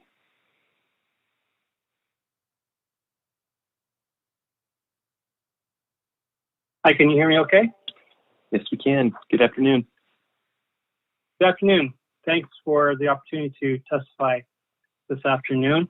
My name is Chad C., Executive Director of the Freezer Longline Coalition. I will be speaking to the in-season management report provided by to Council this morning in B reports. On November 18th, the Bering Sea Pacific cod fishery was closed to directed fishing after the TAC was reached for the fishery. When the Bering Sea cod fishery closed on the 18th, our sector had 5,492 metric tons remaining of our 2020 BSAI allocation, or about 8% of our available harvest. Upon closure of the Bering Sea to directed fishing, this remaining allocation could only be harvested in the AI fishery in November and December. As of the most recent reporting period, 5,080 metric tons remain of our BSAI allocation. We anticipate that by the end of the year, a minimum of 3,500 metric tons of our sector allocation may remain in the water. This amounts to $10 to $15 million in lost sales for companies with remaining 2020 quota. At the time of the closure, the freezer longline fleet was the only remaining directed Pacific cod sector still operating in the fishery, leaving us especially impacted by the action. The closure of the Bering Sea fishery in 2020 is due to a number of factors, including a low ABC, little CV trawl effort in the AI, particularly with no AI set aside in 2020, and the composition of Pacific cod fisheries that include rationalized fisheries and more competitive non-rationalized fisheries. Pacific cod fisheries participants include those that are primarily directed fixed gear fisheries and those that are directed but also with a large amounts of incidental catch. When approaching ABC, the directed fisheries are shut down while the fisheries with incidental catch can continue. The June 2019 Amendment 85 review stated that NIMS takes appropriate management measures as closed directed fishing, such as closing directed fishing for a non-CDQ fishery sector to ensure that total directed fishing and incidental catch do not exceed that sector's allocation. More broadly, the closure can be linked to the Council's decision to maintain combined BSA cod sector allocations when action was taken to split the BS and AI cod ABCs. There is valid justification for making this decision at the time of the split, including management challenges involved with sector allocations in the AI. However, 2020 has highlighted the disproportionate adverse impact it's put on us, our sector, to harvest our allocation in an optimal way. While the lower Bering Sea Pacific cod ABC in 2020 and even lower in 2021, the current management structure may result in a race for fish in the Bering Sea for all sectors, rationalized or not. The directed fisheries that fish at a slower pace, such as freezer longliners and fish later into the year, are then forced to catch the remainder of their allocation in the AI, or to direct vessels away from more optimal fishing grounds earlier in the year to fish down AI quota to avoid a Bering Sea closure. Either way, this limits our fleet's flexibility to harvest our BSA allocation when and where it makes the most sense for us to operate, constraining our ability to maximize the return on our harvest and to minimize bycatch by our vessels. These outcomes are counter to practices Council has committed to end to improve the safety, yield, and sustainability of our fisheries. Addressing this issue is a difficult proposition, as is evidenced by past considerations on how to manage the Bering Sea and Aleutian Island split. However, we believe it's important that Council is aware of the impacts to our fleet and the potential for the race to fish in the Bering Sea across all sectors. There are management benefits to having fisheries that are slow and steady as opposed to pulse fisheries, and those benefits to management and participants will be reduced due to the current set of factors this year and beyond. We need creative thinking to arrive at some solutions for this problem going forward. Thanks for the opportunity to comment. Thank you, Mr. C. Are there any questions?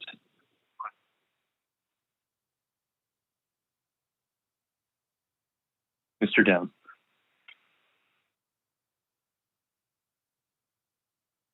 Thank you, Mr. Chairman. Thank you, Mr. C. My question is, it looks like this year, I think you mentioned you'd have around 5,000 metric or 3,500 metric tons of cod that you will leave in the water, around $10 or $15 million worth of potential harvest that you could have had it not been for the existing conditions in the Aleutian Islands. So looking at next year and the possibility that there will be no Aleutian Islands set aside next year as well, what what portion of this falls into your ability to do something about this so that it doesn't happen next year? I mean, what part of this is industry and what part of this are things that you need help with? And if so, what kind of help do you need? I'm guessing there's market conditions and weather and other things, but I just wanted to hear you to address what it is maybe that's within your ability to do and what is not and you need help with. To the chair, thanks, Mr. Down, for that question. That's a question we spend a lot of time considering as a coalition in terms of what it is that we can do about this.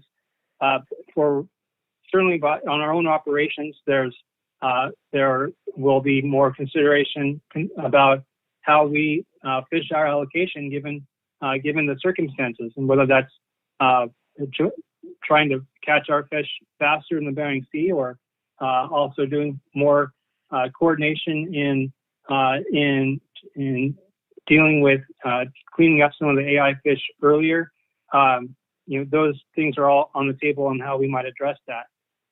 And of course, with conditions next year, it's hard to say exactly what we have to come next year with weather or COVID mandates and protocols that can limit the ability to set out additional vessels or to change operations on a dime that we might be able to do in other years. So there's a lot of factors that go into it.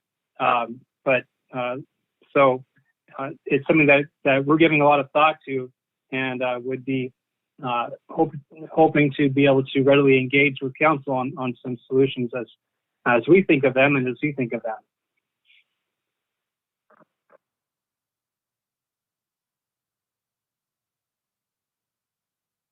Mr. Dunn? Yeah. Thank you, Mr. Chairman. That was all. I appreciate your answer, Chad. Okay. Any further questions for Mr. C? Right. Thank you for your testimony. Thank you. Let's circle back. Is either Linda Benkin or John Warrenchuk available? Yeah, Mr. Chairman, this is Linda. Can you hear me okay? Good afternoon, Ms. Benkin. Yeah, good afternoon. And thank you for giving me another shot. I was testifying at the AP and apologize for missing the first call.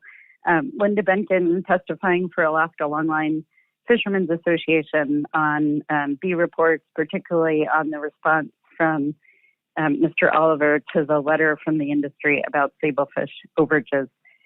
And I just would have to say that we're a bit dismayed by that response and by the explanation in the letter, and also that we listened to over at the AP, identifying the accountability measures that seem to be considered right now as all the tools that council has. And those measures, to our mind, really aren't about accountability. They're about counting fish.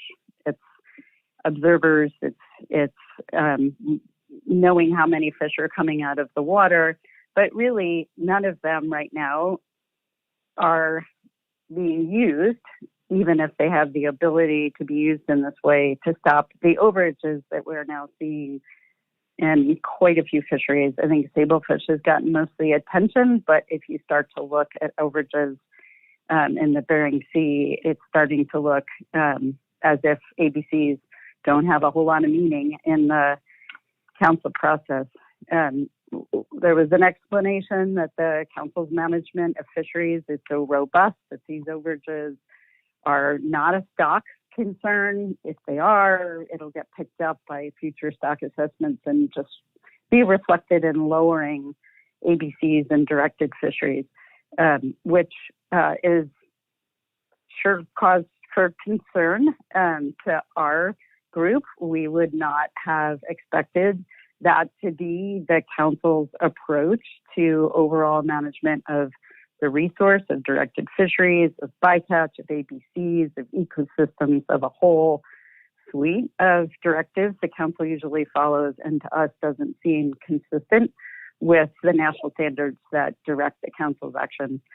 So we know that by going to a fishery-wide OFL, last year for sablefish, you took one really important tool out of the toolbox for preventing these overages for sablefish. That's a huge and immediate concern to us, and we would ask that at staff tasking you take a look at some other tools that could be used, management measures that really could be effective at preventing these ongoing overages of sablefish.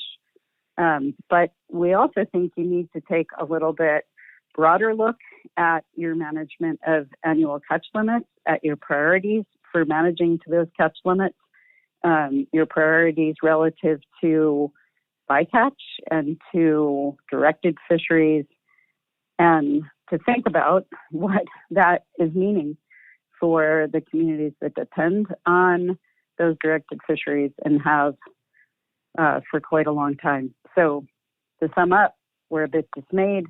We hope when you get to staff tasking, you'll in particular start analysis to give you the tools you need to address sablefish overages and take a broader look at your bycatch and the overages in other fisheries. I apologize for the dog in the background. Thank you. I'll stop there. Thank you for your testimony, Ms. Benkin. Any questions?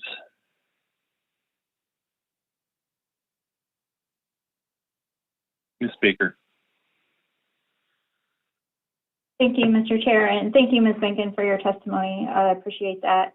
And in response to your request to the council to examine other tools to prevent overages, as you refer to them, I'm looking at your letter that you submitted to the council for the B reports, and specifically for sablefish was the discussion you suggested considering sector-specific accountability measures for 2021 to respond to sablefish bycatch, and you listed things like in-season closure authority based on a hard cap, area closures, or overage payback adjustments that meaningfully incentivize avoidance behaviors.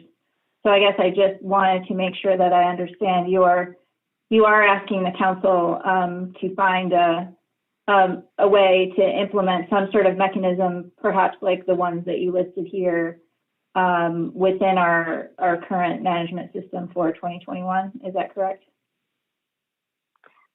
Yes, through the chair, Ms. Baker.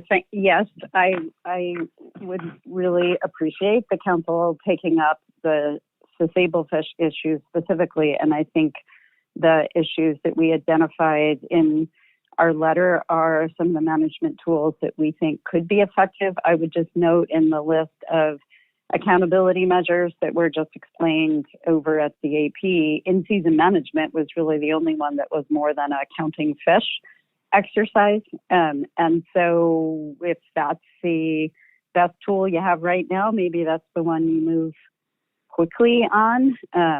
But it seems like there may be mechanisms you can put in place when a catch gets within 75%, 90%, 100% different ranges of the TAC for that sector, that it triggers a response from the council or from in-season management by NIMS that moves fisheries out of areas where that bycatch is particularly high. And I just call your attention, if maybe you haven't seen all the charts yet from the spec process that show how the bycatch of sablefish really skyrocketed this fall. We all thought it was going along okay, and then October happened and the bee season. And I would love to have more detail in that analysis or in that data to know whether there are ways to modify the fishery that would allow that fishery to take its pollock but still reduce sablefish bycatch. It just seems like in the absence of either economic incentives or council action, gone on long enough and something needs to change.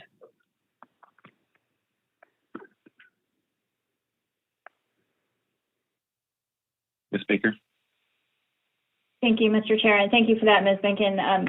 Just a follow-up, I do appreciate that. And I'm sorry if I'm getting sounding a little bit nitpicky, but I think the things that you were describing in terms of potential in-season management actions like a threshold 75%, 85%, that would be different than an accountability measure for exceeding an ACL. And so I guess I just am trying to get the full suite of things that you would like the council to consider both for 2021 and for the future when we perhaps have a discussion later about what might be possible for both those. Or is that, am I capturing that correctly, that you would like us to think about both measures for 2021 if an ACL has been exceeded, in addition to some of these other more creative types of in-season management actions to establish a threshold or area closures or something that we don't currently have? Am I understanding that correctly? Yes, to the chair, Ms. Baker. I'm sorry if I missed that question the first time. Yes, we would like to see action taken for 2021 and maybe a longer term look at measures and probably a broader look at bycatch across a wider range of species that might be put in place to address overages more generally and in the long term. Thanks very much for that. Thank you, Mr. Chair. Thank you. All right, looking for further questions. Not seeing any. Okay, thanks again for your testimony, Ms. Benkin. Thank you. Last up, if he's here, is John Warrenchuk.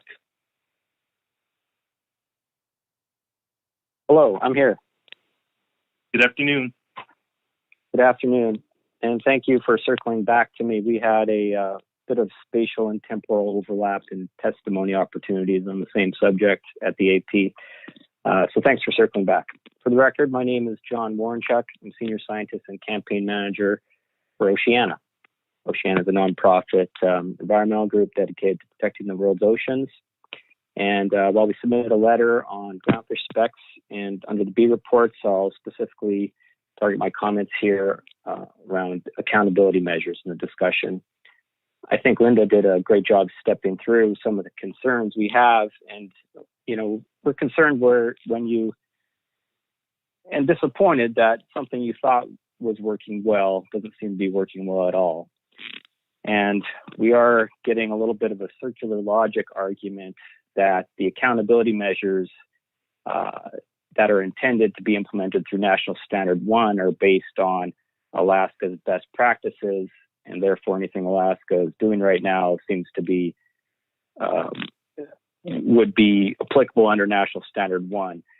But if you take a hard look at the accountability measures and how they're functioning and how they're being described in the FMPs, it's disappointing to see that most of them aren't functioning as accountability measures at all. And we're seeing this in application this year and last year in the Bering Sea with overages of the trawl bycatch ACLs for a range of species. Sablefish has gotten the most attention, of course, but everything from rockfish to sharks have had ACLs exceeded in the Bering Sea.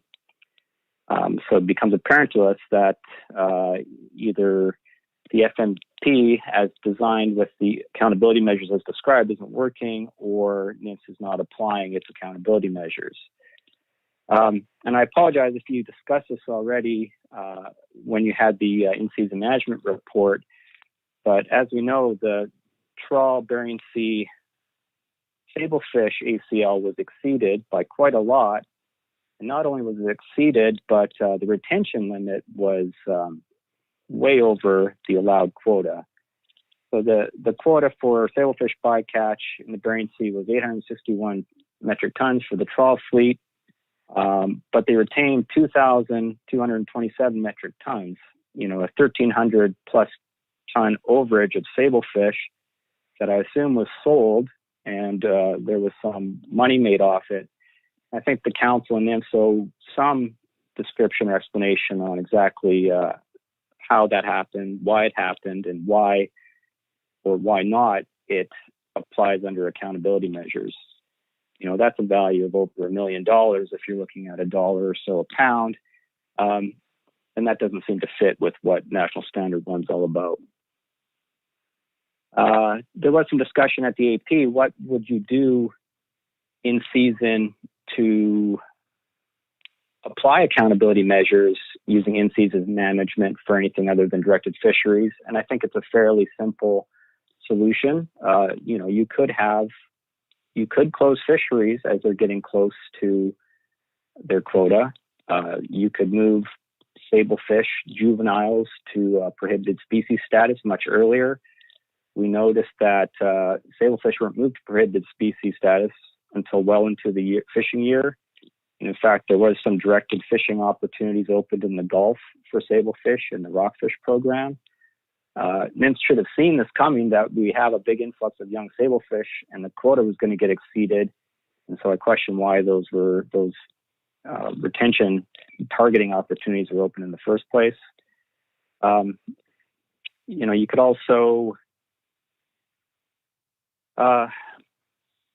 well, I think that's it. You close fisheries as they get close to the cap. It's a simple solution. That's what the directed fisheries do, and it appears it's not being applied to bycatch. We see that as that is not in accordance with National Standard 1, and we're going to be taking a harder look at that. Thank you for consideration of these comments, and we look forward to seeing what you do. Thank you. Thank you, Mr. Warrenchuk. Dr. Balsiger. Thank you, Mr. Chairman.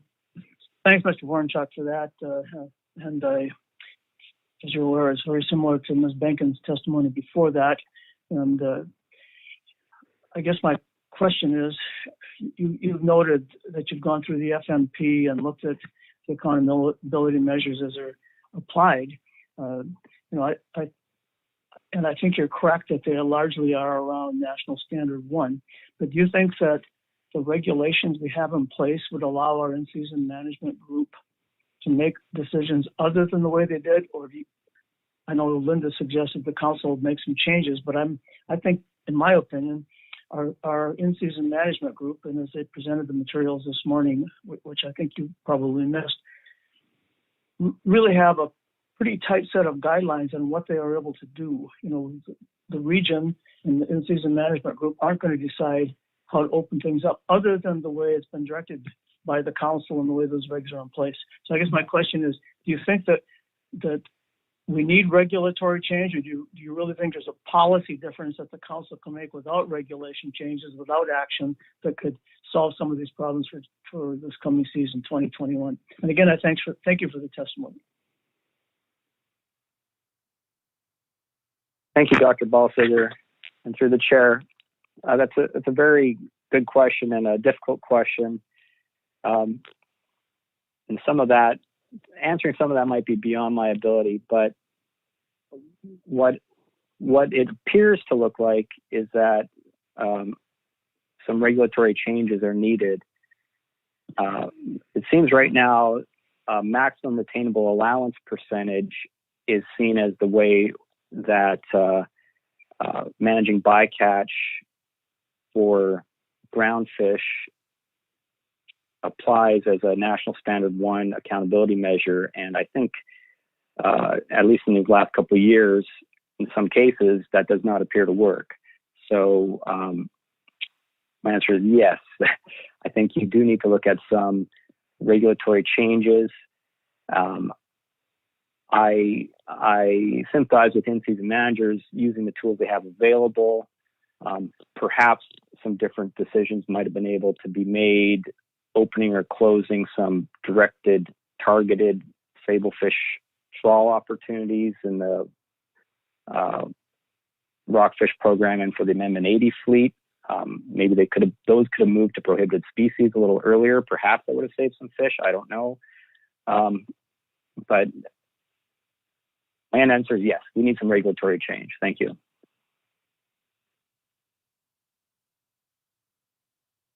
Thanks, Mr. Chairman. Thanks, Dr. Balsiger. Any further questions for Mr. Warrenchuk? Seeing none, thanks again for your testimony. Okay, that concludes public testimony on the B items. Does the council have any interest in taking action at this point, or can always defer items to staff tasking as necessary as well? Anything from you, Mr. Witherell? I don't have anything, although it's helpful when council members identify issues for staff tasking that I put on my list here.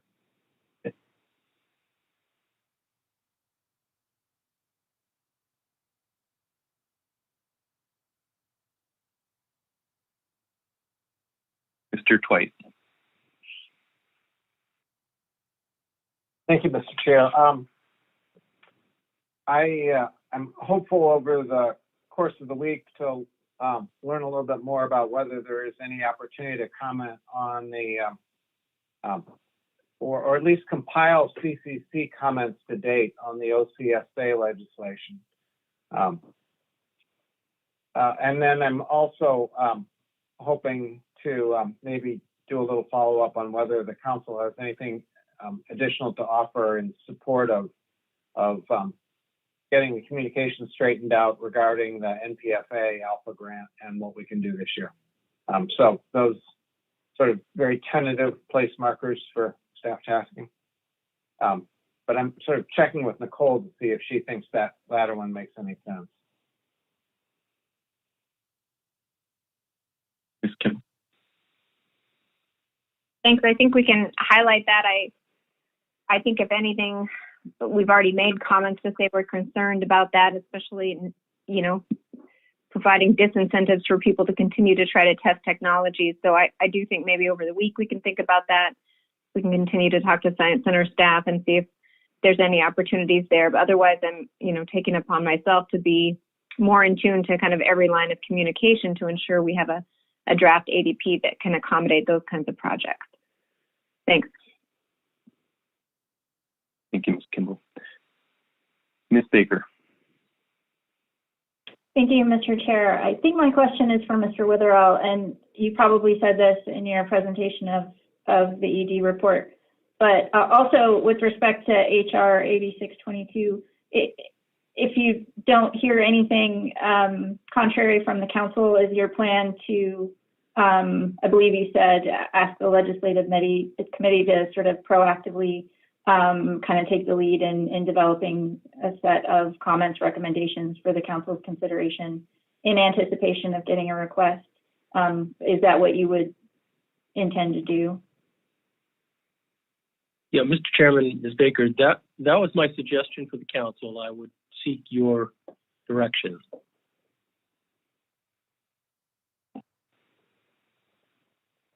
Thank you, Mr. Chair. Think about that. I thank you, Ms. Baker.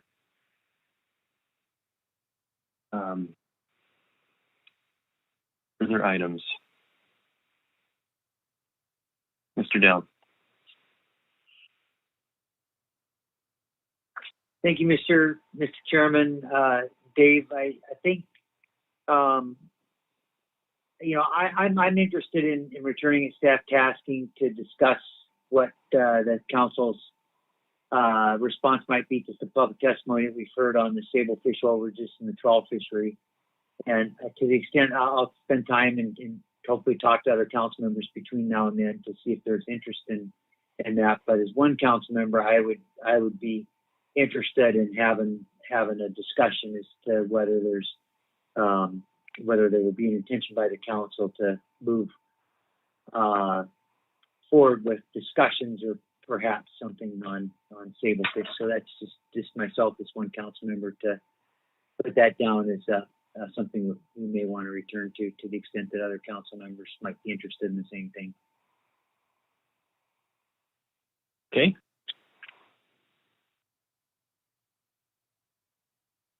Okay. Any other council members?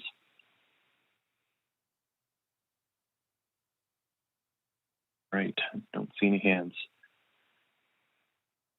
Okay. Thank you, Mr. Witherell.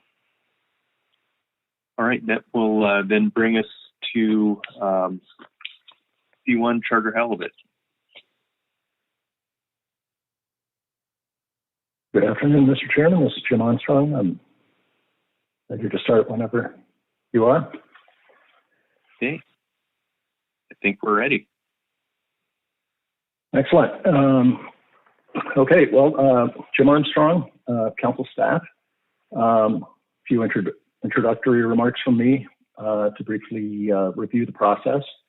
And then Sarah Webster of the Alaska Department of Fish and Game will provide a presentation. The action for the council under this agenda item is to recommend management measures for the charter halibut fisheries in IPHC regulatory areas 2C and 3A in 2021. Area 2C is Southeast Alaska, Area 3A is South Central. The annual process for setting charter halibut management measures is described in the Pacific Halibut Catch Sharing Plan that was implemented in 2014 and is provided on the council website. And according to the Catch Sharing Plan, which I won't read entirely, but this is paraphrased. Each year, the council reviews an analysis of potential management measures for areas 2C and 3A. These typically include size limits, bag limits, closed days, etc. After reviewing that analysis and considering public testimony, the council identifies the measures it will recommend to the IPHC that are expected to constrain total charter halibut removals within each area's allocation. The IPHC then considers the council recommendations and adopts either the council's recommendations or alternative measures designed to keep harvest within the allocations. And then NPFMC publishes in the Federal Register for each area after they're accepted by, in this case, the Secretary of the State, since it's international, in concurrence with the Secretary of Commerce. So the way this happens on the council side is we have a preliminary meeting of the council's Charter Halibut Management Committee in October. And the committee gets preliminary info from on fishery performance and recommends a range of measures for analysis by ADF&G. And then before the December meeting, December council meeting, we have another committee meeting where ADF&G presents the results of the requested analysis, and the committee develops its recommendations.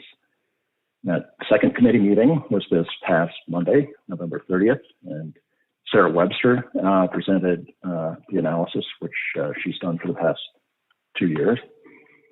So today, Mr. Chairman, Sarah will also present that analysis to the council. And her analysis and presentation are posted to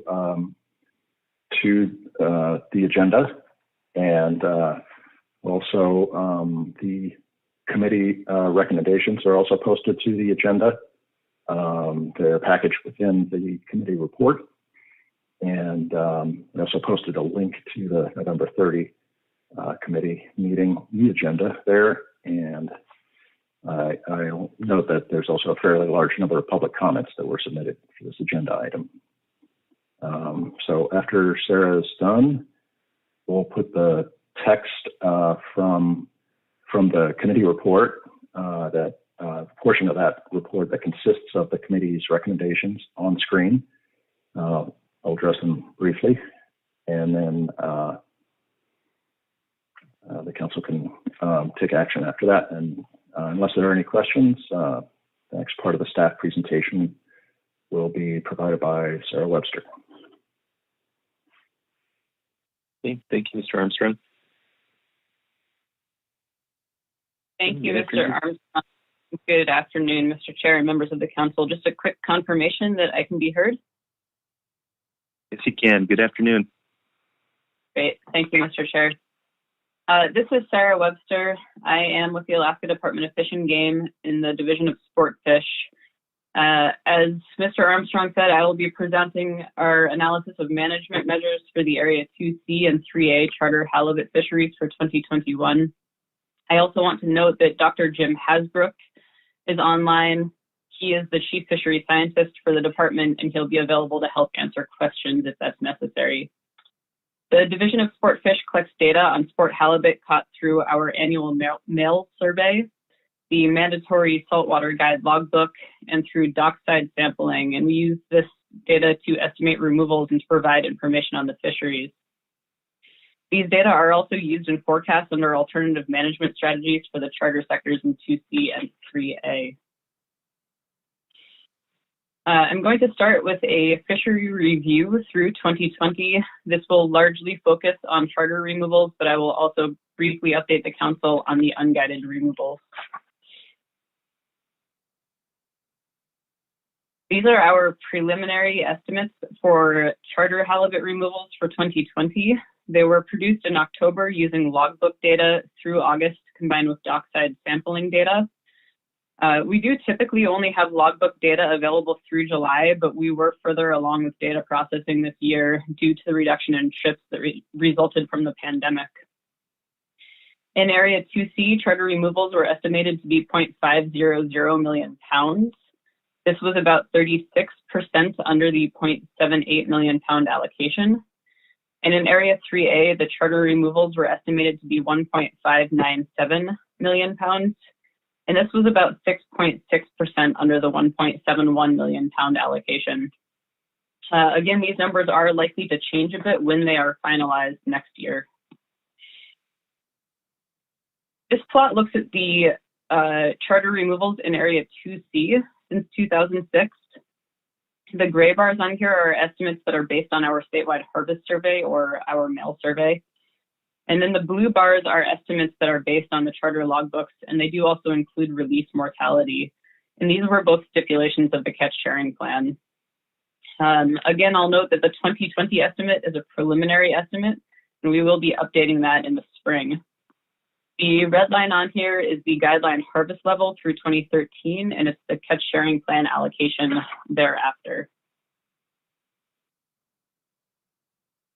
This slide looks at the charter effort in Area 2C for the most recent 10 years, and effort is measured in angler days. So that effort comes from trips with halibut harvest or trips that were reported in the logbook that have bottom fish hours fished. The effort in Area 2C was generally increasing from 2011 through 2019. In 2020, our effort was the effort was estimated to be about 48,000 angler days. This is a 55% decrease from 2019, and it's about 54% below the projected effort from our forecast last fall. The effort, how far it was below the forecast was quite variable by sub-area. So the Petersburg-Wrangell sub-area, for example, was 33% below our effort projections, and the Ketchikan area was about 75% below our effort projections. This figure looks at the 3A charter halibut removals, again, since 2006. And again, those gray bars are estimates that are based on our statewide harvest survey, and the blue bars are based on logbooks and include release mortality. The 2020 estimate, once again, is preliminary, and that will be updated next spring. And the red line on there is the guideline harvest level through 2013 and the catch sharing plan allocation thereafter. This slide looks at the charter effort in Area 3A since 2010. Again, that is measured in angler days, so the effort comes from trips with halibut harvest or with bottom fish hours. This does not include trips with bottom fish hours on days that were closed to halibut fishing, so only on open days. There was a bit of a decrease in 2014 when the catch sharing plan was implemented, and effort has been down since then, but it has been somewhat variable among years. The 2020 effort was estimated to be about 73,000 angler days. This is a 29% decrease from 2019, and it's about 47% below our projections. That 47% includes adjustments for changes in the regulations mid-season that changed the effort forecast. And those changes included opening days of the week to harvest and removing the annual limit. Again, this was variable by sub-area. So the estimated effort was about 37% below our preseason projections for Whittier, and it's about 62% below our preseason projections for Kodiak and Glacier Bay. Ms. Webster, Mr. Mesereau has a question. Sure, thank you. Thank you, Ms. Webster. Could you go back to the previous slide? So I noticed on this slide and the one before it, the several before it, that the decrease in angler days and the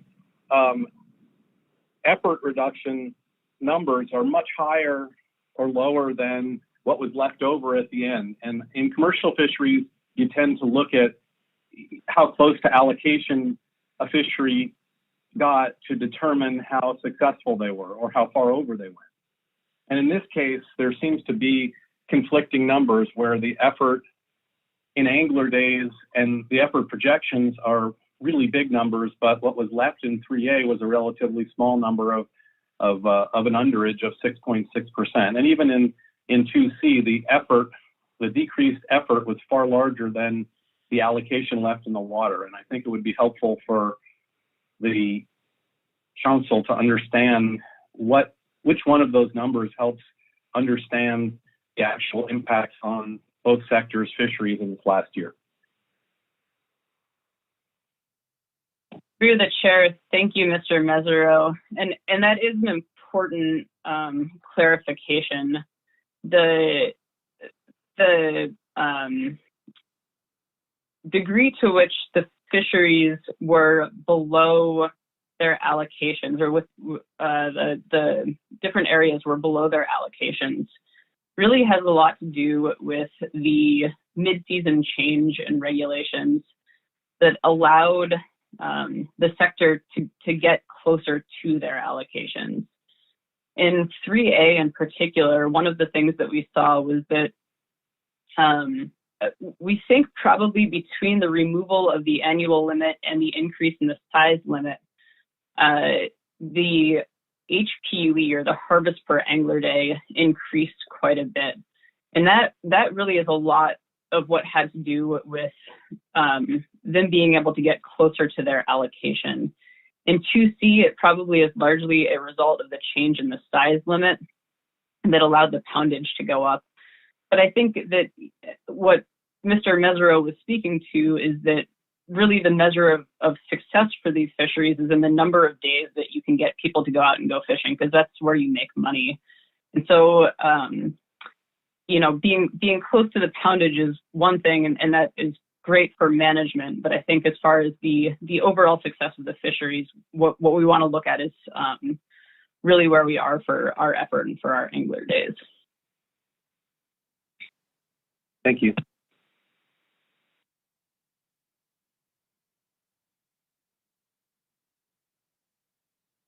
This slide looks at compliance with annual limits in 3A. There was concern that expressed in December 2014 when the council first approved annual limits. The Department of Fish and Game has the ability to track annual harvest of licensed anglers, no matter how many licenses or harvest record cards they obtain. And back in 2014, we committed to reporting on compliance with annual limits. In 2015, there was a 5-fish annual limit, and at that point, there was no recording requirement, and about 1% of anglers exceeded the annual limit. This accounted for about 0.6% of the total harvest. From 2016 to 2019, there was a 4-fish annual limit, and there was a recording requirement for those years. During those years, between 0.2 and 0.5% of anglers exceeded the annual limit, and this accounted for 0.2 to 0.3% of the total harvest for each year.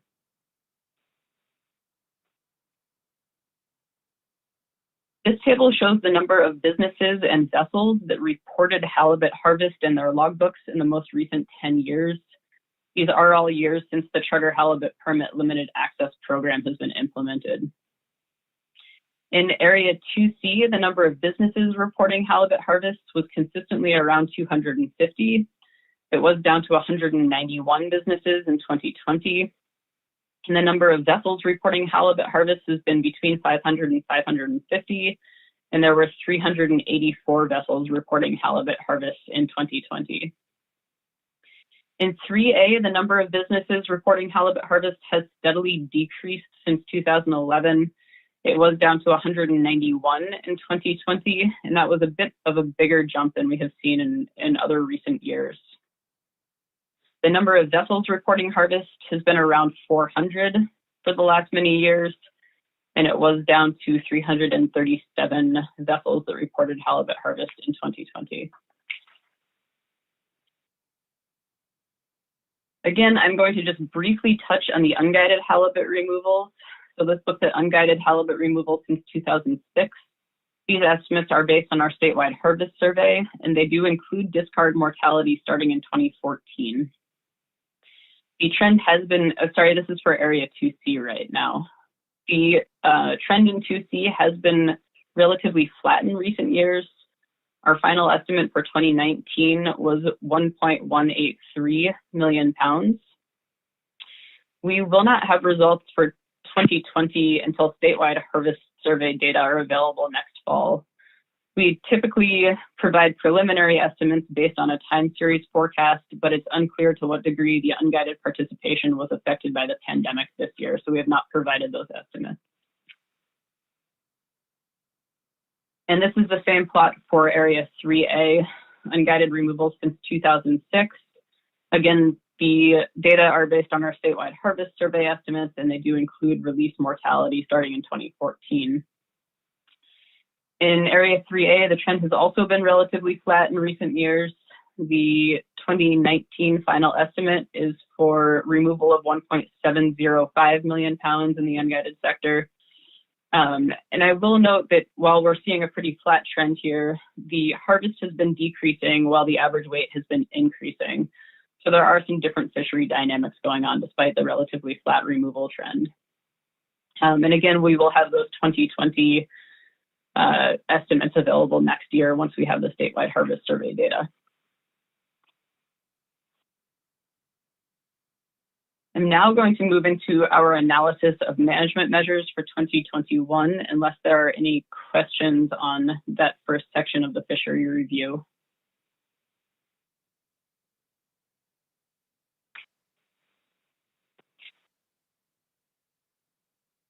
Okay. Any questions? Okay. Thank you, Mr. Chair. The allocations for 2021 are currently unknown. They will be determined at the IPHC's annual meeting in January. The reference allocations are based on the IPHC's interim management procedure, and the council should provide contingencies for higher or lower allocations. The Area 2C reference TCEY is 0.65 million pounds. This is down from the 2020 allocation of 0.78 million pounds. And the 3A reference TCEY allocation is 1.93 million pounds. And this is up from the 2020 allocation of 1.71 million pounds. Moving into our forecast for Area 2C, all of our forecasts were under what we would consider to be normal conditions. We did not attempt in these forecasts to account for differences in effort that may occur due to continued impacts of the COVID-19 pandemic. And this is because the department does not have any such data to base any effort reductions on. However, Appendix 2 in the report does show the status quo forecast with several different scenarios for effort reductions. These were requested by the Charter Halibut Management Committee, and the same methods for reductions in effort could be applied to the any of the other forecasts that we've included, and they also could be applied to different reductions in effort than what has been included in Appendix 2. The 2021 forecast for Area 2C is for harvest of 79,087 halibut. The confidence interval on this is relatively wide. There is more uncertainty than usual for 2021 because we used data through 2019 to forecast effort, and this was forecast out 2 years. There is also additional uncertainty because of the inclusion of the 2020 HPUE, or harvest per angler day, in the forecast. There was a substantial increase in HPUE in 2020, and it's unknown to what degree this was impacted by the pandemic. So we have identified both pandemic-related and pandemic-independent factors that likely contributed to this increase in HPUE.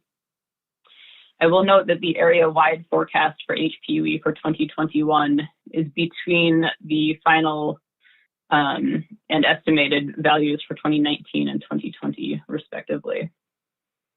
Figure 2 in the report provides information on both effort and the HPUE by sub-area, and it does include the projections for 2021 as well. The status quo regulations for Area 2C are a 1 fish bag limit with a reverse spot limit of less than or equal to 45 inches or greater than or equal to 80 inches. Under status quo regulations, the projected removals are 1.03 million pounds.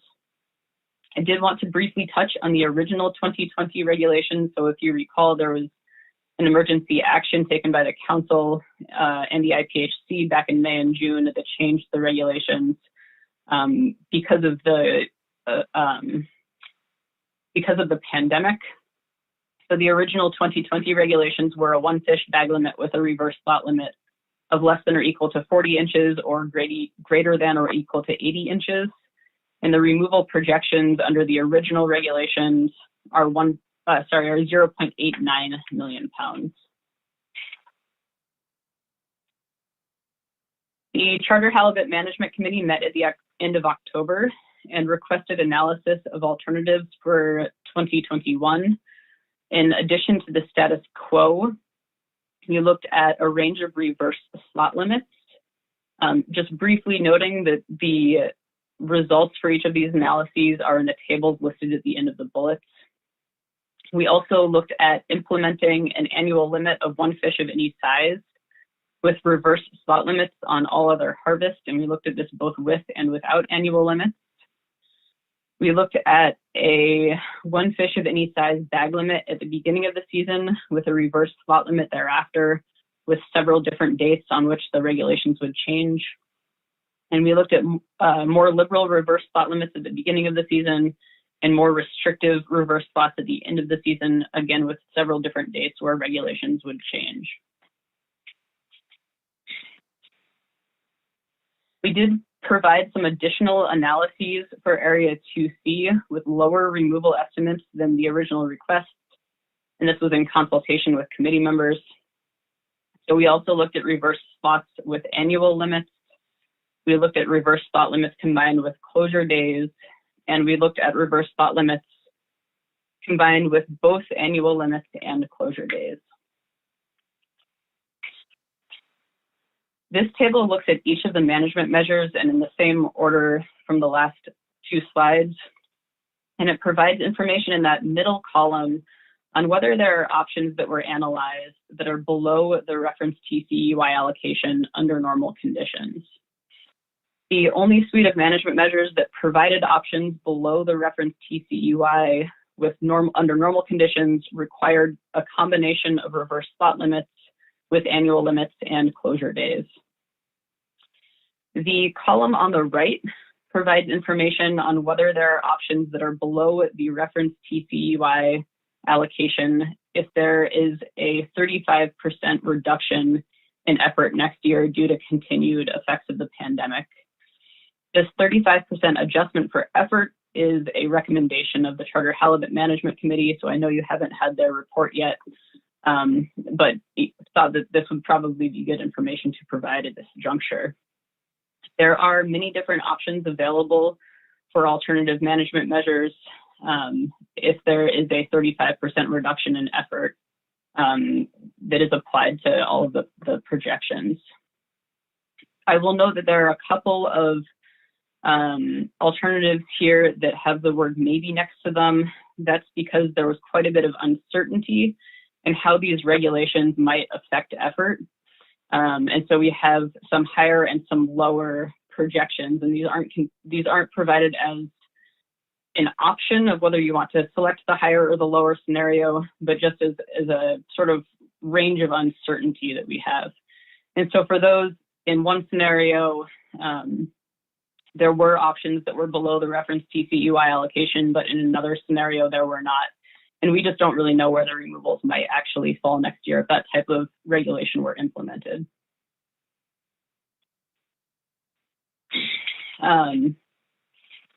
Sorry, I'll go back for 1 second. I want to note that I'm not planning to go into a lot of, or really any detail on the results from each individual alternative management measure, except for some additional detail on the recommendations of the committee.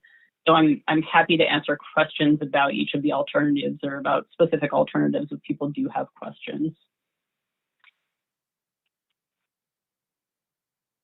There are quite a few implementation considerations when we consider all of the different alternatives in Area 2C. The first thing that we identified is that several of these management measures have the potential to increase angler selectivity, or what we might also call high grading. It's unknown to what degree this may occur, but this could happen if, for example, anglers are restricted to one fish throughout the season with additional, with a reverse spot limit on remaining fish. That one fish of any size, that they may become more selective and spend more time trying to harvest a bigger fish. Anglers may also become more selective under lower annual limits, where if they can only harvest just a couple of fish throughout the season, they may try to get the biggest fish that they can. There were several alternatives that we analyzed that have the potential to change the harvest distribution throughout the year and to do so in unpredictable ways. This could happen, for example, if there are less restrictive limits early in the season that might cause some people to fish early in the season that would not have otherwise fished. It could also cause some people who would have fished later in the season to decide that they would like to come earlier to avoid the more restricted bag limits. This could also happen if we close days of the week starting at the end of the season. This is the request from the committee, was to close days starting at the end of the season instead of the middle of the season like we do for Area 3A. And closing days may cause a shift in effort. That harvest and that effort may not actually be eliminated. So this could change the proportion of harvest throughout the distribution of the harvest throughout the year. This is important to keep in mind because we use partial year logbook data for our preliminary harvest estimates and for our forecasts. And we can do this because about 70% of the harvest has consistently been before August 1st. If that proportion changes, the estimates and forecasts may be less reliable, and we won't know whether or not it has changed until the final logbook data are available the following spring. We did assume that all harvest would be eliminated if days of the week are closed. This should be considered a maximum reduction. Again, some of that may shift to other days of the week, and we don't have a way to track that. Ultimately, this could result in higher removals than we have forecast. The regulations with annual limits would require that there is a recording requirement. And just a note that could be a bit more complex if there are size limits attached to the annual limits. And finally, the impacts of the pandemic may not be uniform among all sub-areas. So the projections that we've included in this presentation that are adjusted for a 35% reduction in effort assume that reduction is uniform across all areas. You'll recall from the first part of this presentation that in 2020, effort was between 33 and 75% below the projections, depending on the area. And so it's unlikely that effort reduction next year would be uniform. And that could have implications for our removals, depending on how the realized effort reductions are actually distributed. This table looks at the management measures that were recommended by the committee and the AP. The first column is the reverse slot limit. So for example, U44-080 allows for harvest of one fish per day that's less than or equal to 44 inches or greater than or equal to 80 inches. The second column has the removal projections under normal conditions, and those range from 0.993 to 1.209 million pounds. And then the third column has the removal projections with an adjustment to the effort as recommended by the committee. So again, this decreases the effort projection by 35% uniformly among all sub-areas. And the removal estimates there range from 0.645 to 0.786 million pounds. I do just want to briefly note that we have provided an erratum to the analysis document, and this updates the second to last column in table A2-1 of Appendix 2. This does not change any of our forecasts. It does not change any of our methods, and it does not change anything that the committee or the AP has recommended, simply just an update to this one column.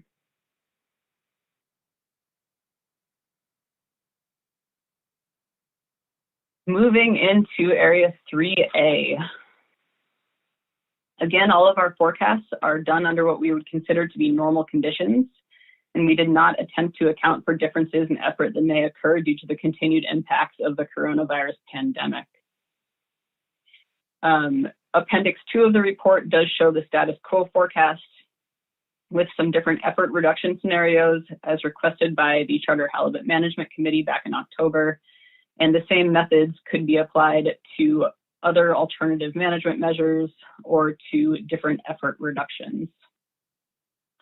The 2021 forecast for harvests for Area 3A is for a harvest of 204,032 halibut. In addition to the estimated uncertainty or the confidence intervals here, there is a lot of uncertainty about the effects of all days being opened. So for our 2021 forecast, we use the 2019 effort, and then we correct that to all days being open and to removing the annual limits. This assumes that the harvest was eliminated on all of those closed days in past years, when in fact some of that may have actually shifted to other days of the week, and therefore we have added it back into these forecasts, but it does not necessarily need to be added back in. There is also uncertainty for Area 3A because of the inclusion of the 2020 HPUE or harvest per angler day in the forecasts. The HPUE, like Area 2C, it increased in all sub areas for 3A in 2020, and it's unknown whether or not this was related to the pandemic. This does mirror increases that were seen in the proportion of second fish that were retained. The proportion of second fish was much higher, and we don't know why, but we speculate that this was probably related to the change in the size limit. It may also be related to the removal of the annual limit. Figure 3 in the report provides information on effort and HPUE by sub-area, including our projections, and Figure 4 includes information on the proportion of second fish in the harvest by sub-area. And I see that Ms. Kimball has a question. Yes, Ms. Kimball. Thank you, Mr. Chair.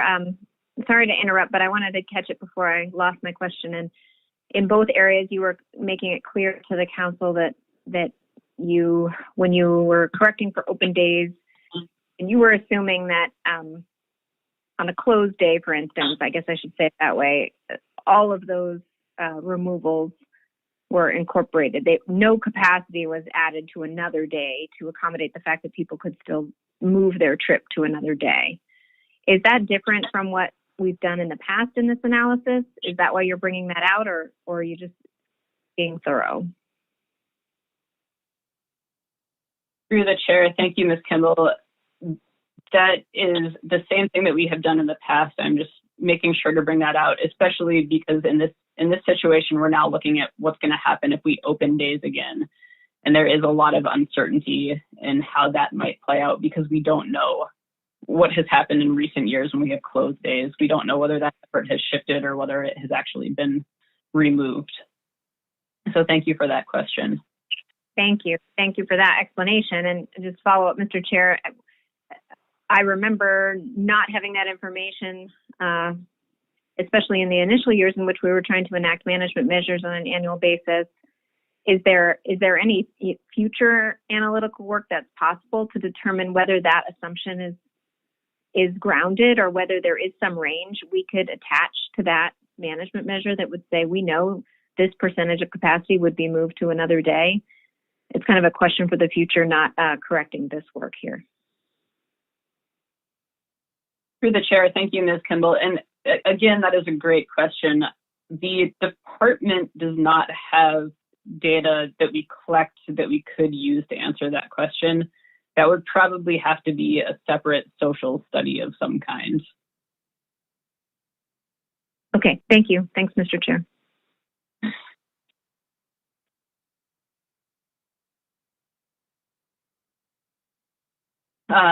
The status quo regulations for Area 3A are a 2-fish bag limit with 1 fish of any size and 1 fish less than or equal to 32 inches. And there are limits of 1 trip per vessel per day and 1 trip per charter halibut permit per day. Under the status quo regulations, the projected removals are 2.92 million pounds for 2021. Again, I wanted to touch back on the original regulations for 2020, and those were a 2-fish bag limit with 1 fish size and 1 fish less than or equal to 26 inches. There was a 4-fish annual limit. There was a closure to retention of halibut on Tuesdays and Wednesdays. And there was a limit of 1 trip per vessel per day and 1 trip per charter halibut permit per day. Under the original regulations for 2020, the projected removals for 2021 are 1.75 million pounds. When the Charter Halibut Management Committee met back in October, they requested analysis of several different alternative management measures for 2021. In addition to status quo, we looked at the status quo with changes to the maximum size limit, with addition of annual limits, or with addition of closure days. We looked at each of these things individually. And then we looked at the status quo with various combinations of changes to the maximum size limit, addition of annual limits, and addition of closure days in conjunction with each other.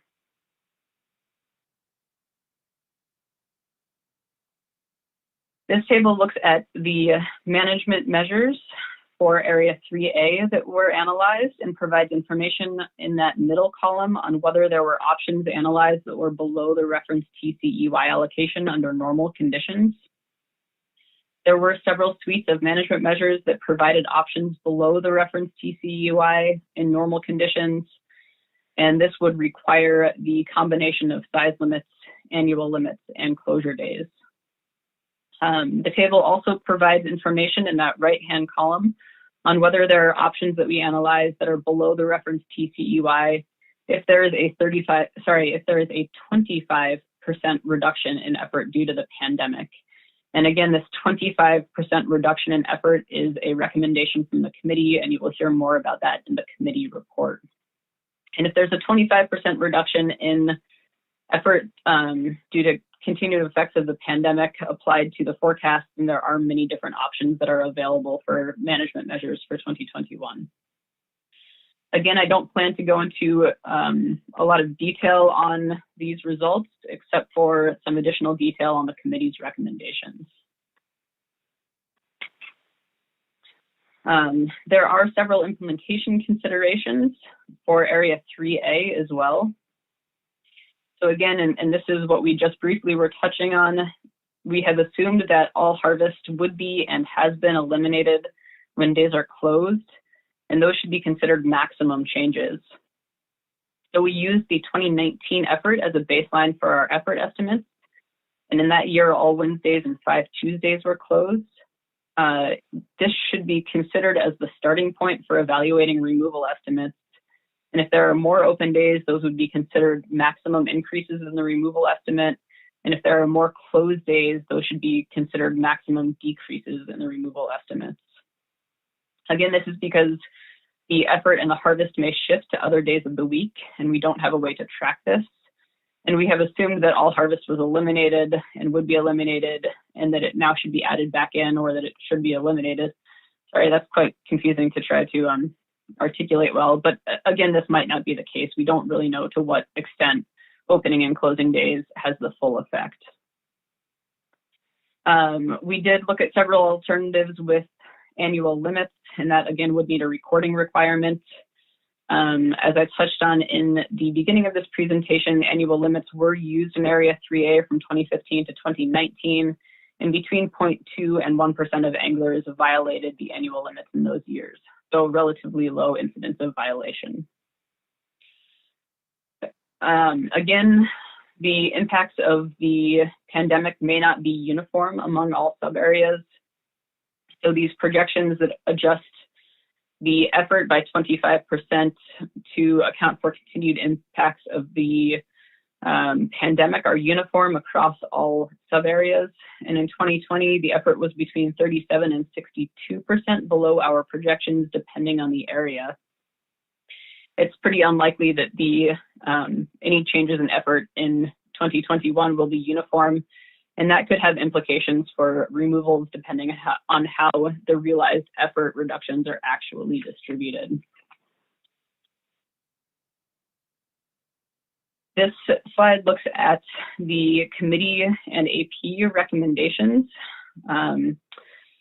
The recommendation is for a 2-fish bag limit with 1 fish of any size and 1 fish with a maximum size limit in Area 3A. It's recommended that all Wednesdays be closed to retention of halibut, and that there is a limit of 1 trip per vessel per day and 1 trip per charter halibut permit per day.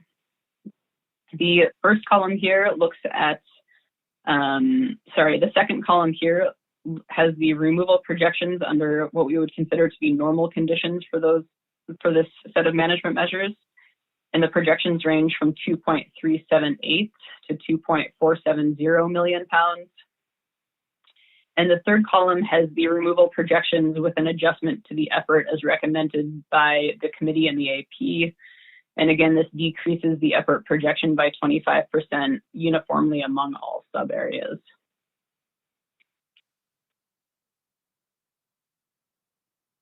That is everything that I have for this presentation. I do want to just briefly acknowledge that there are a lot of people that contribute to both providing data for this report and also for providing technical advice and review. So thank you to everybody else involved in this. Thank you, Ms. Webster. Thank you. Thanks. Let's see if there's any further questions. Mr. Mesereau.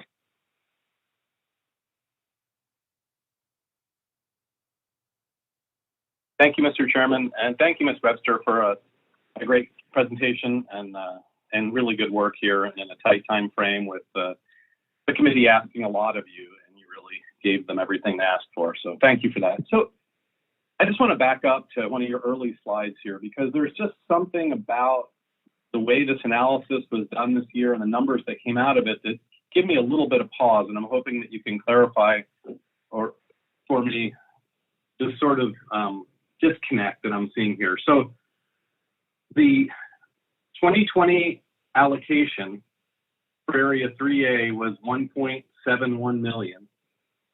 We were 6.6% under that allocation, which is over 100,000 pounds under that. The reference TCUI for 3A this year is 1.93 million, but the projected removals for 3A are 2.92 million, which would mean that if we just kept the same measures as last year, according to your analysis, we would have harvested 1 million more pounds of halibut. And you know, from a fisherman's standpoint, I would think if we did what we did last year, and we even took a slight restriction, that it would come out about the same. The only thing that's changed, I think, is that the survey came out more favorable for our area. And so, and I guess I just would ask you to sort through how you got to that number. I'm not suggesting it's incorrect. I know it is correct because everything you've done has been correct so far, but it's just for fishermen looking at these numbers, it gives you pause of how you extrapolated the projection for next year to be almost 1 million pounds more when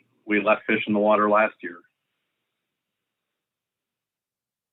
Through the chair, thank you, Mr. Mesereau. And I very much understand and appreciate that comment.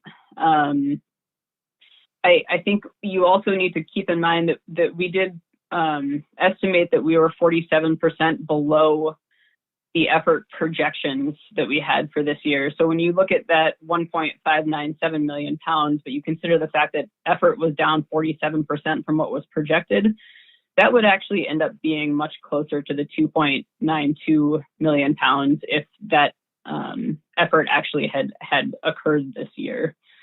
And again, the effort projections, I think there's just a lot of uncertainty in what really happens when you open and close days and how that actually might play out.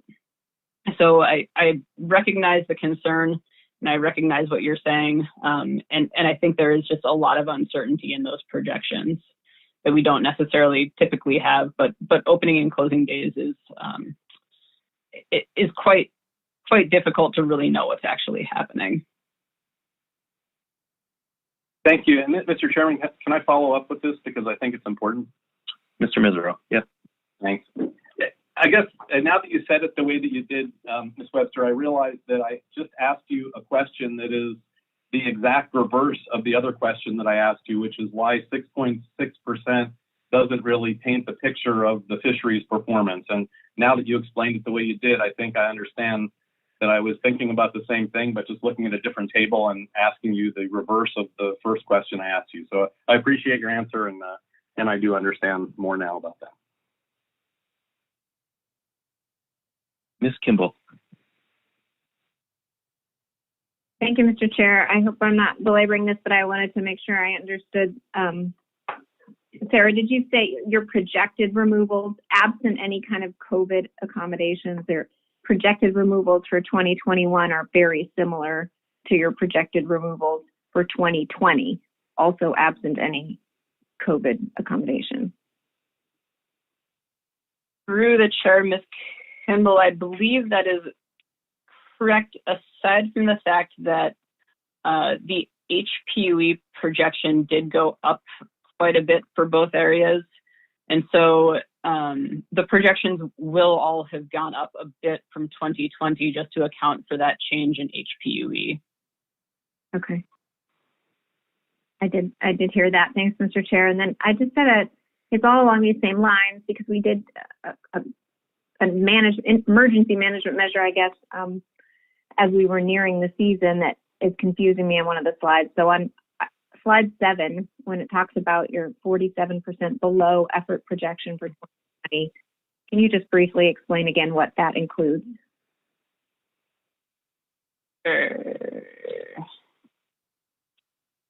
Yeah, so thanks, Ms. Kimball, and thank you, Mr. Chair. The 49% below the effort projection includes the effort projection for all days being closed and for an annual limit of 4 fish through June 14th. And then it includes the effort projection for all Tuesdays and Wednesdays being open, so all days of the week being open and removing the annual limit for the remainder of the year. So the effort projections would have been quite different from the early set of regulations to the later set of regulations, and so it has been adjusted to account for both of those regulations that we used, and the proportion of harvest or the proportion of effort that would occur before and after that June 14th date. Okay, thanks. That helps. Thank you.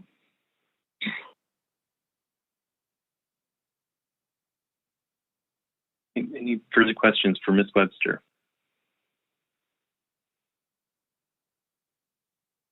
Right. Okay. Thank you again for your presentation. Thank you, Mr. Chair. So next up, that's going to bring our committee recommendations, but perhaps it's a good time for a quick afternoon break. Or how long will this take, Mr. Armstrong? Thank you, Mr. Chairman. I can go pretty quickly through it. The committee recommendation is provided in a posted document. You can see that the portions of the committee report are on the screen now. Maybe 10 minutes or so, Mr. Chairman. Okay, let's do that, and then we'll take our break. Okay, thank you. So yeah, I'll just, Mr. Chairman, I'll just briefly touch on the information that's provided in the report. Again, that's posted, and it contains the committee recommendations. Needless to say, the committee recommendations are a little different this year, which reflects the unusual circumstances. As you recall, COVID caused widespread cancellations of travel, and so charter bookings in 2020 were canceled and initiated a request for emergency relief by the fishery, which meant relaxing previously specified measures, and as the client base kind of shifted to in-state anglers, and that was facilitated through the emergency meeting in May that was just discussed a few months ago. So the report includes a statement expressing the committee's gratitude for that action by the council. To get to the recommendations for the upcoming year, there is always an attempt to balance the harvest potential of the fishery, the needs of the fishery, and availability of the resource. While the harvest potential is generally constrained by the sizes of fish and the days, for 2021, angler effort is expected to continue to be constrained by the effects of COVID. So this part of the equation was addressed explicitly by the committee, as Ms. Webster discussed, and it's in the report. So specifically, the committee motions for each area include COVID buffers that are percentage reductions and are used to scale down the harvest estimates generated by the sort of the status quo harvests from the analysis. So the committee discussed the buffers in a qualitative way with regard to factors affecting reduced public participation in 2021.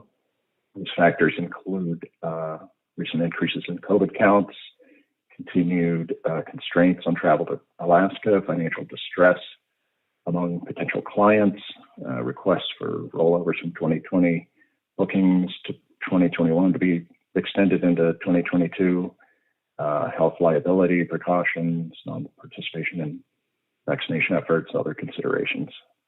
And then to more explicitly quantify the buffers, they looked at the information in the analysis on the reductions in 2020 effort. Sarah went over this. Just to touch briefly, angler days from the charter logbook reporting in tables 3 and 4, which when you look at the combined areas, it looks like a 42.5% decrease in effort, more in 2C, less in 3A, but for the two areas. And then Appendix 2, which did the sort of hypothetical 10 and 40% effort reductions, and then compared observed versus forecasted harvest. So effort reductions around 50%, very approximately in the areas, as Sarah went over. So those were some of the considerations, and probably hear some others in public comment. So just to finish up, we can see the committee's recommended measures on the screen, and just bear in mind that the final allocation amounts will be determined at the IPHC annual meeting in January. So these are based on the preliminary or reference allocation levels, and are sort of structured to be plugged in depending on where the final numbers end up. So again, as Sarah showed, the preliminary allocations are a decrease in 2C from 0.78 to 0.65 million pounds, and an increase in 3A from 1.71 to 1.93 million pounds. So those the first numbers in each area, were the actual, and then the second numbers for each area that I just stated were the reference numbers, the interim numbers. So I have the text of the Area 2C recommendation on the screen, and then it includes kind of an unusual presentation of the recommendation this year, but it includes a reference table, and Sarah actually displayed this table, looked a little different in the presentation, but basically showing the corrected harvest amounts corresponding to a 35% COVID buffer. And then below that are the 3A recommendations, which you don't have a table, and it's just provided in the narrative there refers to some of the tables in the analysis, posted analysis. So I could read these, Mr. Chairman, or we can sort of just acknowledge that they are taken verbatim from the committee report. Your preference, if thank you, Mr. Armstrong. I think having them in written form as we do and in the committee report is fine. Well, then, thank you, Mr. Chairman. I'd just like to thank Sarah for all her work and for front loading the council's consideration of a COVID buffer, or the committee's recommended COVID buffers into her presentation for your consideration. That concludes the staff report. Okay, thank you, Mr. Armstrong. Let me first see if the committee chair has any comments to make, and then we can have council member questions. Mr. Mesereau. Thank you, Mr. Chairman. Just a brief comment. The committee did its job. I think one thing for the council to consider as we have more virtual committee meetings is that setting some time aside, extra time aside for technical challenges is a wise idea. We've all been through this a few times and some committee members have not. The biggest thing, the biggest issue though is for the committee members, the analysis was given to us the evening, 9 o'clock in the evening before Thanksgiving.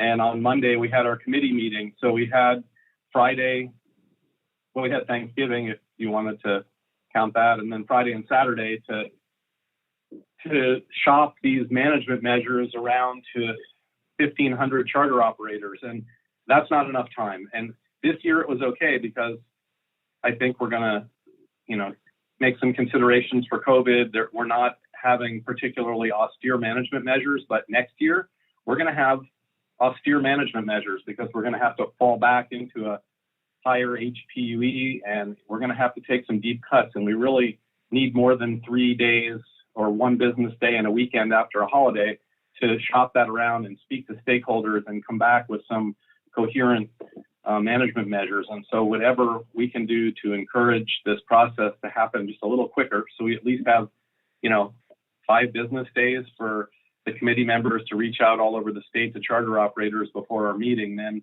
I think we'll get a better product out of it. We made it work this year. We made a lot of phone calls over the weekend. We did our best to talk to people. And but, when we have to start talking about closing multiple days of the week or making big structural changes to the fishery, we really do need to hear from stakeholders. So hopefully next year we'll be able to have a little bit more time for that. I appreciate everyone's efforts to get this done and to look at all the data, most of the data for this year instead of partial data. I think, the state did great work on this, but if we can just speed up the time, give us a little more time to shop this around to industry, that would be helpful. Thank you, Mr. Mesereau. Okay, any questions on the committee report?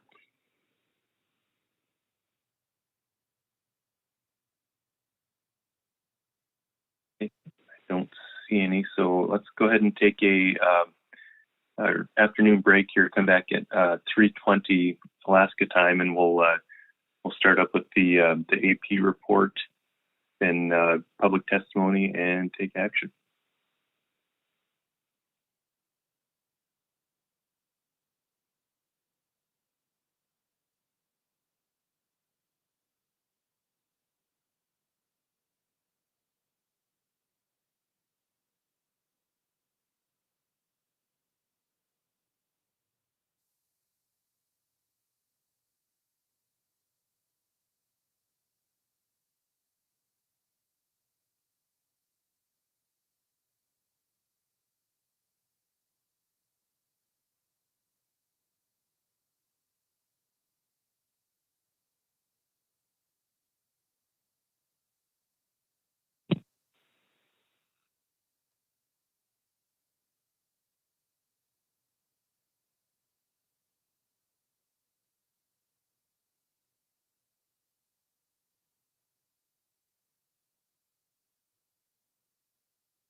council please come back to order? Looks like we have Ruth Christensen available to give us the AP report, which I would note is posted to our e-agenda. Good afternoon. Good afternoon, Mr. Chair and council members. I am here to give the AP report, Ruth Christensen, on agenda item C1, I believe.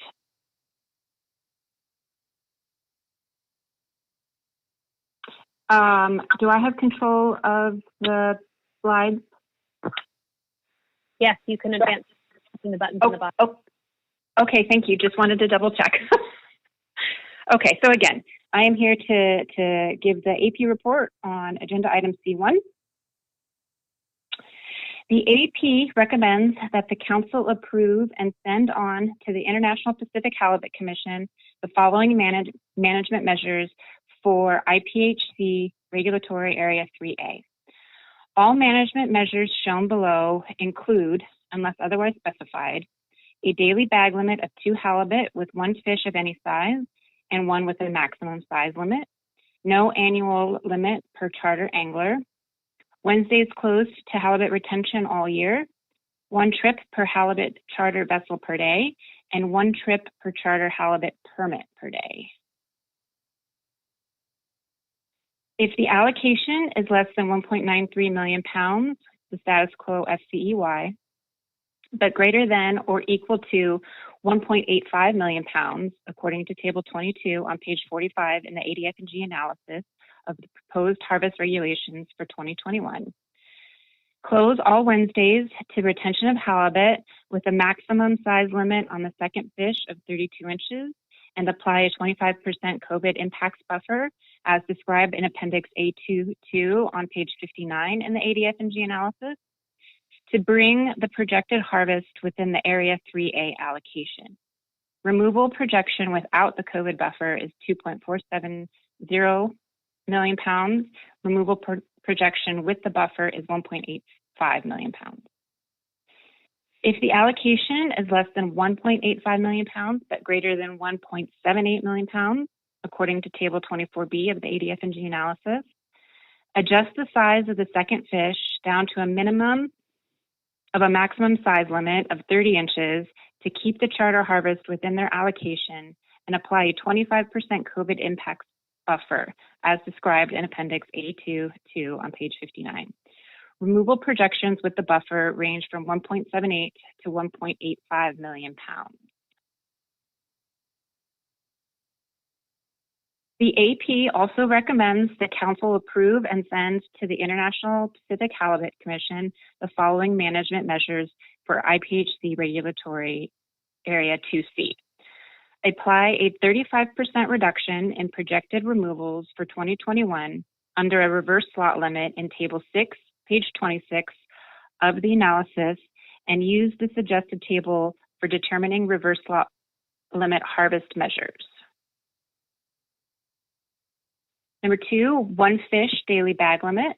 Number 3, if the Area 2C catch limit is at 0.65 million pounds, a reference SPR 43, reverse slot limit must be less than or equal to 44 inches or greater than or equal to 80 inches. If Area 2C catch limit is from 0.651 million pounds to 0.751 million pounds, maintain the upper reverse slot limit at greater than or equal to 80 inches and adjust the lower reverse slot limit upward to keep the projected harvest within the allocation. If Area 2C catch limit is higher than 0.75 million pounds, maintain the lower reverse slot limit of less than or equal to 50 inches and adjust the upper reverse slot limit downward to keep the projected harvest within the allocation. And that is the end of the motion. There is rationale attached, so I can take any questions. Thank you, Ms. Christensen, for the AP report. Ms. Kimball. Thanks, Mr. Chair. Thanks, Ruth, for going through all those details. I don't think you said it, so I just want to confirm what the AP did is consistent with the committee, all the committee recommendations in both areas. Is that right? Through the chair, Ms. Kimball, you are correct. The recommendations from the AP match exactly the Charter Halibut Committee recommendations. Okay, thank you. Just to confirm. Thanks, Ms. Kimball. Mr. Mesereau.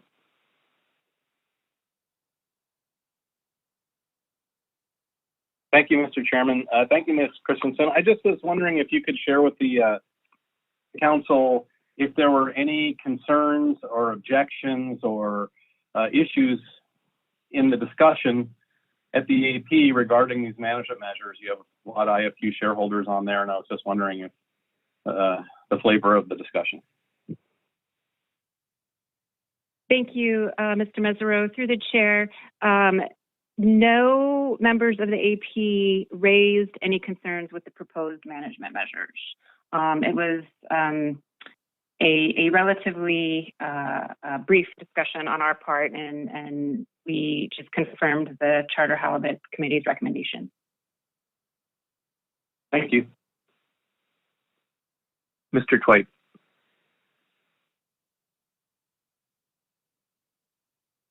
Thank you, Mr. Chair.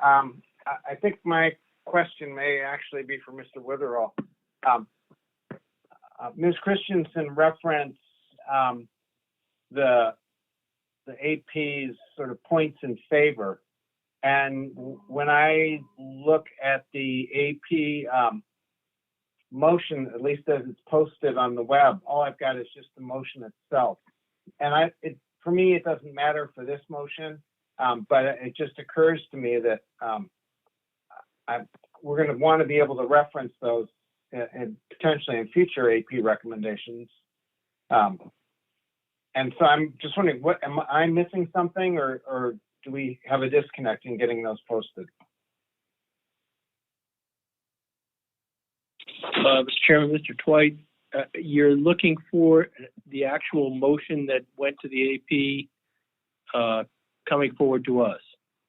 I'm looking for, that the AP motion includes their actual motion, but generally also includes the AP's points in support of, and if there's mixed opinion, their points of concern as well. And I'm not seeing those points. Mr. Chairman, I'm not entirely sure if they had them in her discussion.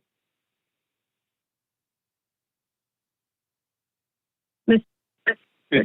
Chair, Ms. Evans. I believe that you are correct that I don't see that posted either. We can follow up on that during public testimony and see if we can get that to you. It might be because of the fast turnaround of these issues. They might not have figured out the rationale yet, but I'll follow up on that and get back to you. Well, again, I want to stress that for me, at least, as one council member for this issue, I'm fine. I think she gave a very good description of it. I just want to make sure that we're going to have those for future issues. Yeah, and Mr. Twite, I apologize. I assumed that the minutes were attached, and so I apologize for any confusion I caused.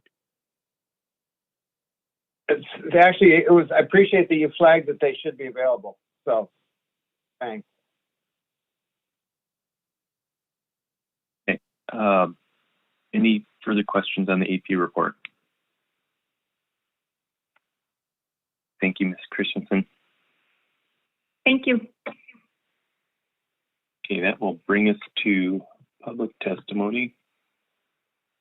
Last I saw, there were 4 signed up. It looks like that's still the. Oops.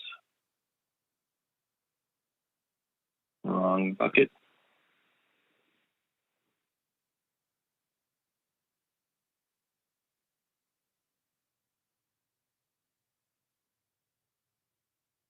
I am not getting that popping up when I hit the oral testimony, but it looks like there's a list here of 4 people signed up: Jim Martin, Brian Ritchie, Forrest Braden, and then Tom Gemmel.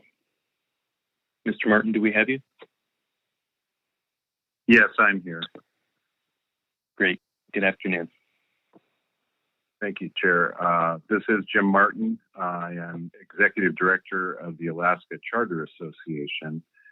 And first of all, I wanted to offer our thanks to the Council and the administration and the Halibut Committee for taking emergency action this year. It was very much needed, very helpful, and much appreciated, and we're very grateful to all of you for the extra effort you did to keep us going a little bit this year.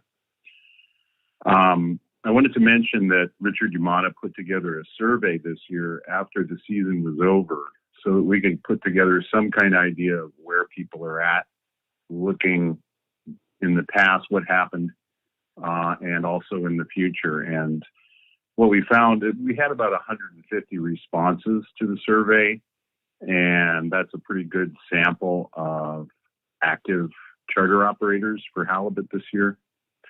1 in 5 operators closed all season, and I didn't look it up, but I'm kind of assuming that a lot of those, most if not all, were in Southeast because of the travel restrictions and the cruises being closed, and that is consistent with the drop in effort, which, as staff pointed out, was 55% less than they predicted. 2/3 of our respondents also reported suffering more, greater than 50% decline in bookings this year. And looking ahead, a lot of people rolled over their cancellations this year to next year. And if you had asked me a couple months ago, I thought the bookings for 2021 were pretty solid. But as we did a postseason survey, 48% are reporting fewer bookings than a normal year, which was 2019. We asked them about that. So we would totally recommend you adopt the Charter Halibut Committee's recommendations. We support them. And I think that they took a lot of care in looking at the numbers and figuring out something that would get us close to our harvest goal. And I think you can look at how the emergency regulations for especially 3A kind of nailed it. So that's all I have for now. If you would indulge me, I would like to pass on our endorsement for Brian Ritchie on the advisory panel. We didn't get our letter in time. So thank you for your time, and I can take any questions. Okay, thank you for your testimony, Mr. Martin. Any questions? Mr. Twite. Thank you, Mr. Chair, and thank you, Mr. Martin. Are the results of Mr. Yamada's survey going to be available to the council at some point? Yeah, we can make that. We've made that publicly available. We put it in our newsletter. I'm not sure how to submit that to the council or under which heading, but we'd be happy to. Okay. If it's, I was just wondering if there's going to be more than the statistics that you cited. Yes, there's different questions we asked about what the financial impact was, what the effort was, and it was pretty comprehensive. So it's worth looking at to get a snapshot of the industry this year. I know at least as one council member, I'd be interested in seeing a copy of the newsletter. I can send you a link to where you can access that. Thank you. Mr. Mertz. Thanks, Mr. Chair. Thanks, Mr. Martin. I think when you mentioned a number of operators that were shut down last year, but do you have any sense on how many folks are planning to operate this year? I would say everybody's going to try. They now have COVID safety measures in place, and I think a lot really depends on the situation with the pandemic. And so cases are rising, and in the lower 48, governors are considering in-state travel restrictions, and the cruise ships are on standby, basically. So we're looking at a very similar year, I think, in my best professional judgment to the previous season in terms of effort, because there's so many uncertainties, and it's really important that if it continues like this, that we're able to attract at least some people. So we didn't ask that question specifically, but I think it's safe to say that they're going to try to open, but it really depends on how many people are able to come up. Yeah, very, very good. I think we're all keeping our fingers crossed. Good luck. Thank you. Yeah, I don't see any more questions. So thanks again for your testimony, Mr. Martin. Thank you. Next up is Brian Ritchie. Hi there. Can everyone hear me?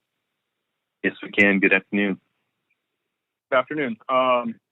Just want to start off with a hello and a thank you for the quick regulation changes last year to help protect our season. It made a big difference. With that, I want to keep this as brief as I can. My name is Brian Ritchie. I'm a charter owner and operator in Homer, and I sit on the board of the Homer Charter Association, the HCA. As a halibut fisherman and a stakeholder, I support the safe and sustainable management of the fishery the council and the IPHC provide. That said, last season was devastating for many members in the Homer Charter Association. Business and revenue losses due to COVID-19 in our fleet were pretty severe. And compared to 2019, Area 3A charter effort overall was down over 29%, and revenue was down more than that. For us to retain a sustainable level of revenue for our fleet and for our community, we need an attractive product for our consumers. This coming season, we're going to need it more than ever, given the changing travel restrictions and the shift in our target demographic from tourists to more resident Alaskans. So the HCA asks that you consider the Charter Halibut Management Committee and AP's recommendations in IPHC Area 3A. We acknowledge the associated uncertainty in applying a buffer, but we believe that relaxed restrictions similar to those imposed during the 2020 season may carry our fishing community for yet another year and aid in supporting our fleet's limited adaptive capacity during the ongoing pandemic. Given the reference CEY of 1.93 million pounds and the analysis provided by ADF&G, we ask that you support this motion. The regulations proposed in the motion would bring projected removals, including discard, within the reference CEY we've been provided. This would achieve the goals of both the Council and the IPHC, while hopefully providing the needed incentives for potential charter clients to book trips and bring their money to Alaskan communities. I also want to make a point that this buffer meets the national standards 1 and 2, that fleets be managed to their optimum yield and that their management be based on the best available scientific information. We understand that there is the potential for an overage to occur. With that said, ADF&G forecasted that with the regulations that we're asking for, the potential overage could be up to 500,000 pounds in 3A. Well, this is a small amount compared to 3A's total TCEY. It's still an overage. However, as you might recall, last year's buffer presented the potential for an overage too, but data shows we wound up harvesting 47% under that forecasted removal and nearly 7% below 2020's reference CUI, just below our optimum yield. This is good evidence that buffers work, and the change regulations imposed also worked. Further, the IPHC data from the 2020 annual stock assessment showed that 2020 total harvest resulted in a fishing intensity of F48. That's well within the Commission's target level of F43, showing that fishing intensity during the period when the last buffer was applied was safe and achieved the goals of both the Council and the IPHC. And that all concerns the potential for overage. On the other hand, please understand the implications that accompany not providing a buffer. Without a buffer and without more attractive regulations, our sector will be forced to offer a weakened product to an already diminished consumer pool. In short, it may force businesses, operators, and peripheral community economies out of what has proven to be an incredibly efficient fishery and economic engine, basically gambling the economic well-being of 3A communities that rely on any level of tourism for annual revenue. Based on the analysis provided by the staff at ADF&G, which is the best available science, not allowing for this buffer will not give the fleet in 3A the opportunity to fish at the reference CUI and to achieve our optimum yield.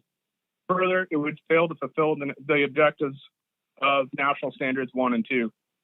I know you can't take this decision lightly, but we're not asking for an increase in CUI.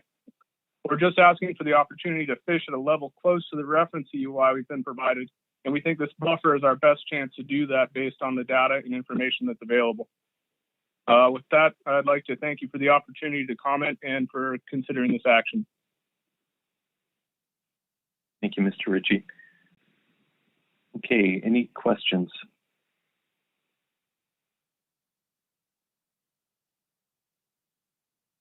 Okay, thank you for your testimony. Thank you. Next up is Forrest Braden, and then last up will be Tom Gemmell. Mr. Chairman, before my clock starts, I noticed that I'm going to be referring to a handout, and I noticed that it was under C1 as AP Braden handout, and then it's attached under a different name if folks are sourcing that from the testimony sign-up. But they're the same document.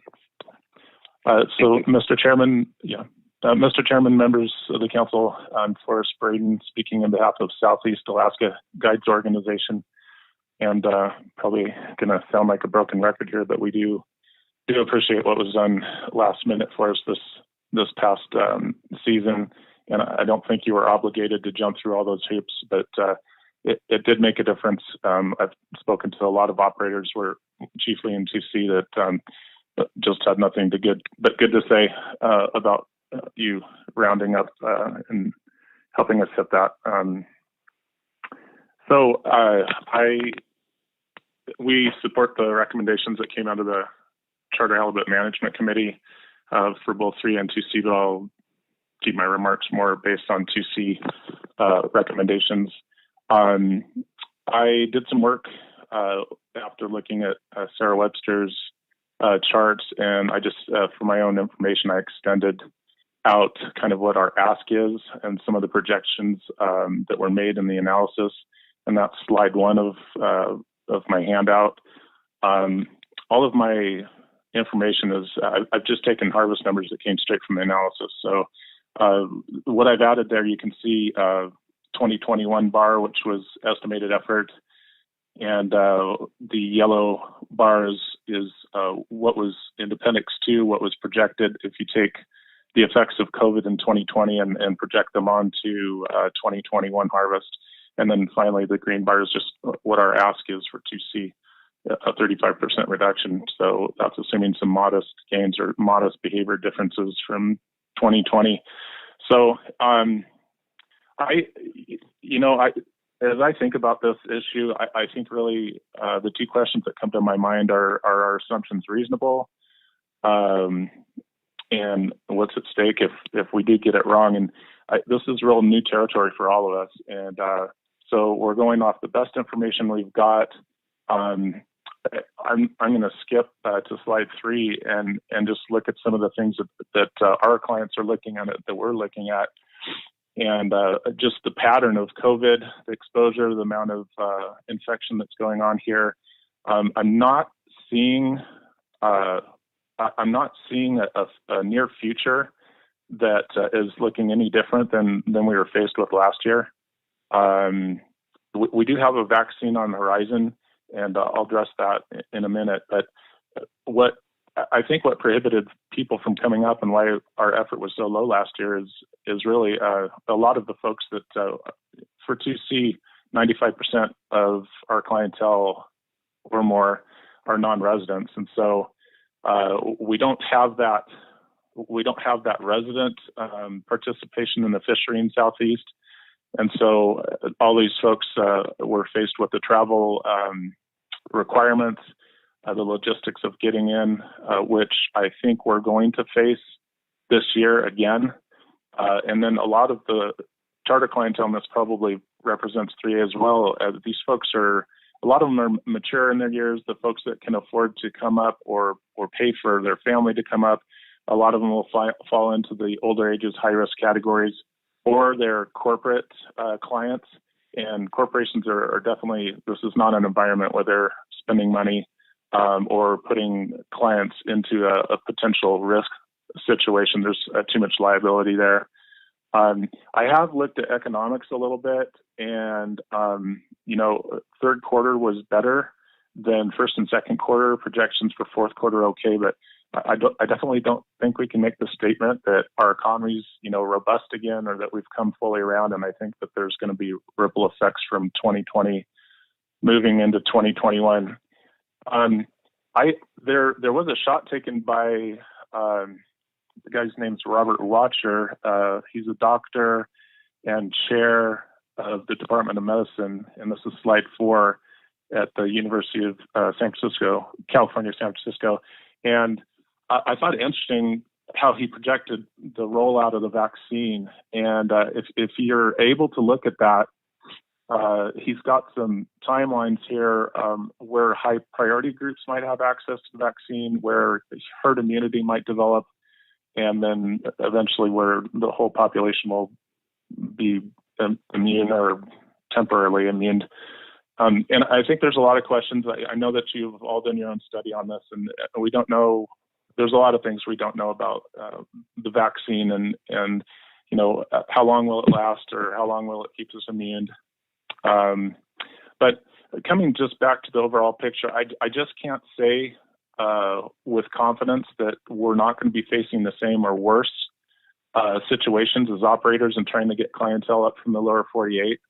And the risk of trying to nail, with all the unknowns and the analysis projecting 2020 removals off of 2 years of really no information, one looking forward and one that was an anomaly, and we can't really use to analyze that well.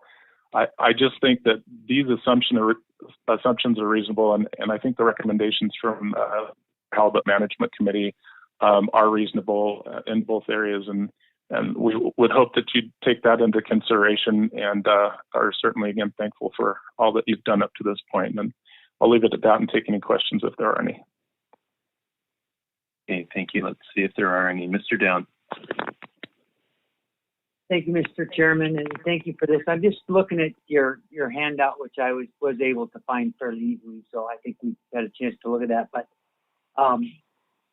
my takeaway from your testimony is that the concern about the projected harvest stay within the allocation looks like, from what your analysis is saying, that would be very unlikely that we would have a harvest that was over the allocation. I appreciate that very much. I'm just noticing that on slide 1 and slide 5, they're both for 2C, and I don't see any difference in those two slides. I just wanted to make sure I wasn't missing something there.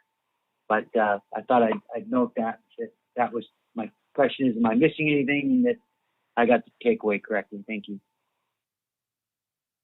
Through the chair, Mr. Down, and thank you for that. I wasn't sure how this was going to present, and so I thought later on, if I had time, I might refer to that again. So those slides are identical. Yeah, thank you, Mr. Chairman. Thanks, Mr. Down. I don't see any further questions, so thank you for your testimony, Ms. Kimball. I'll ask it now. I was putting my hand down, but Mr. Braden, did you, with the previous testifiers from Area 3A, they were talking about what they see in bookings through this survey for 2021, and I'm wondering if you want to provide us that information as well, whether that survey was extended to 2C and whether you were seeing a similar trend in terms of bookings that you thought would carry over from 2020 to 2021 are now in a significant reduction. Through the chair, Ms. Kimball, thank you for that question.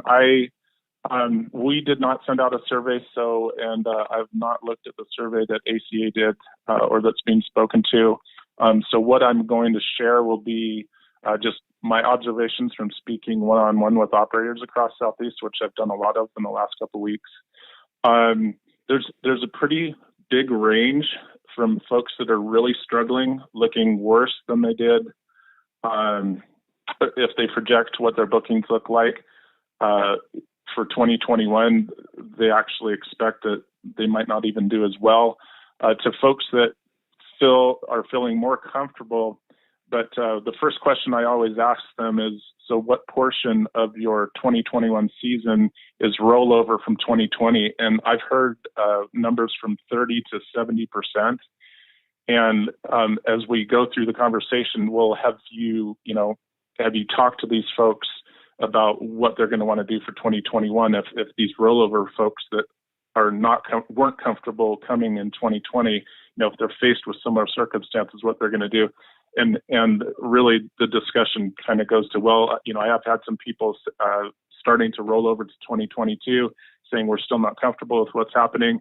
And a lot of them haven't pressed the issue yet. And I think we're all having an understanding that those folks that didn't fish in 2020, if they're confronted with similar things, they're just not going to come up again. And I guess to end, I think that our circumstances are going to be similar, if not worse, and we just don't see those people showing up. So the numbers would be, 30, 40, 50% down. Thank you. Thanks, Ms. Kimball, and thanks, Mr. Braden, for your testimony. Appreciate it. Thank you. Last up will be Tom Gimmel. Good afternoon, Mr. Chairman. Can you hear me okay? Good afternoon. Yes, we can. Okay, great. Thank you. Good afternoon, members of council. Tom Gimmel with the Halibut Coalition. Just kind of like we help remind you a little bit that the COVID impacted all sectors, not just the charter sector. And in the case of longline fleet, it was mostly reflected in lower prices this year because of the restaurant situation. We understand there's quite a bit of uncertainty in what we're doing here and how important it is to provide some flexibility to the charter fleet. We would like to remind you that when we get back to maybe a more normal life here, over the long term, 3A has been over their quota every year except for one since the catch sharing plan began. And that's resulted in a £1 million overage, cumulative overage. And so when we get done with COVID, we need to get back to fine-tuning the management measures for 3A. 2C, I'm not too worried about. They've been under cumulatively, I think, 500,000 pounds since 2014. And I guess there's room for them a bit. We would like to suggest that IPHC final action won't be until late January. A lot of things could happen between now and then. Just with this week alone, the CDC has liberalized the quarantine regulations quite a bit. So there are things that could happen to drive up the angler effort here. So I think if you could maybe signal to the IPHC a little bit of flexibility in case there are some radical or significant changes in the fishery. I would also mention that at least here in Juneau, there's already some active marketing going on, trying to highlight the safety of the precautions that many towns are taking. So, there is an active marketing program going on, trying to get more tourists back up here. And that's all I've got for my testimony. Thank you. Thank you, Mr. Gimmel. Are there any questions?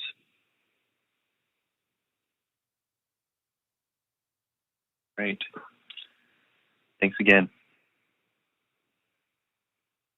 Okay, that concludes our public comment. And council members, recall, please send your motions to npfmc.admin@noaa.gov. Are we ready for action? Mr. Mesro. Thank you, Mr. Chairman. I am ready for action. I have a motion for the C1 agenda item, Charter Halibut Management Measures. It should get posted here momentarily. I'll wait until it comes up, until I start.